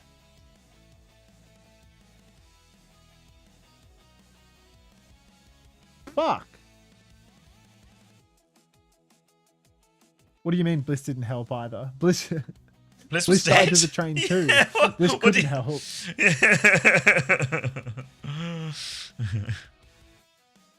Don't they normally come every 2 to 5? Thanks, Tokatai. Yeah, thanks, Tokatai.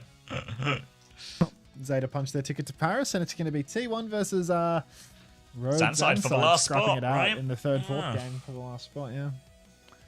So what is it tomorrow? Third, fourth game into grand finals? Exactly that, yeah. Cool. Brutal. That's a toughie.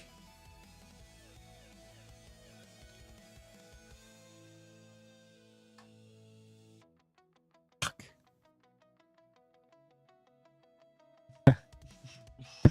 4-1, Buss. Welcome back. Not ideal. I was for sort of 4-1, which doesn't necessarily inspire confidence either, really. I mean, beat Zandside, sure, yeah, but doesn't look like they're maybe getting close to either them, or they would have been close to Crazy Raccoon if they got the chance. Oh, man. T1 in any playoff match. Don't worry, they'll win tomorrow, they'll qualify for Paris, and then they'll get an opportunity to disappoint everyone on a different continent.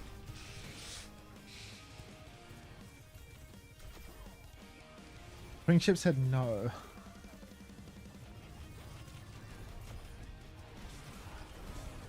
Hunter, submit your McDonald's application.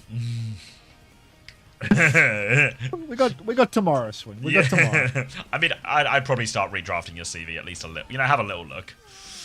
I mean, Le Poco, you know, he would have been tirelessly supporting here with Hammer Kick, you know, like Le Poco's got no job security issues. This guy wearing a red hat? He's wearing the Curious. What's he telling Get us? ready to hop on LinkedIn. LinkedIn is famously a place for you to network these esports jobs. Yes, it's where everyone gets their esports jobs. Yeah. I don't want to know what they have to say. Honestly, I don't want to know. That's between them and God. Drops theory? That's birdie theory. 일단 승리와 동시에 첫 POTM을 중요한 경기에서 처음 먹어가지고 Bird theory. 많이 기쁜 것 같아. Opinion on the train? I don't like RNG map hazards. How do the drops work? Just connect to your Battle.net account, and then they'll just sort of come in over time if you're watching somebody watching OWCS. Then you can go into, I think it's your drops inventory, twitch.tv/drops/inventory. You can claim on them, and then they'll just load through to your account. You heard McGravy needs one more coach? I mean, if he needs it, I'll throw my life on the line. Hey, if you're a YouTube viewer, remember to like the VOD before you leave now that the games are over. Don't forget to give me one of those likes. Oh, but We love likes. Yeah, the Esports World Cup ones, you just watch the streamer who has them enabled and they just kind of work. I think they've enabled like my channel just because I streamed it last year, so I think it just happens. I think it's like 12 hours You maybe. didn't fill out the please sign me up to the badge program form? Nope. Bizarre. Are we gonna need to fill in a form, or maybe it's just fine for the Esports World Cup itself? I actually saw on Twitter someone tweeting about getting approval to co-stream EWC, and I had no idea like what that form was. Like no idea where that might have been circulated. Pirate will be happy today. Shocked. So I don't know what that form actually was. I actually have no idea whether we have some missing piece. Thanks, Hunter. Enjoy your Winton badge. I'll enjoy my Winton badge. Big time. Hate raid? What do you mean hate?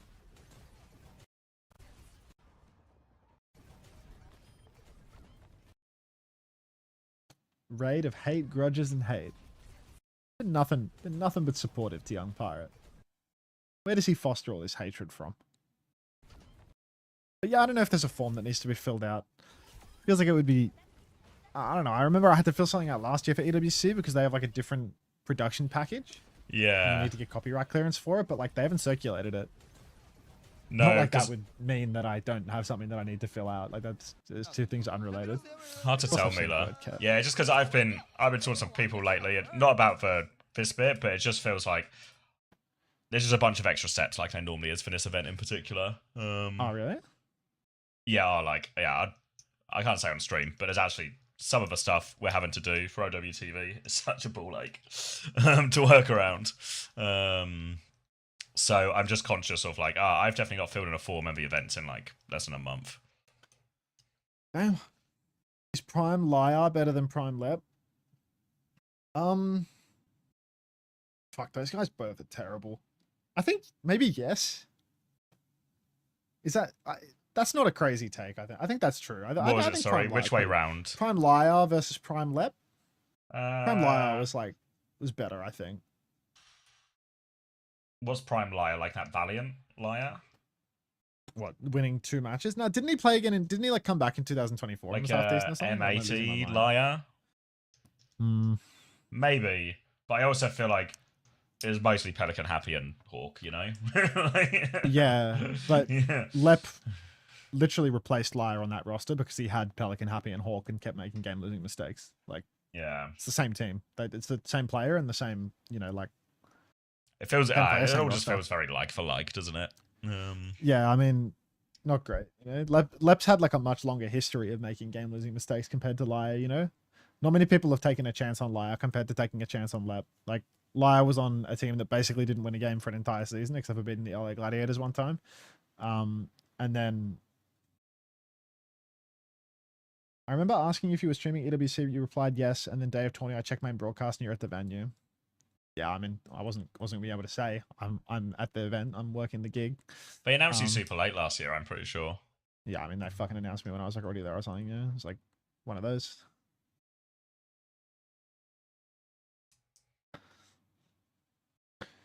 But I mean, North America's main sport market has been so fucking dead for so long. You know, like it's literally just been like Vega only for the longest time. Like, Admiral doesn't count. Admiral's European, playing in America, right? Well, yeah, Main there's a sport reason overall Luke is just so cooked. successful and just not playing. Just don't play the Nenwai? heroes. No. Like, I like Nenwai, but there's a huge leap before you get to like elite team level, I think.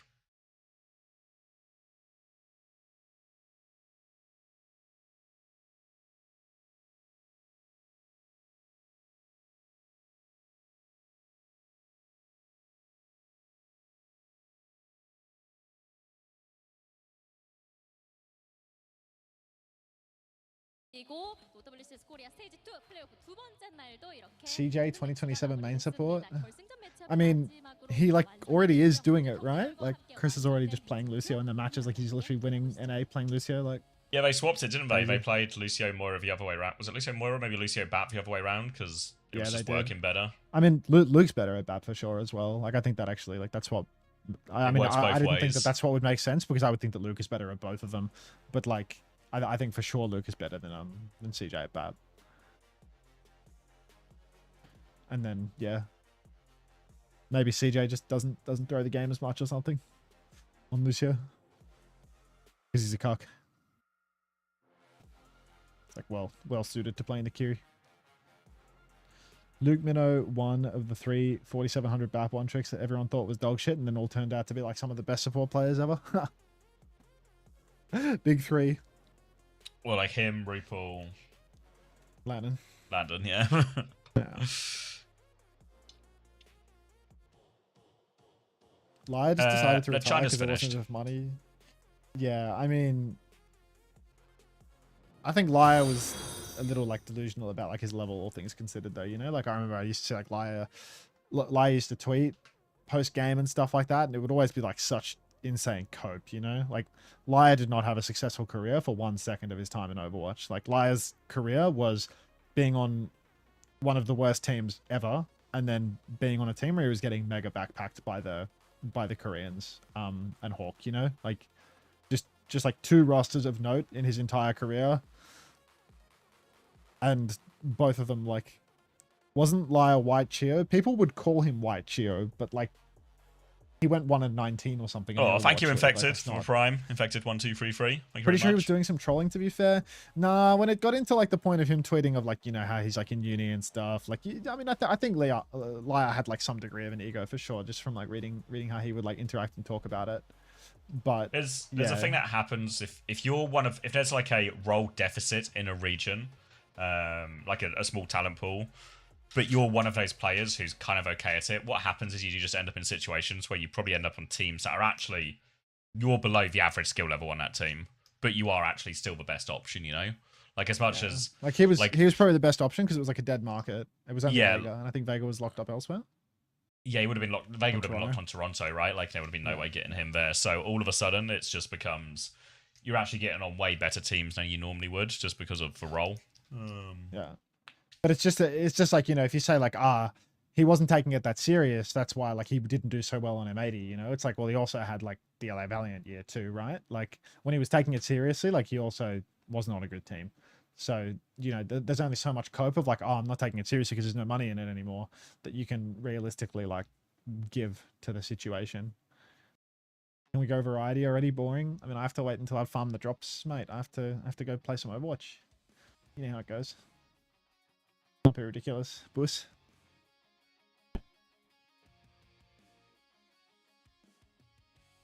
Morning, Dino.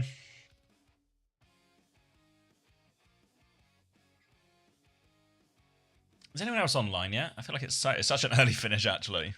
Who have we got? Do you want me to play 6v6? I could do 6v6 instead of Stadium for a bit. Like, we're here. I presume Poco's going to end. I presume. Can you Tomo's can you gonna queue end. into me again, C-Tones? That was honestly so fun. Let me in. Swing ship. How the hell are we gonna play 6v6 together?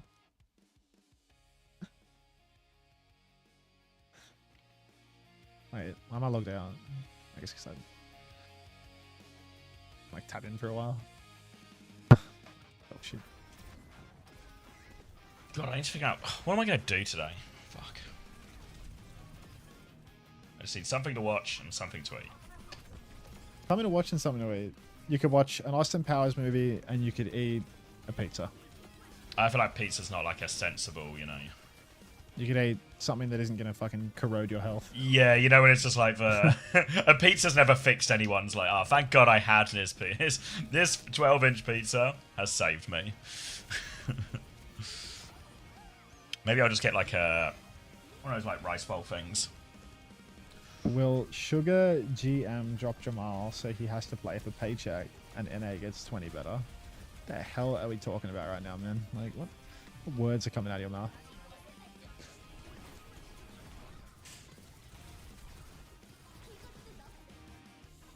Pizza fixes mental health.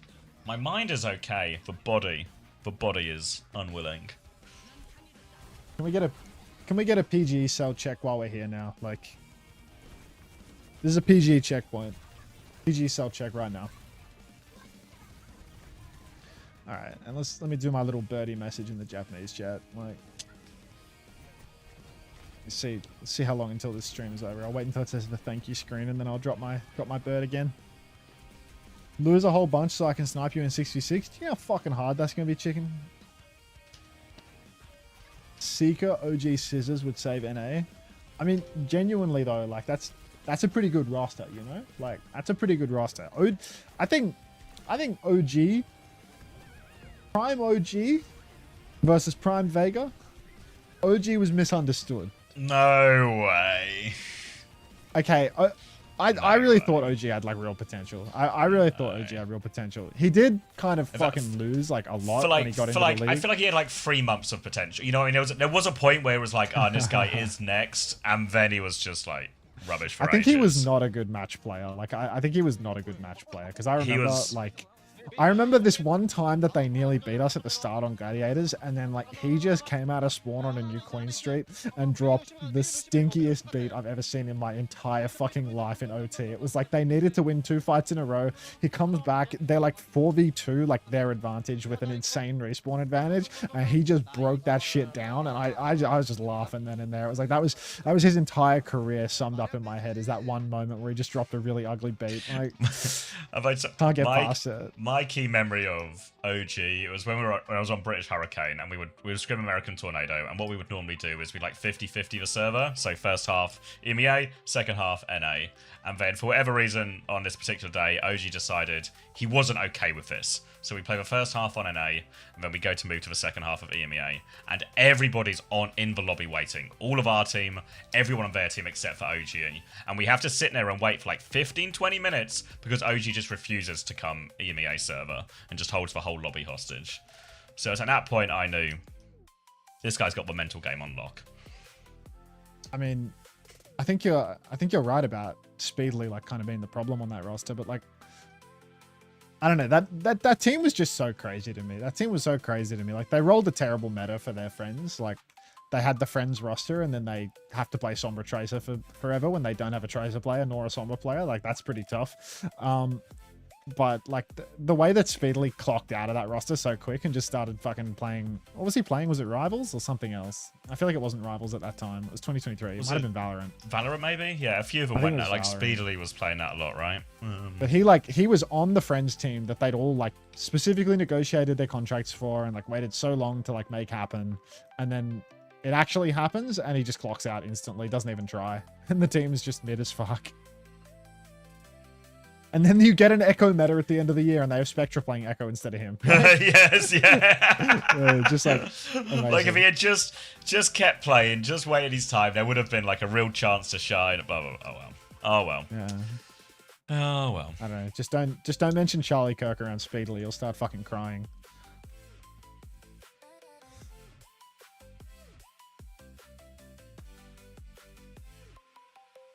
Spectra was low-key a demon? Yeah, I really liked Spectra. He was like a nice guy.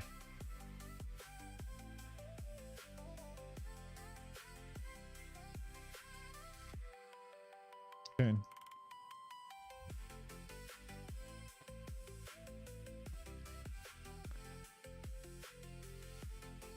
Yeah, I think that was a big reason why they signed him to Toronto. He's English level.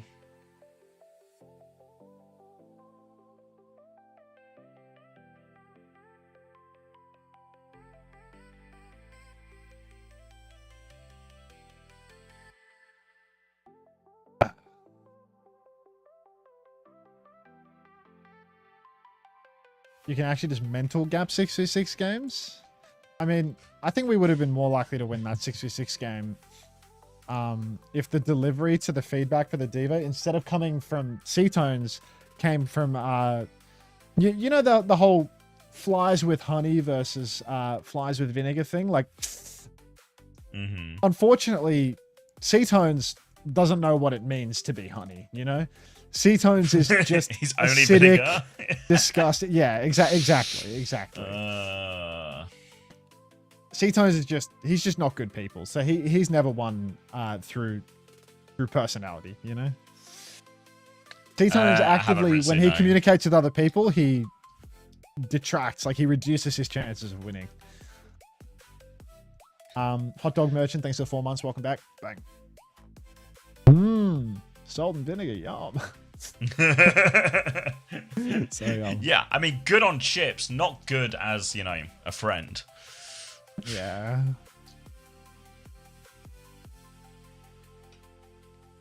You say these cattle have to be guided to the hay, but this is the problem, right? Like, C-Tones, you think that going into the 6v6 queues with a cattle prod is going to get you somewhere, but all it's going to do is make the cows freak out and hate you. You're not going to win that way. If you want to get somewhere, you need to become a cow and start going moo in voice, and you'll do better that way because people will enjoy themselves. He's such a cow farmer, you can tell, you know.